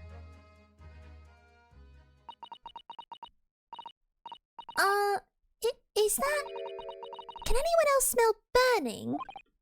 Oh, yes, you're right. And look, smoke. I think maybe... Uh-oh. Fire! Fire! There's a fire, everyone! Really, a fire? We must all leave at once! Everyone out of the building! No, wait, I have to go back to my room first. Are you deranged? If you're not asphyxiated by the smoke, the flames will burn you to death. But my Daruma doll, I can't let my Daruma burn. It means too much. Drat. Sorry, but I'm going to make a dash for it upstairs. Bruno, you're so funny. This is no time for jokes, Iris. Go quickly, get out of here. But there is no fire. Is there, Hurley? Is this the prank that he's getting him back with? Oh my god, this was the prank. Huh? Ah, what a delight to see that ploy enacted in the flesh. I wouldn't have dared to dream I should be so lucky. Miss Susato? Indeed, it was a ploy! A devilment engineered by my puckish spirit. It was all a trick, but why? It is a simple experiment of the mind, Mr. Naruhodo, when his life is threatened. A fellow is compelled instinctively to protect that property to which he attaches matching importance. And after your own life, Runo, the most important thing to you seems to be your Dharma doll. Let's not dwell on that, shall we, Iris? So, you knew all along, Mrs. Sato, that it was a trick? Yes, of course. The very ploy is described in this book. The Adventures of Sherlock Holmes. On sale now in all major London bookshops and receiving rave reviews. Not again. I have used that device quite satisfactorily in the past to solve a case. Oh, yes, it was a great success, wasn't it? But then it became something of a habit, didn't it? You started yelling fire at every crime scene. In the end, people started to pay no attention to you at all. Yes, that's true. There was a time when I was known as the Sholmes who cried wolf. I think there's a lesson to be learnt in there somewhere. But sadly, my little ploy failed to yield results this time. Iris was utterly unmoved. What do you mean? Well, I was anticipating that Iris would immediately expose her secret hiding place. The location of the nest egg she must have cached somewhere in this room. Nest egg? You think Iris has some secret savings? She is such a breadwinner in this household, don't... Why, naturally. The book is selling like hotcakes after all. It is a simple deduction indeed to conclude that the profits must be concealed here, within these walls. Oh, Mr. Sholmes, are you in need of money? I bet I know what it is. It's that new microscope that's gone on sale, isn't it, Hurley? What else? I have such a strong desire to own one, yet my purse is £1 too light. And as no offer of a loan has been forthcoming, I have been forced to resort to an alternative stratagem. I almost said shenanigan. Sorry, Hurley, but I'm not falling for that. Not coming from the Sholmes who cried wolf.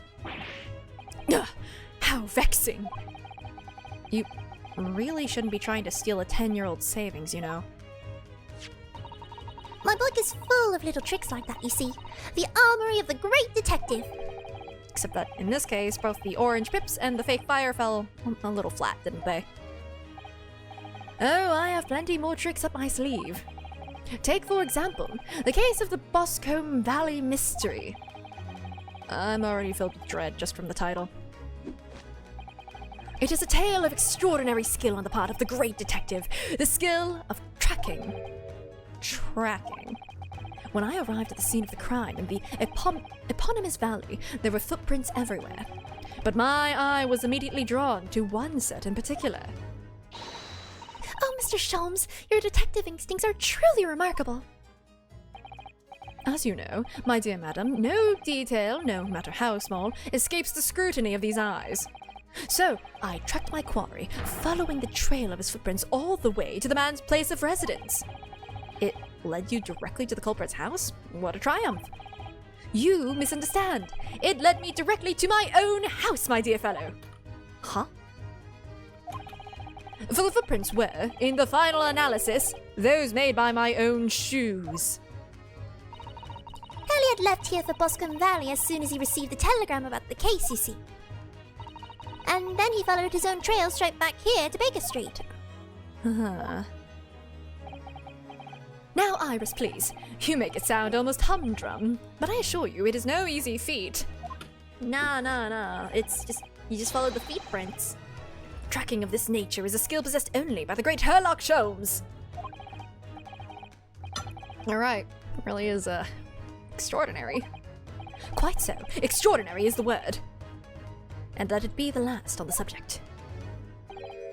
Anyway, needless to say, I subsequently went on to solve the case with various other deductions. Yeah, it's the various other deductions that I'm interested in. Ah, well, you shall have to read the book then. I'm sure Iris has penned it with her usual flourish. Oh, absolutely. I put an ingenious spin on the great detective's exploits. Must have been very ingenious to make this man sound even remotely credible as a detective. None of the above. Wait, is that... Does it smell like something's burning again? We've had enough devilment for one day, Mr. Sholmes. Put your puckish spirit to bed. I assure you, this has nothing to do with me or my spirit. What? Oh no, the smoke is getting thicker. You mean it's not a trick this time? There really is a... Fire! Fire! There's a fire, everyone! Mr. Sato, where are you going? Stand aside, Mr. Naruhodo. Easy, Mr. Sholmes, what are you... What did he just break? Mr. Sholmes? Why did he just chuck the bust of Napoleon on the floor? Oh yeah, he does that, doesn't he? Oh, look at that. In amongst all the broken porcelain. Coins, sovereigns in fact, worth a whole pound each. Come everyone, we must leave at once, evacuate the building. Iris was playing a joke on everyone. She got us. You fell for it, Hurley. Hook, line, and sinker. No, that was his savings. Wait, you mean Iris? I certainly wouldn't have guessed that's where you'd hidden it. Do you mean to say that this smoke was... My own puckish spirit needs to come out and play sometimes too, you know. What? Of course. I know what it is, Iris. It's that indoor herb garden set that went on sale last week, isn't it? That's what you're after. Oh my god, they're cut from the same cloth. I want one so desperately, but I'm £4 short. And even though you told me you didn't have any money to spare before, I knew you had a secret nest egg somewhere in this room. You've outwitted me again. You really shouldn't let yourself be outwitted by a 10-year-old child, you know? Low-key, I feel like he let himself... It's not just me, like, being biased. I feel like this is just how their, like, parent-child relationship is. It's actually very cute. So, thank you for the loan, Hurley. Oh, but wait. What's the matter? Where's Susie? She's disappeared. Oh, yes, that's right. She ran off up the stairs before, didn't she?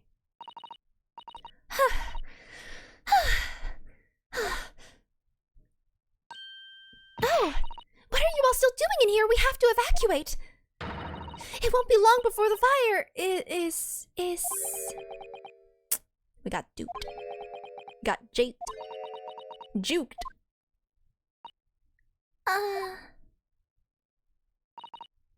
Sorry, Susie.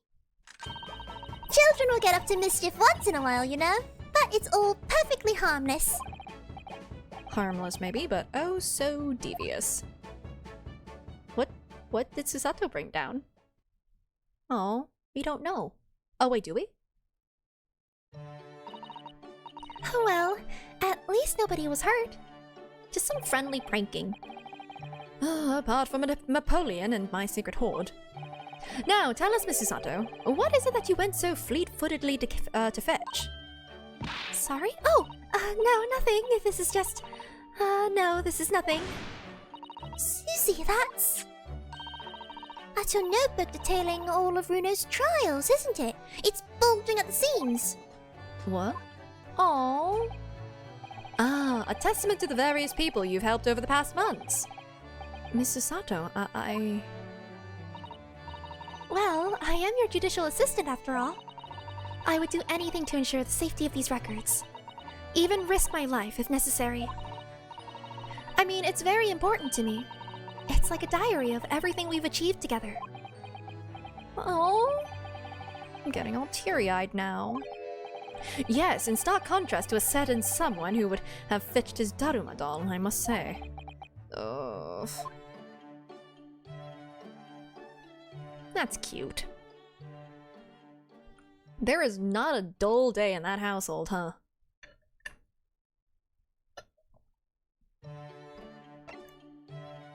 Can I get through all of these? I will certainly try. But I am losing steam. I will try. Here's the Daruma doll.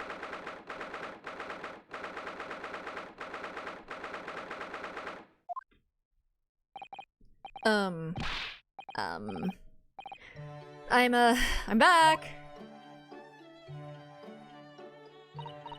Oh, hello, Mr. Naruhodo. Did you have a good outing? Hi, Bruno. What's the matter? Your eyes are as big as dinner plates. Iris, I wasn't expecting to see you here. What did you do? I've just made some tea, Mr. Naruhodo. Would you like a cup? A cup or two, yes. Definite tea. You good? Alright, Bruno. What's going on? You're acting extremely strangely. What, me? No, not at all. I'm as normal can be. Normality itself. See?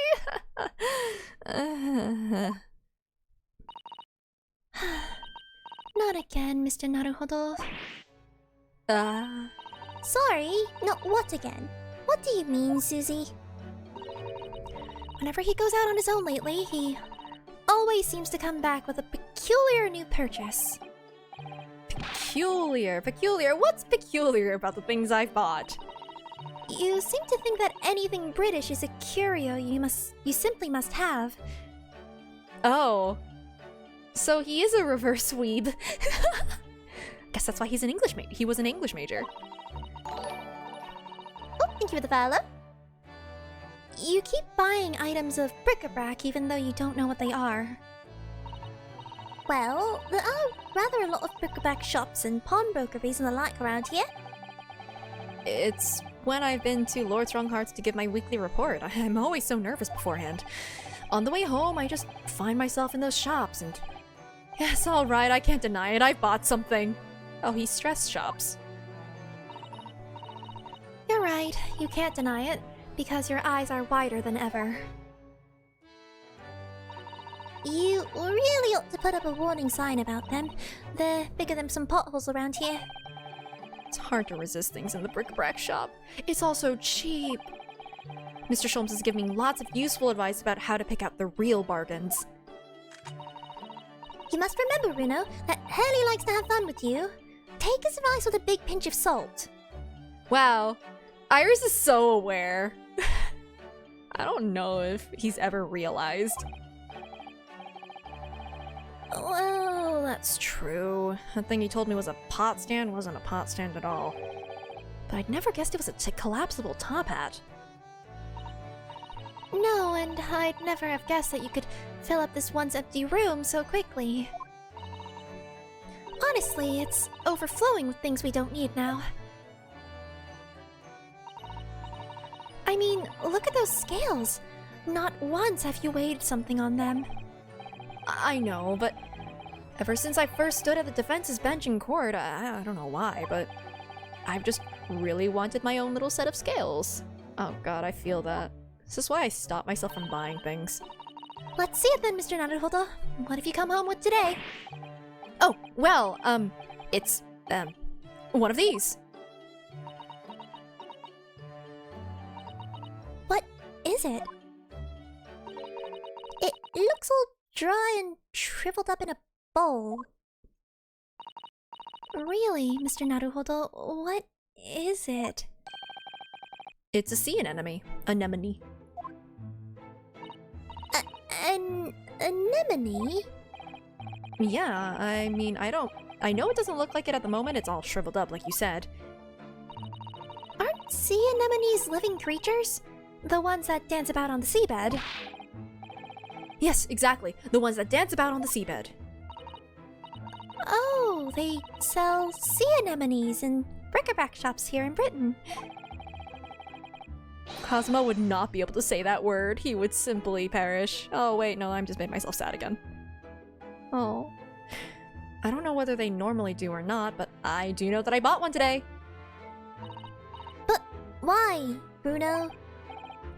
Well, yes, for the aquarium, of course. Aquarium? I don't know that word. Oh, is this before they had the aquarium in the corner? Well, according to the shopkeeper, keeping sea creatures in tanks was hugely popular here in London before. Oh, yes, some people have some beautiful fish in seawater tanks, it's true. Having an aquarium became popular because the old glass tax was abolished. There it is again, rearing its ugly head, the subject of taxation. It was a real craze for a while. Everyone in London had one. For a while? Yes, it didn't last long. People's enthusiasm soon went. Oh, those poor fish. Oh, you can imagine that. Oh. It's just far too much work to be changing the seawater regularly in a city like London. Okay, so yeah, we are addressing that. And how they don't really have filters and stuff, so they have to change it really frequently. Especially big tanks. Never a truer word said, I'm sure. You'd think people might have realized that from the start, really, wouldn't you? Anyway, that was long before I was born. So now everyone jokes that there's an unloved aquarium covered in dust in every attic in the capital. And it's true! There's one in this attic too! When I told the man in the bric-a-brac shop about it, he had these words of wisdom. That's why this is the age of the sea anemone! And that made a lot of sense to me. It made sense to you, did it? But, Bruno, this anemone is completely dried up. You just need to soak it in water overnight and it'll be as good as new, that's what the man said. I'm not sure that it works in the same way as dried wakame seaweed, Mr. Naruhodo. Oh, take care! Rest well! And happy holidays! Once I've saved some money, I'm going to buy some prawns to keep this little fellow company. Oh, he does have prawns in there! I do remember that! Oh, how exciting! Your office will be teeming with life. Honestly, genuinely, keeping shrimp is a pretty fair thing to do. Cause like, shrimp are, I don't know, at least in comparison to some varieties of fish, it's pretty low maintenance in comparison. I don't know. They're pretty chill little guys. They don't really have a long lifespan either, so it's not as much of a commitment. Which is sad, but also it's just like, you know, if you started out the aquarium keeping, then and you find you don't like it, I don't know. Can you just buy live prawns at the Asian Mart and keep them as pets? Theoretically. I know that people have kept like lobsters and stuff. Actually, I'm putting on another jacket. There we go. I know that there are people who kept lobsters. Well, it really... Britain is a funny country, though. I mean, a sea anemone craze? Well, they say people in glass houses about comments like that here, Mr. Naruhodo. Don't forget that there was a very curious rabbit craze in our own country not so very long ago. A mortifying chapter that people will try to erase from the history books 100 years from now, I'm sure. You know, there was another craze as well before the aquarium one. Don't say crocodiles. Have you heard of Wardian cases? What? No, I've definitely never heard of them. Let's see. They were little glazed cases for growing plants indoors, I believe. Oh, I see. For plant lovers to raise their favorite tropical plants. That's right. Like, different types of ferns. Ferns? Do you mean those rather dull plants with lots of fronds for leaves? Not dull at all. Ferns are lovely plants. Yeah, I agree. I think people wanted to recreate the exotic foliage of the tropics in their own homes. So they grew ferns. I mean, ferns, sea anemones, Londoners certainly have a knack for the obscure. Well, thinking about it... My grandfather loved the moss on his bonsai. He looked after it better than the trees. Seems like the more obscure something is, the more it interests people. Yeah, that's fair. Gestures at the entire British Museum. Yeah, that's also fair. Maybe. Anyway, the Wardian case craze didn't last very long. Now, most of those little glass cases are just gathering dust, I think. But haven't I seen one in your room, Iris? Oh, very observant of you, Susie. Yes, that's right. Mine's certainly not gathering dust. I grow tropical herbs in it. Well, Mr. Naruhodo? I really must ask you to stop all this frivolous buying of strange things. Yeah, oh, alright, sorry. It's just that, well, think about Mr. Sholmes's room. He has all sorts of peculiar trinkets lying around. Oh, well, yes, that's true, and they seem to be growing in number. Recently, I've noticed a blowpipe, a few beryl crystals set in a twisted piece of gold, a gold-rimmed pince-nez. I spotted a small gramophone record in there the other day, so I slipped it onto the gramophone. It was just a whispering voice saying, Norbury, and nothing more. What could it possibly be about? Those are all mementos of cases that Hurley solved over the years. Exactly. That's what I want to create in here. Just that sort of atmosphere. Well, you'd have to solve cases. Ah, a room of meaningful trinkets, each with their own unique history, you mean? Yes, that. I knew you'd understand, Mrs. Sato. Can't just fabricate it by just buying it, though. But, Mr. Naruhodo, none of the things you've bought for the room have any connection with any of our cases. Oh, don't they? Well, for example, take that splendid but rather weather-beaten top hat.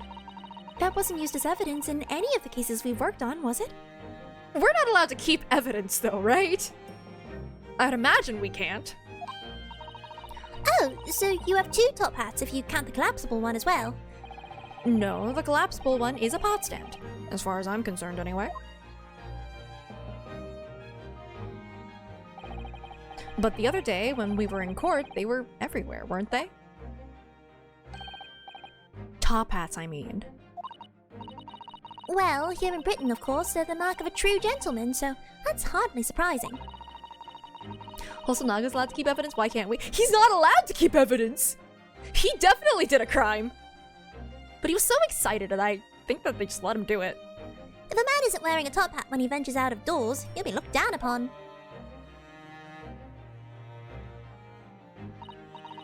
Gosh, it has very strict rules, doesn't it? The English Gentleman's Code. I've been wondering how I'd look in a top hat recently.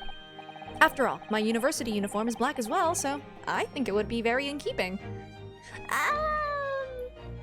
I don't think so. Oh, what a good idea! Go on then, Reno, try it on! Do we get to see it? No, we only get the reactions. I can imagine it, though.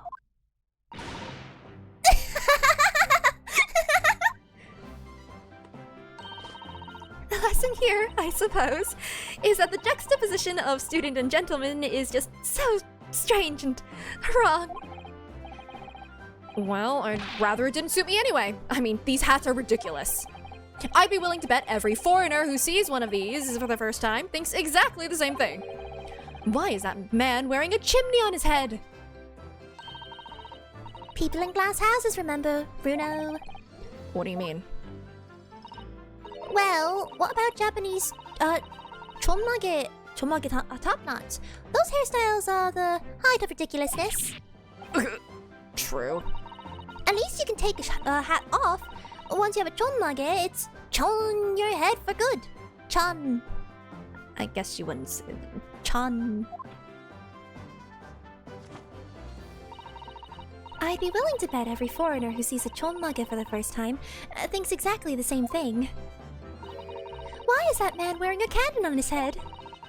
I suppose that's what it means to have different cultures, isn't it? On the subject of hats. Oh god, I'm gonna be haunted forever. The one Mr. Sholmes always wears is really very strange, don't you think? I beg your pardon, Mr. Naruhodo. What a thing to say! That hat is the very essence of Mr. Sholmes. Actually, kinda. Considering that that hat has just become synonymous, like the hat and pipe have become so synonymous of Sherlock Holmes. Yeah. Yes, without his deerstalker, the great detective would be unrecognizable. It's called a deerstalker? That's a surprisingly swanky name. It's the hat of a hunter, just like the flat cap. I made up my mind long ago to visit Regent Street and buy one for myself. I'm not sure it's going to fit over your hair. Well, I think it's perfect for a great detective who stalks his criminal quarry. What do you think is strange about it anyway? Well, you've seen it. It has two brims, one at the front and one at the back. Why do you need two brims on a hat? Surely one at the front is enough, no? One moment, please. If you ask me, it's just Mr. Sholmes' madcap personality coming through. I bet it's so that he doesn't have to think about which way around to put it on or something like that. Is Sholmes gonna show up behind him? Mr. Sholmes does not have a madcap personality. He always has a clear head. Deerstalkers were made for hunters who had to hide in thickets when they were stalking their prey. The brim at the back was designed to stop the stalks of plants scratching the back of their necks. Oh, that's interesting. Oh my god. Oh, so that's the reason. Thank you, Iris, for educating us. Mr. Sholmes doesn't spend a lot of time in thickets, though, does he? Well, no, that's true. Hat redeem when? That would be something I'd make a bit redeem. You're not humiliating me for free. I don't know. I'm telling you, it's just his impetuous personality. That's my theory and I'm sticking to it.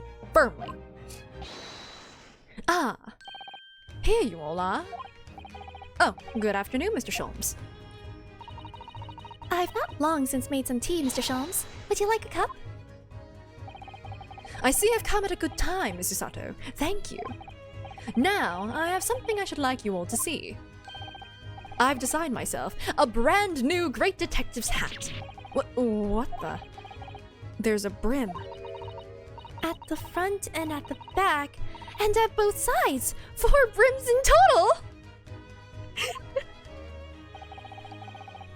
Your observation is quite correct, my dear madam. I'm a busy man, you see. But with this hat, whichever way I put it on, I shall always have it pointing the correct way. He heard the whole conversation. He absolutely is screwing with them. This is great. Oh. With my previous hat, I could, in an impetuous moment, wear it erroneously with the rims on either side. He's doing this to prove his point just to screw with them. That's so great. That's impressively clumsy, I would say. And I must regretfully say, I think your madcap theory was correct, after all. It's not a sun hat, it's just in 4 directions, so he could still put it on incorrectly, technically. But really, Mr. Sholmes, with brims on all 4 sides like that, wouldn't it just be better to wear a top hat instead? Oh, yes, and however you put it on, you'd have a brim all around. What? So true, so true. So true, bestie. No. How could I have been so blinkered to this fact until now? Well, fortunately, I happen to have 2 top hats here. If you just lift the pot off it, you're welcome to try that one over there. Would you call it a hat? No! Indeed I shall, my good fellow. Much obliged. No, but you're so iconic. These are getting longer, I feel like. Oh dear, Hurley, it looks terrible! More terrible than I could possibly have imagined. Oh, that's not good. Maybe it's because of your long face, paired with a tall hat, it just doesn't work. Well, I think it's very nice, Mr. Sholmes, even if it will have the whole world in fits of laughter. I should never have meddled with it! Give me a deerstalker forevermore! And give me my regulation university hat forevermore. There's still hope that you'll graduate one day, Mr. Naruhodo. Don't give up. I don't know. He skipped so much class at this point. Is he still a student there? I do wish we could see it. We can imagine it in our brains. That's all we can do, unfortunately. Again, I think that he's just messing with them and it's very cute. Oh. He also doesn't have his student badge anymore. Exactly. I'm surprised. Wait, no, he had it on the boat. So he either got a new one or, like, he found it at some point. Well, probably.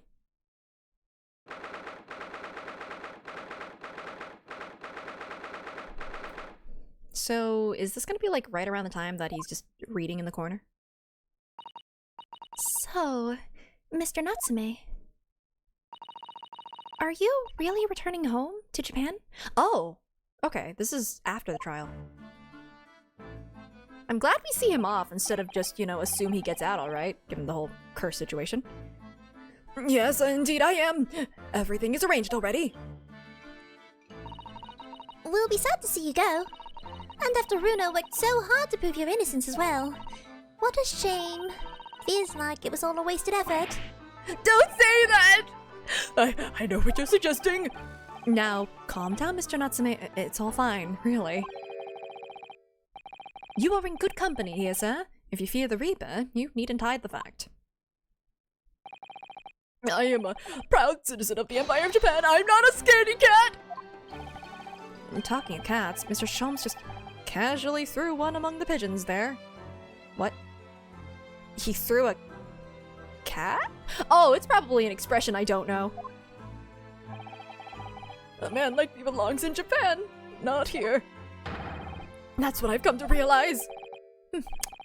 I wonder.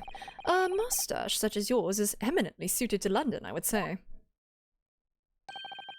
And there goes Mr. Sholmes throwing another cat in. The moment I arrived in the city, I noticed. Everyone in London laughs at me behind my back, like hyenas. Hysterical hyenas, hawing horribly. I'm sure that's not true, Mr. Natsume. Oh, but it is. Whenever I turn around and peer down the fog-filled streets, all I see is foreigners everywhere. Well, there's you, Runo, and Susie in here, so that's 3 foreigners out of 5 people. I take your point. Only the other day I was taking a stroll through the fog as usual when a young man approached me from ahead. He was pale and gaunt, his back arched like a cat.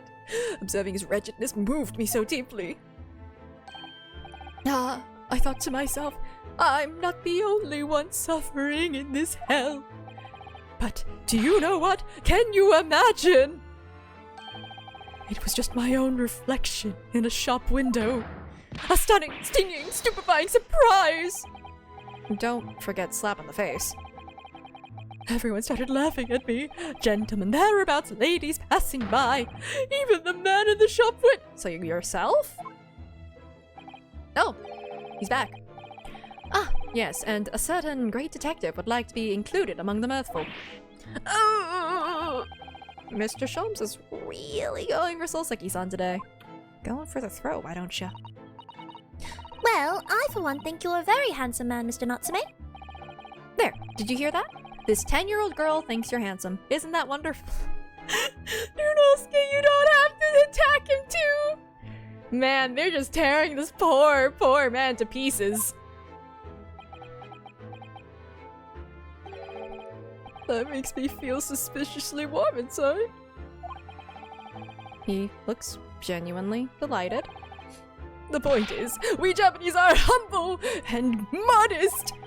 Studying on foreign soil surrounded by foreign people, how could anyone possibly enjoy that? No one could! It's impossible! For a genuine Japanese. If you say so. Actually, it would appear that there is someone. A Japanese man who studied in a foreign country and seems to have thrived on the experience. There is.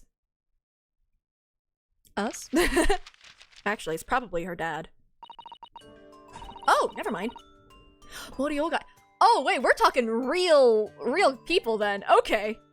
Mr. Ogai Mori, I believe he studied in Germany. Mr. Mori. Pray tell us more of the fellow. Well, today he's a very successful author in Japan. Oh, I've heard of him. He's the professor who wrote My Hime, isn't he? My Hime? I suppose in English the title would be Dancing Queen. Dad, okay, maybe. Oh, I see. A tale of a woman who waltzed her way through the world, perhaps. You really needn't make up a silly translation, you know. It's already officially called The Dancing Girl in English. It seems Mr. Mori greatly enjoyed his time in Germany. He became close with a local lady while he was there. Close, you say? What a local lady? Like compared to its criminally contradictory conduct. Is it a magical girl on me? I mean, if it is, I wouldn't be surprised if it's a reference. Like, these are very famous authors, so, like, makes sense. Well, I suppose your experience of studying abroad depends to a large extent on your character. As they say, many minds. Mr. Mori has an open mind. Mr. Natsume, a closed one. Possibly a slight black and white view, don't you think, Mr. Sholmes? Well, anyway, if that's how you feel about being abroad, why did you choose to study here? Wasn't it to further our nation's understanding of the English language or something? Yes, that's right. So, what were you doing in Japan before you came to Great Britain then? I was a school teacher of English, of course.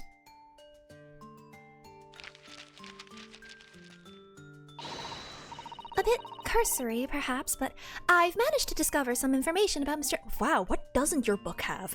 about Mr. Natsume's teaching days.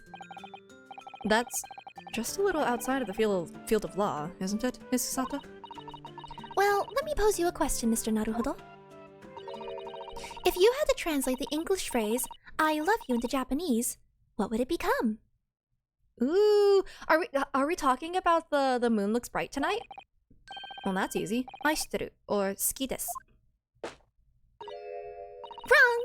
According to Mr. Natsume's teachings, at least. What? Would you like to explain, Mr. Natsume? Oh, yes, of course. Your research was very thorough. I always used to tell my students that we Japanese don't express ourselves that way. Rather, we might say, "Tsuki ga kirei desu ne." My dear Mr. Natsume, I must interject. Tsuki ga kirei desu ne would translate as the moon is beautiful, isn't it? I know that! The point is that we Japanese are reticent when it comes to expressing our emotions.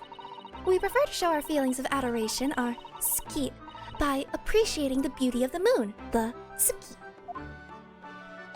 It's all puns all the way down. Ah, using the tsuki to express suki. It's an amusing play on words, I see. No! Or a language you might understand better. That Sholmes! Why are you scolding him like he's a puppy? It's not a play on words! It's subtle, it's humble, it's fleeting and beautiful. It is art! Isn't it just being shy? My dear fellow, the foreign dancing girl will forever be out of your reach with such an attitude. Dang! Ooh. Imagine how the great Mr. Mori would act. Dang! Ouch! He would win the lady's heart in a flash with a well-placed and unrestrained I love you. That's smooth, Mr. Mori. Am I destined to live in his shadow forever? Just what sort of man is he in that imagination of yours? The fact is, I just can't settle in this foggy London town with all its foreign inhabitants. I've lost count of the number of different lodgings I tried before I found myself here. As it happens, I even lived on Baker Street at one time. No, really? A So scholar lives near there, a man by the name of William James Craig.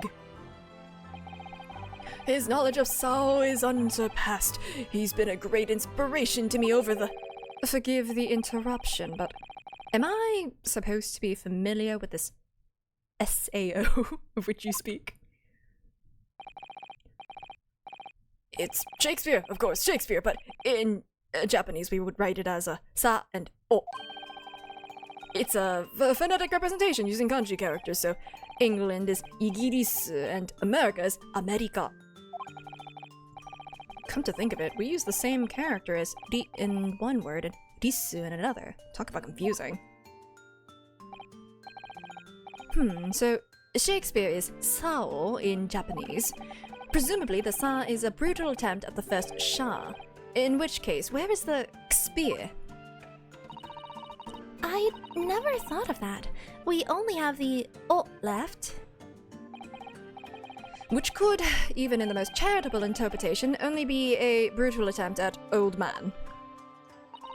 It seems to me that whoever had the job of deciding on the characters for his name got bored very early on. Complete kanji character catastrophe! So then, on to the burning question. What about me? How do you write my name? Sherlock Holmes. Sorry? Sherlock Holmes, my dear fellow. There must be Japanese characters for my name. Oh dear, I am sorry, Mr. Sholmes, but none exist that I'm aware of. What? There he goes. Am I really nothing to you Japanese? In that case, it is a matter of paramount importance. You must construct my name in kanji at once. Oh, well, we could use a kanji that's pronounced so to start with, and then use one more to give so oh, perhaps. I think that would be about right, Mr. Sholmes. So oh. So, like, in the Japanese then, since this is clearly trying to do the last name, wouldn't it be Ho-o? So... But that's almost the same as Sao, isn't it? Oh, you know what? They probably still did So-o, but like, you know, Sherlock, so the first one, right? Ara. Yes, you employ the dreaded O. I don't want people to confuse me with an old man who died centuries ago. I'm sure the world's greatest literary figure would rather not be confused with you either. Well, the world's greatest detective is still youthful and full of vigor, so how about so handsome? Bro. Oh yes, that sounds wonderful. I'm sure everyone will be calling you that in 100 years from now. I mean, if it's Sherlock Holmes, it does start with a so and then kind of. I'm trying. I'm reaching. How can she say that with a straight face? What about me then, Iris? Perhaps Aihime, since the second character doesn't seem to matter. Does it not matter? Aihime? Oh yes, Princess of Love. That's an adorable name for you, Iris. Stop, please! With a name like that. Mr. Mori is likely to turn up at any moment and rashly declare, I love you! This Mori-san has become quite a character in Soseki-san's mind. And you, Mr. Naruhodo. Might I venture? Kurobozu. Kurobozu?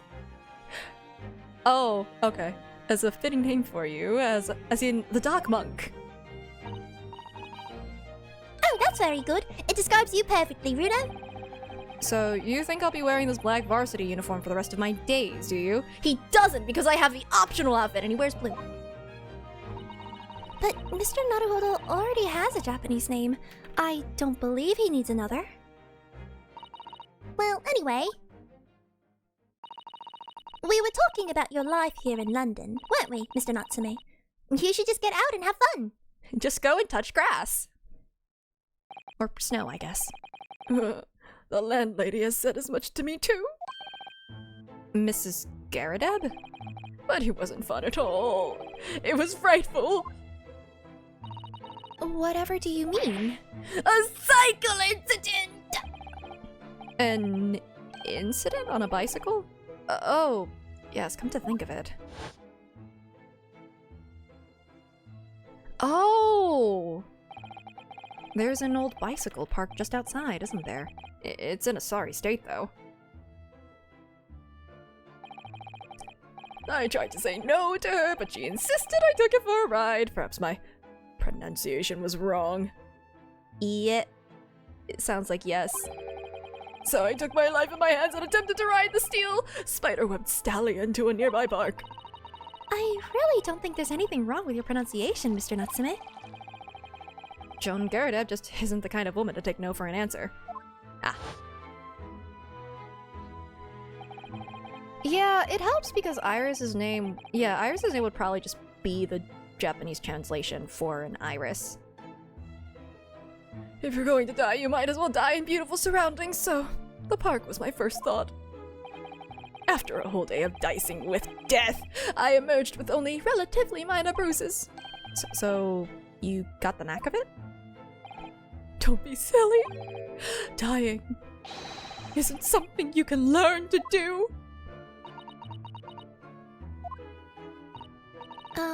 Mr. Natsume, you keep talking about dicing with death and dying and so forth, but riding a bicycle is supposed to be fun.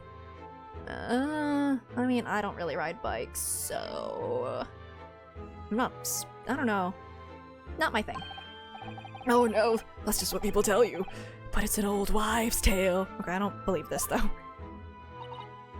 Is it? I mean, just consider the real name of the vehicle.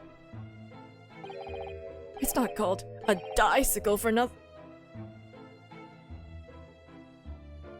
Huh.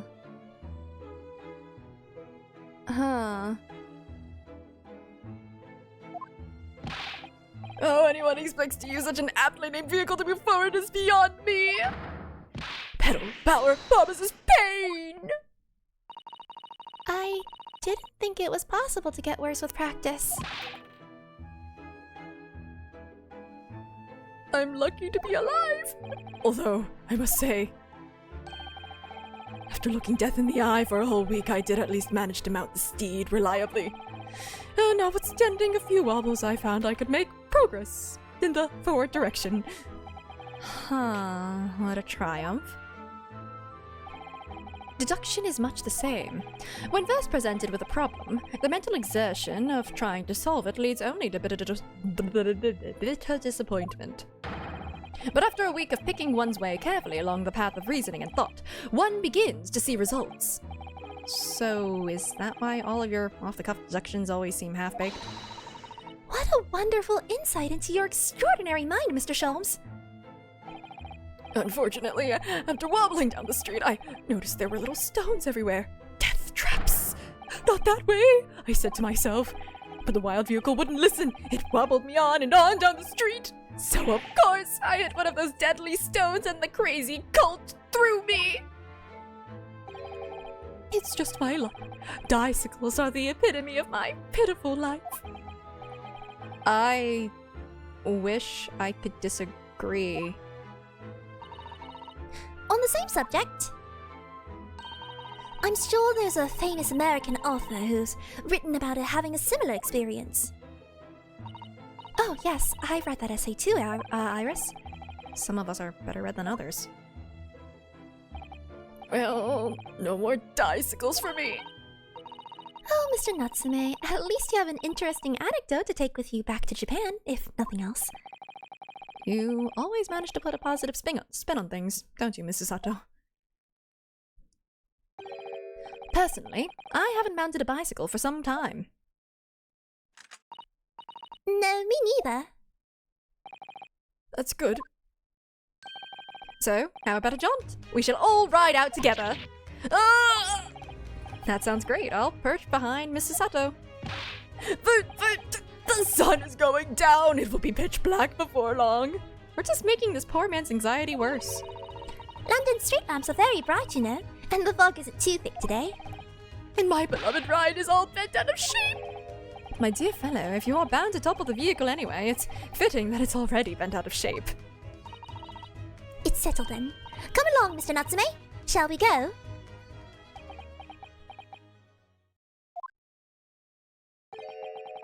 Tsukikakire desu ne. Don't tell me that's his translation of no thank you as well. Indeed, Mr. Natsume, the moon is at its most beautiful at precisely this time in the evening. Oh. We're not Japanese, you can't beat around the bush with us.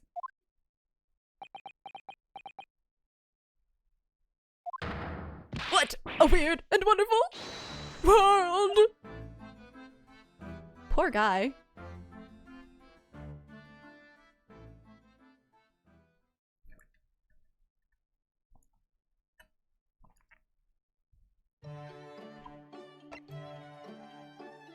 Oh yeah, these are definitely getting longer and longer. The first one was so short in comparison. Okay, come on, we can do this, right? Yeah, it's possible.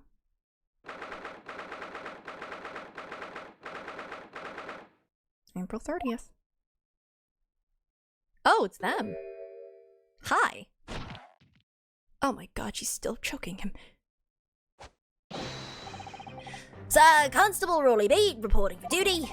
Thanks to the good offices of Lord Van Zeeks, I'm back on my beat here in the capital, doing my best for the good citizens of London, sir. Ah, my Rolly, back in his Bobby's uniform. You couldn't look any more handsome if you tried. Ah, my love, you say the sweetest things. Oh, Pat. Oh, Rolly. To us, Lord Van Zeeks isn't the Reaper of the Bailey at all. Oh no, of course not. He's the patron saint of Bobbies.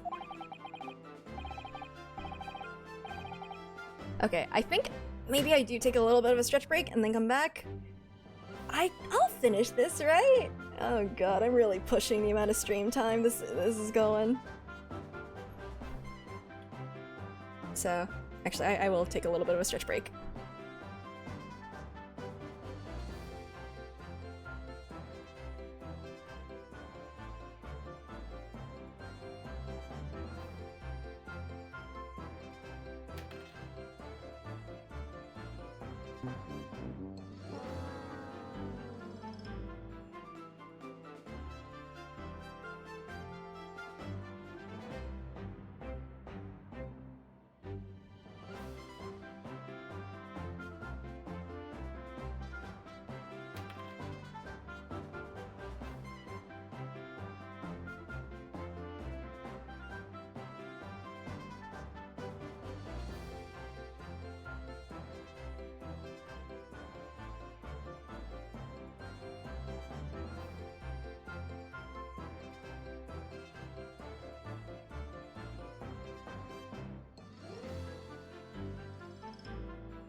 Hello.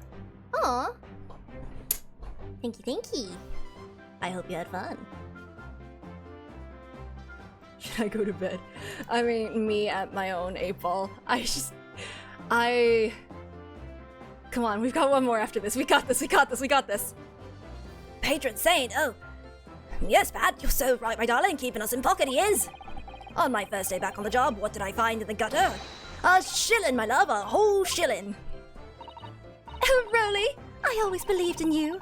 I always knew one day you'd find some big small change. With just that shilling, I could buy you a cheap bunch containing a single flower, my sugar. A single flower? Oh, how romantic. Who are you talking to? But I'm so sorry, Pat. Only moments ago, that shilling disappeared. Disappeared? But how, my love? How? I think maybe. No, I'm sure. It was this girl here, sir. You swiped my precious shilling, didn't you, you cheeky little diver? Blimey. You took your time getting round to me, didn't ya? I thought that lovey-dovey stuff weren't ever gonna end. So, a shilling, you say? Lifted from ya, were it? Don't know nothing about it.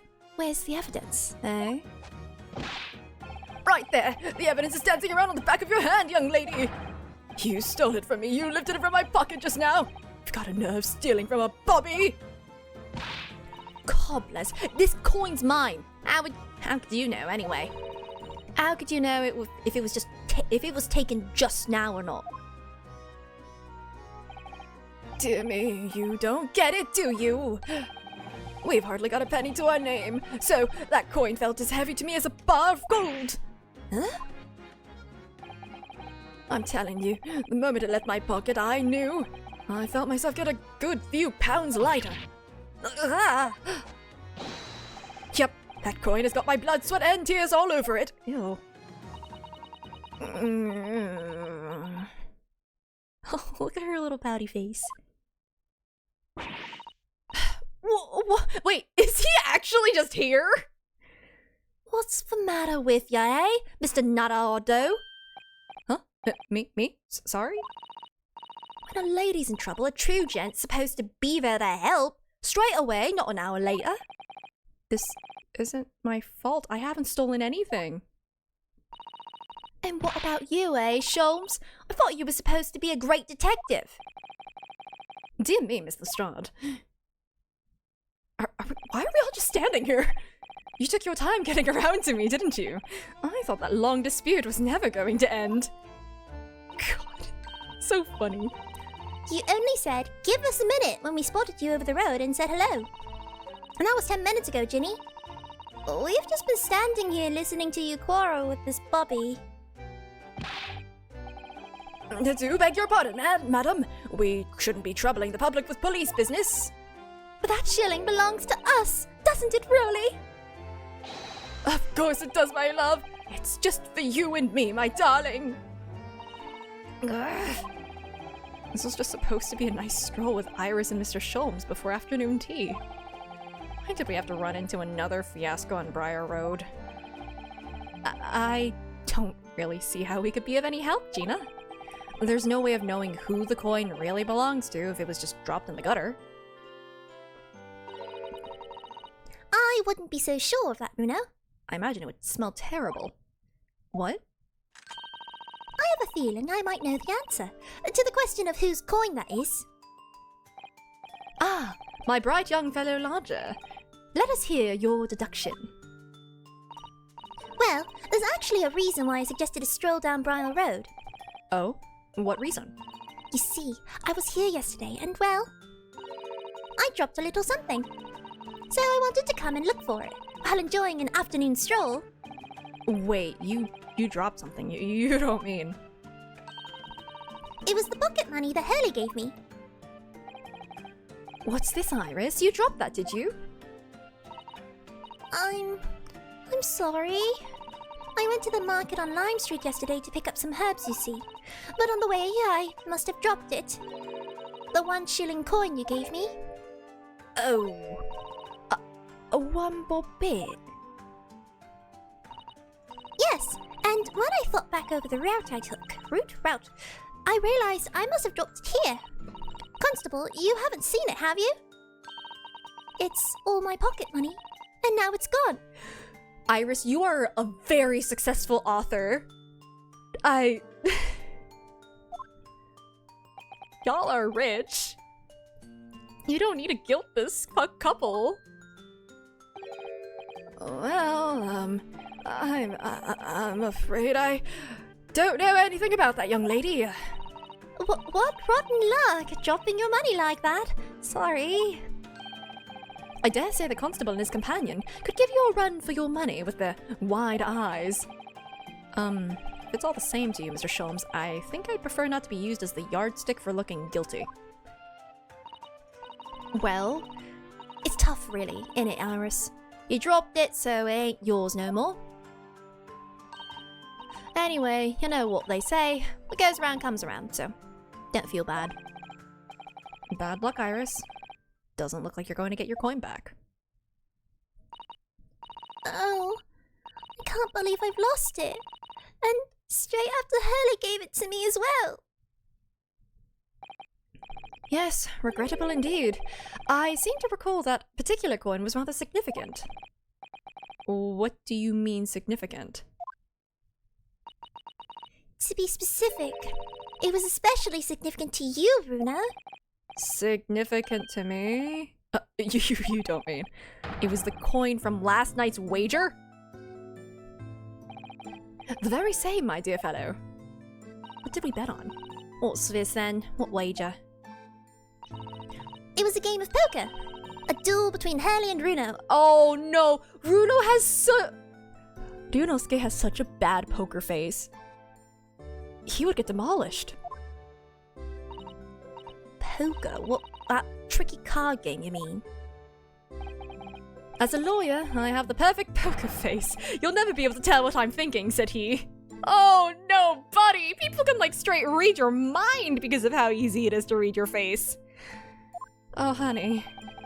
But depriving Mr. Naruhodo of his entire fortune was even easier than finding that missing thoroughbred. Ugh, it was so infuriating. Reliving it now still makes me grit my teeth. Sorry, Iris. I had every intention of paying you back the money I owe you, but you'll have to wait, I'm afraid. Yes, I know. Don't worry. Next month is fine. Let me guess, Odo. Your fortune. It was one whole shilling. My entire monthly stipend. And I lost all of it. As I handed it over to Mr. Sholmes, I gritted my teeth so hard my gums started to bleed. Oh, dude. Please, Bruno, don't exaggerate. That's a horrible image. What about a lawyer who borrows money from a 10-year-old girl? Now that's a horrible image. Why do I feel like my reputation with this couple has just fallen through the floor?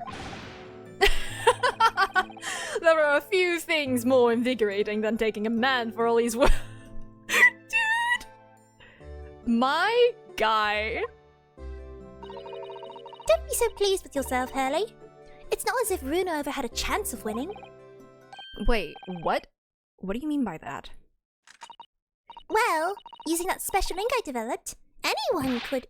Thank you, Iris. That will do. I'm sure this conversation is proving very dull for everyone. He cheated. What's done is done. The game is over now. There's no point crying over spilt milk.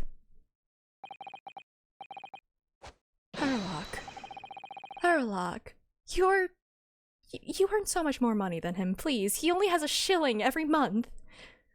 Special ink, you say? Well, sir, that sounds like the sort of risky business that's right up my alley. Oh, Rolly, I love your dauntless spirit. You laugh in the face of danger. Come on then, Iris, spill it. What's this special ink about, eh? Oh, well, it's what's sometimes called invisible ink. All you have to do is write the suit and number on the reverse side of every card. And with the aid of some special glasses, the whole game is laid bare to you. Wait, you were wearing glasses last night, weren't you, Mr. Sholmes? He's wearing the goggles. Oh, this asshole. You said something along the lines of, my eyesight appears to have suddenly worsened. And the moment you failed to question that as odd was the moment I knew I had won the game. You didn't... Dude, you literally didn't need that. He has such a terrible poker face. You could have won legitimately. Mind games, was it? Trying to throw me off with your eccentric ways. I think a murder is about to take place. So, you're telling me Sholmes could see every card will auto-add? What? But that's not mind games, that's blatant cheating! My dear fellow, what an accusation! Would you honestly consider me a cheat? Please, I prefer trickster. Whatever you call it, the game doesn't count now. Understand, Mr. Sholmes? Dear me. Well, out of respect for the bad grace with which you take defeat, allow me to return your shilling. Did you hear that, Gina? Oh, did you hear that, Gina? So give it here. Huh? Leave me out of this. This here one bob bit was mine from the start, no question. No, sir, that there one bob bit was lifted from this here Bobby's pocket only a few minutes ago. So you keep saying. Come on then, where's the evidence?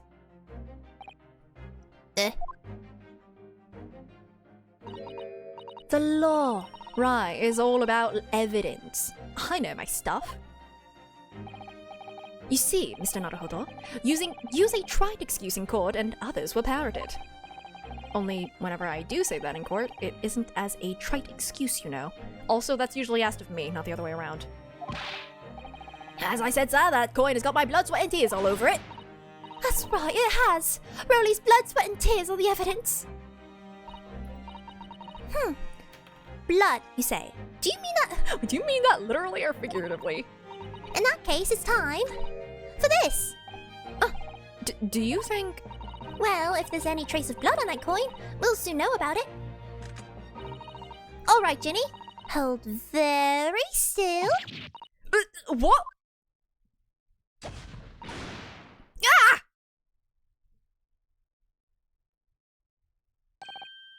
Look at that. See there on the coin? It's clearly changed color.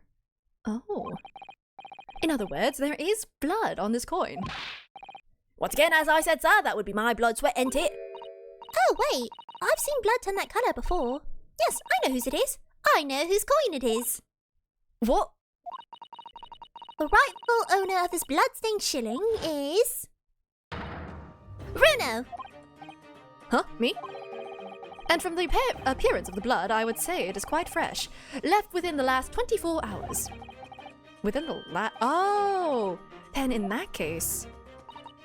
So, this is the coin what Sholmes had off Otto last night in the poker game? Oh, Bruno, do you mean you really did make your gums bleed? Oh no, Bud! I told you, I was so infuriated to lose, I had to grit my teeth as I handed over the money. Blimey, that was hard up as me by the sound of it. But I thought you had a proper job. Come on, Gina, just hand it over, would you? Yeah, the stipend that students were given was not a lot. Like, the actual Natsume Solseki, like, really did not have a good time in Britain for a reason, and one of those reasons was a very bad stipend. The shilling, that's rightfully mine! Fine, alright then. Just stop your bleeding staring. Is there a leaderboard command? Nope, I don't even know what the leaderboard is. I finally have it back. It's like a dream come true. I nearly had that one in the bag and all. That's wonderful news, Bruno. I'm so happy for you. Now then, as you promised... I'd like my money back, please. The shilling I lent you before. You did say that you pay it back out of this month's pocket money, didn't you? Oh, yes. Well then, I suppose. My dear fellow, do be kind to your gums. Yeah, that's true. Looks like this shilling was always destined to be taken from you, sir. For some reason, the phrase "serves you right" is floating around in my head. So, Iris, as promised, here is the shilling I owe you. Oh, you're repaying me already? Well, thank you. Next month would have been fine, though. What's it all about, anyway? What are you lending Otto money for? Ah, yes. Well, actually, it's because I went to the Lime Street Market yesterday to buy herbs. For Bruno. Herbs? For Otto? Yes, the tea Mrs. Sato left behind is top-quality Gyokuro tea, but it's just so bitter. So when Iris suggested mixing it with some herbs to make it more palatable, I asked her to buy me some. That's right. We've made a special Japanese herbal tea with the leftover gyokuro. I'm going to call it Susie's Special Blend. I do hope you'll all try it. The excruciating bitterness clings to the throat. If you can persuade the bright green gloop to leave the cup. Why, it sounds quite delicious. Yeah, right.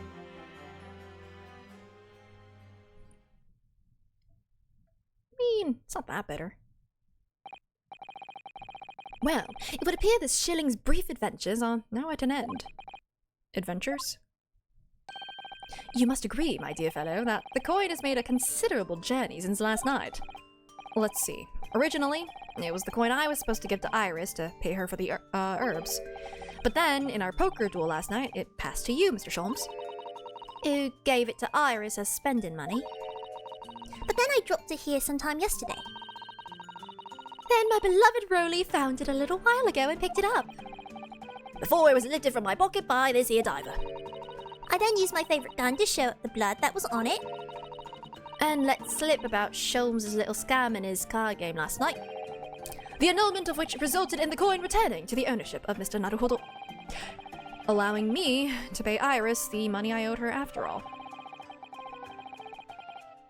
Your school offers a $300 stipend for attending conferences. Oh, yeesh. Glad that's still a thing in modern day, said very sarcastically. For the herbs she'd bought in order to make Susie's special blend tea. And now, after all that, the coin is resting safely in my pocket.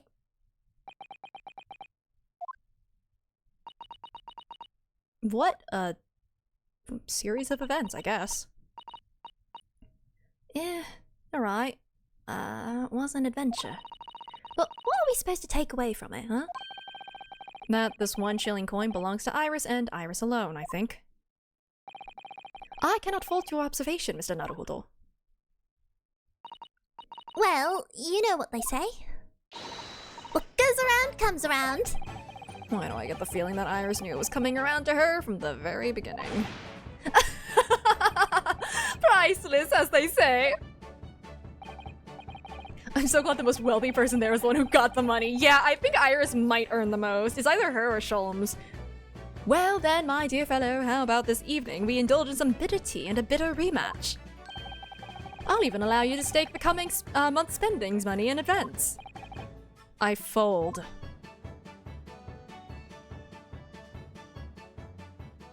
Yeah, okay, notice. I think that what you learn is don't play poker games with Sholmes. That's the real lesson. Alright, last one. Oh, wait. Huh. What's this? Van Zeeks is here. He doesn't hang out with us. Why is he here? Date unknown. Unknown? Sholmes? What is happening? Is this an unrelated case? What? What did you do? This court is now in session for the trial of Mr. Herlock Sholmes. This is a most extraordinary case of murder. Counsels? This is not the train thing. I assume I may proceed. Yes, my lord. The defense is ready. At your discretion, my lord. Oh, glad that this guy's still following us. Very well, I hereby call on the prosecution to introduce the case. The incident in question took place 2 days ago, late at night when the ground was blanketed with snow. The location of the incident was the residence of the accused, Mr. Herlock Sholmes. Indeed, the now famous address of number 221B Baker Street, was it? The address may have enjoyed fame once, my lord, but will henceforth endure infamy for this grim crime. Yes, sir. Well put. Well, I'm glad you're still okay. The victim, a certain Madame Rosie, was found asphyxiated on the accused's sofa. My word. Objection. But it's unclear as to whether the victim was actually killed in the defendant's suite or not. After all, when Mr. Sholmes left the room for only a brief moment, Madame Rosie somehow vanished herself out of his room completely.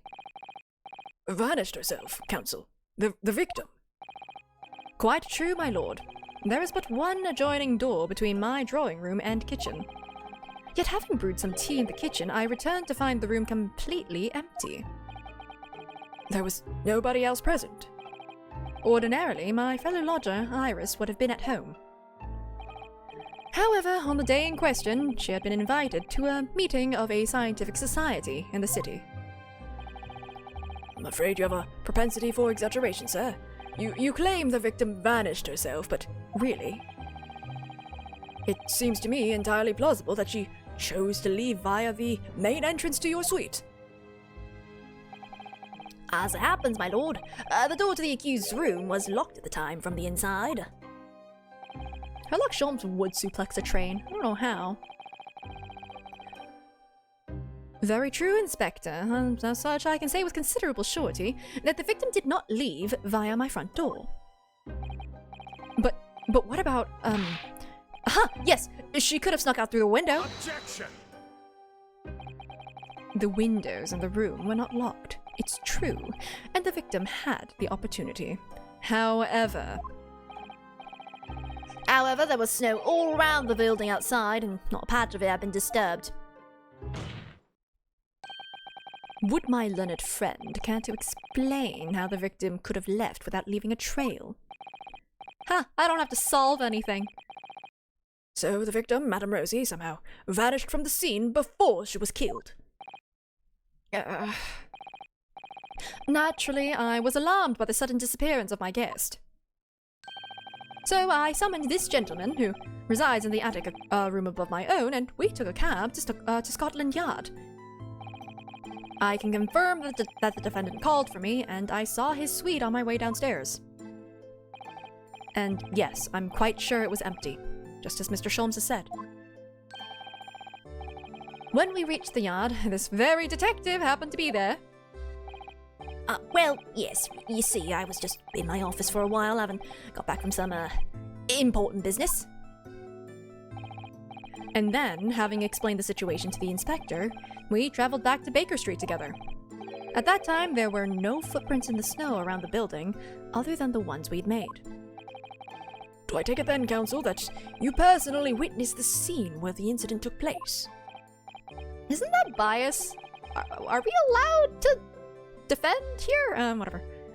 No, my lord, I went straight up to bed in my own room in the attic. Inspector Gregson, however, was met with the most blood-curdling sight. On Mr. Sholmes' sofa, the vanished Madame Rosie, motionless. So the victim was already dead when you discovered her, Inspector? No, my lord, not dead. Not far off it. She mustered all her remaining strength to say these dying words. That rotter Sholmes will be the death of me. Yes, I overheard that remark at the time too. It was delivered in a rasping voice full of malice. No. Those words indeed proved to be her last. The victim expired moments later, there on the sofa. The cause of death was identified as damage to the respiratory tract as a result of strangulation. Oh, I was gonna say maybe she was allergic to the tea, but never mind.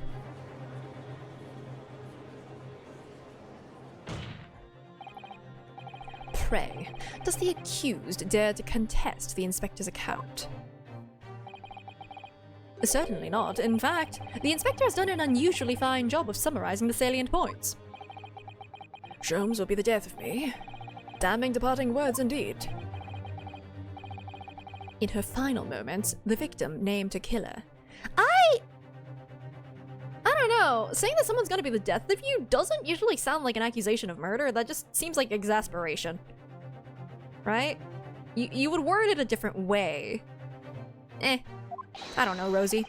You, Mr. Herlock Sholmes. But the defendant had no reason to take the victim's life.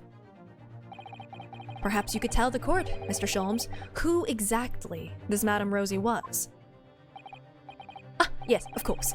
Did I never mention her to you? Oh, God.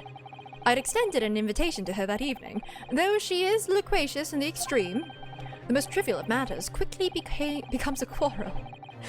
I was only too pleased to leave her presence to make tea. Great.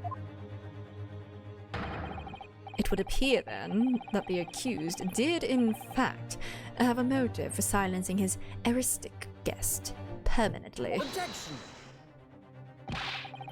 Putting that tenuous motive aside, what about the other mysteries surrounding the case?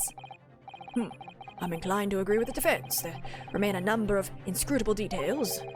The victim's alleged disappearance and subsequent reappearance, leaving no trail of footprints, for example. That's right. The crime described by the prosecution could never have happened. Yet the victim named the accused in her dying breath. It seems to me that my learned friend has overlooked a significant detail here. Nonsense. What have I overlooked?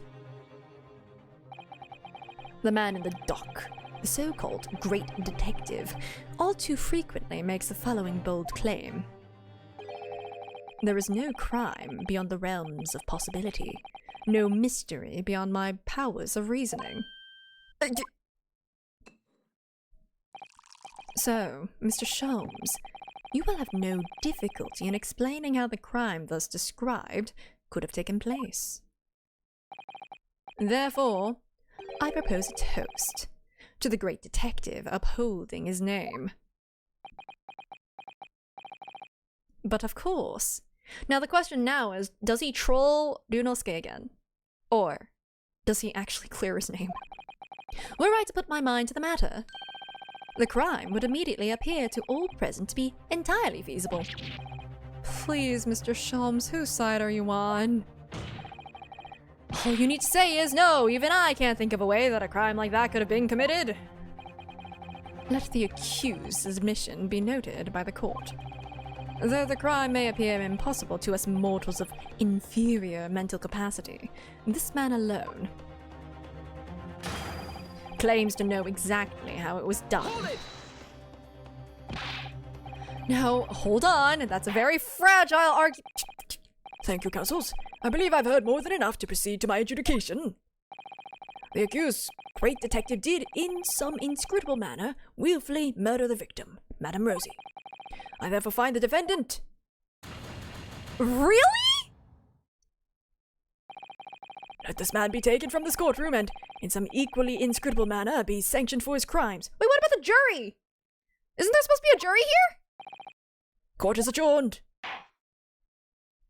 Oh my god. Hold it!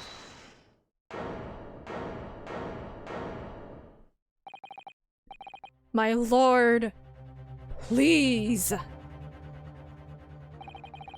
The truth about the mystery surrounding this case are known to another besides the great detective. What's this? Upon my word, Mr. Naruhodo, you are coming along wonderfully. You've deduced a fundamental truth about this case, I believe. Which would be, detective, that the truth to this case is known only to the true culprit, obviously. Is that not so, Gregson? I suppose, yes. You don't mean, are you suggesting, Mr. Sholmes, that you have an idea as to what actually happened that night? Oh, an idea? My dear fellow. I could explain the entire incident from start to finish, with not a single detail omitted. Objection! Is this a weird dream sequence? It seems the detective has failed to grasp the situation. Pray, Mr. Reaper, which of us has truly failed to grasp the situation, I wonder? Oh my god, it's so nice seeing someone put him in his place. After all of the procrastination this man has put me through? Then answer me this. You claim that prior to the incident, the victim suddenly vanished without a trace from your room. If so, how exactly did Madame Rosie disappear? Why, naturally, via the window. It was ajar after all. But that can't be. The room is on a whole story above street level, and anyway, no prints were found in the snow. I mean, what if she didn't... What if she just climbed? You know, what if she didn't land in the snow? There are any number of ways one could avoid leaving tracks in the snow, surely. Such as flying, for instance. A glider? What? A fatuous notion. And to where do you propose the victim flew, Mr. Sholmes? Is it not entirely plain? To the culprit's abode, of course. For, having left my suite, that is clearly where Madame Rosie was murdered. Take a moment to consider the cruel irony, if you will. By her own volition, she flew directly to her death. Objection! Do you forget, detective? The victim's corpse was discovered on your own sofa. No doubt, because her killer carried her back there. But what about the lack of footprints in the snow again, then? There just weren't any. Other than our own from when we returned home ourselves. If by our footprints you refer to your own and mine, you are quite right. But there were those of another. On the night in question, there was one other person who could have conveyed the victim to my sofa. What? Good gracious, to whom do you refer, sir? You don't mean Gregson? A man whose somewhat unavailing presence at the scene of the crime would be questioned by no one. You don't... Unavailing? You don't mean... Indeed I do. A man who hastened to the scene directly upon learning of the incident at Scotland Yard. Namely... You, Inspector Gregson. Eh? When you arrived at my address on Baker Street, you were carrying the half-dead Madame Rosie with you. How? You went there together? You waited for a suitable opportunity and then laid the victim on my sofa. He did what? Yeah, it's empty. This is a dream, right? This has to be a weird dream. But we were with the inspector when he arrived. How could he possibly have been carrying the victim? We would have noticed. Good night. Rest well. Honestly, I think that this too was, everyone is passed out. My dear fellow, a most obvious answer presents itself, does it not? The inspector is rarely, if ever, without his overcoat. The victim was simply conveyed in one of its many pockets. What? Listen, trench coat pockets are great. I don't think you're fitting a body in one.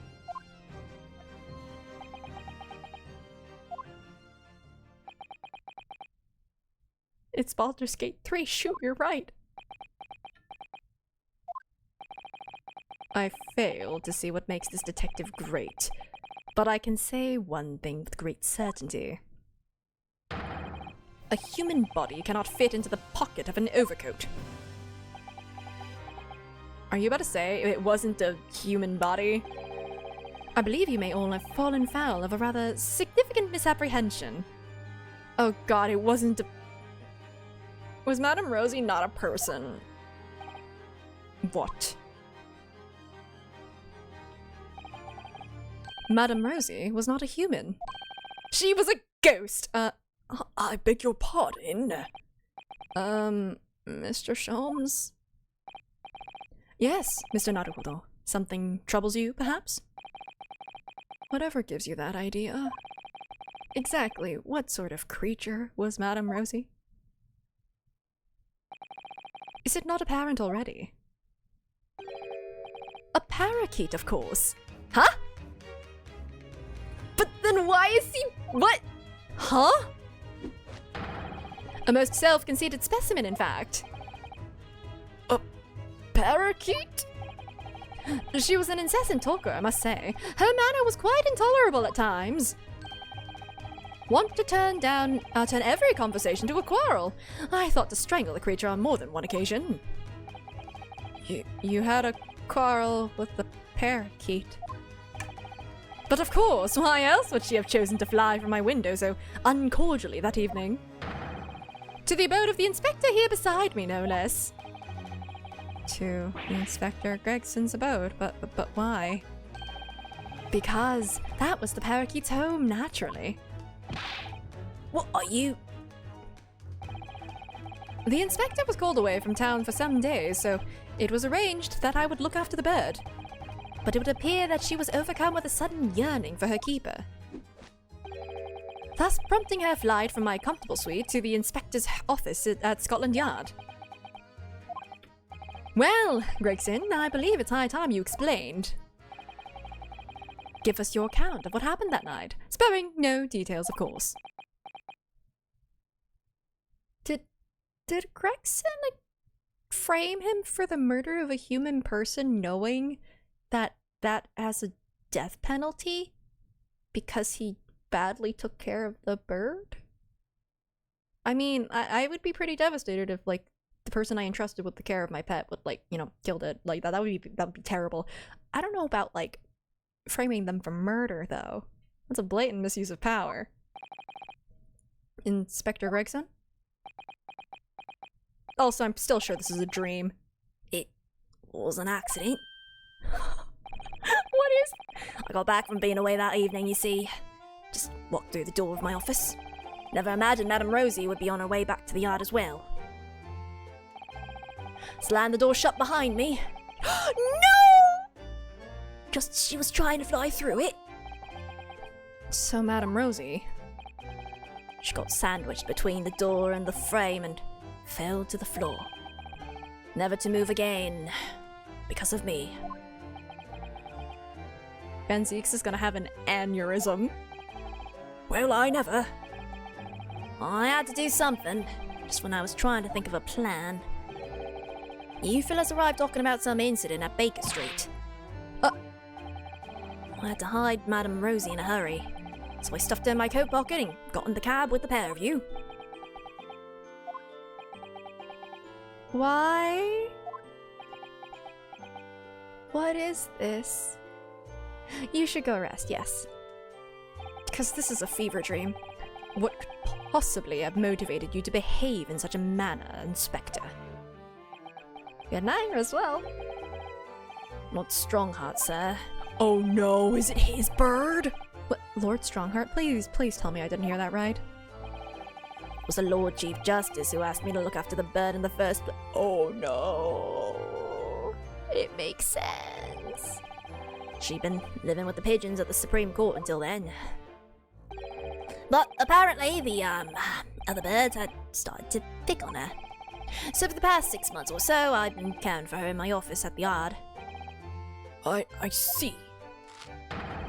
If anything happens to that bird, just imagine. No pay, no time off for the rest of my career. You mark my words, that's what's gonna happen. That's why well. But the victim's dying words, Inspector. The court heard earlier that Madame Rosie spoke the name of her assailant on her deathbed. So, wanna bet that's something that Lestrade, not Lestrade, I'm thinking of the actual books, Gregson said. He just says that a lot.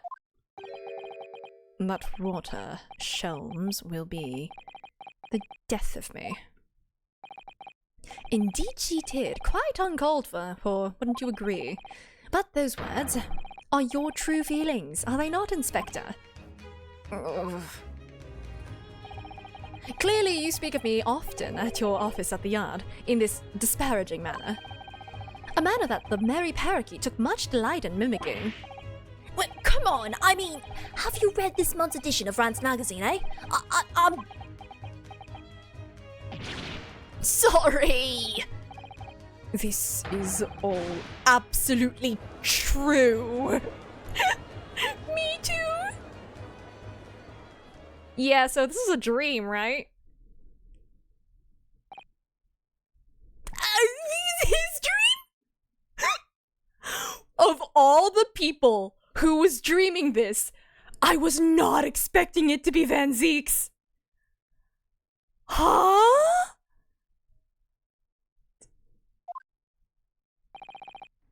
Something wrong, Lord Van Zieks?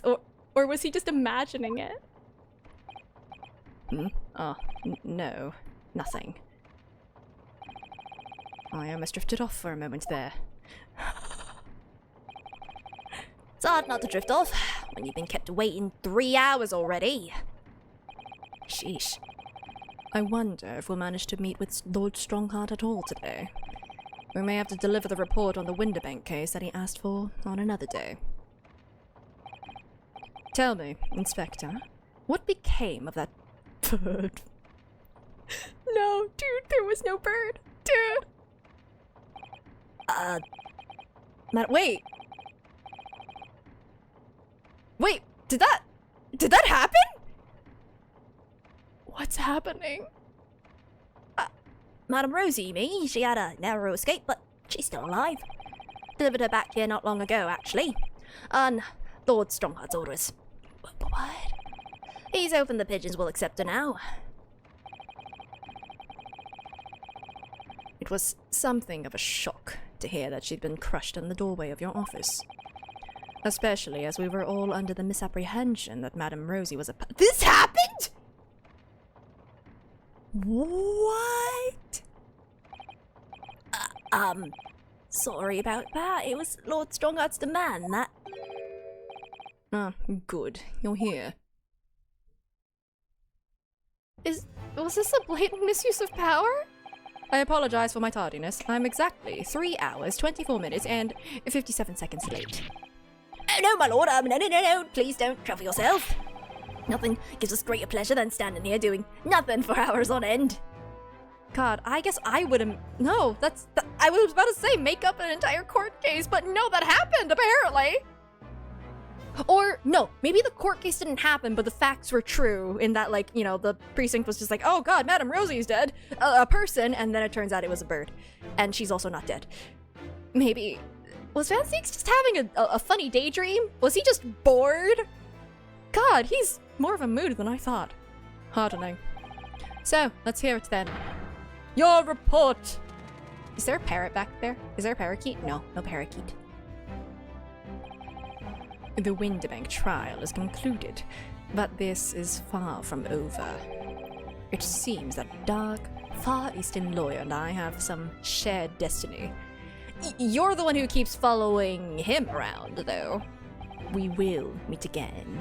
Of that, I have no doubt. Did you see that, Lord Van Zieks, did you? Madame Rosie went flying off among the pigeons there. Happy as Larry she was. I didn't see the parakeet. Really, Inspector? You must be relieved. He just imagined it all. Dang. That feels like something I would do. Wild! Wild one to end on! And it kinda makes me see Lord Van Zieks a little differently. Not gonna lie. I was not expecting that from this man. Huh. That was pretty insane, you're absolutely right. Like... yeah. He just...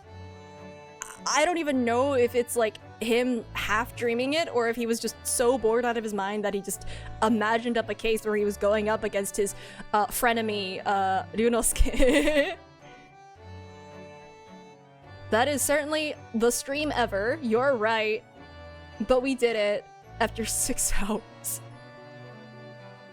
Oh, cool. I don't think anyone that I normally raid is awake. I think I'm just gonna leave it here. Y'all should go sleep.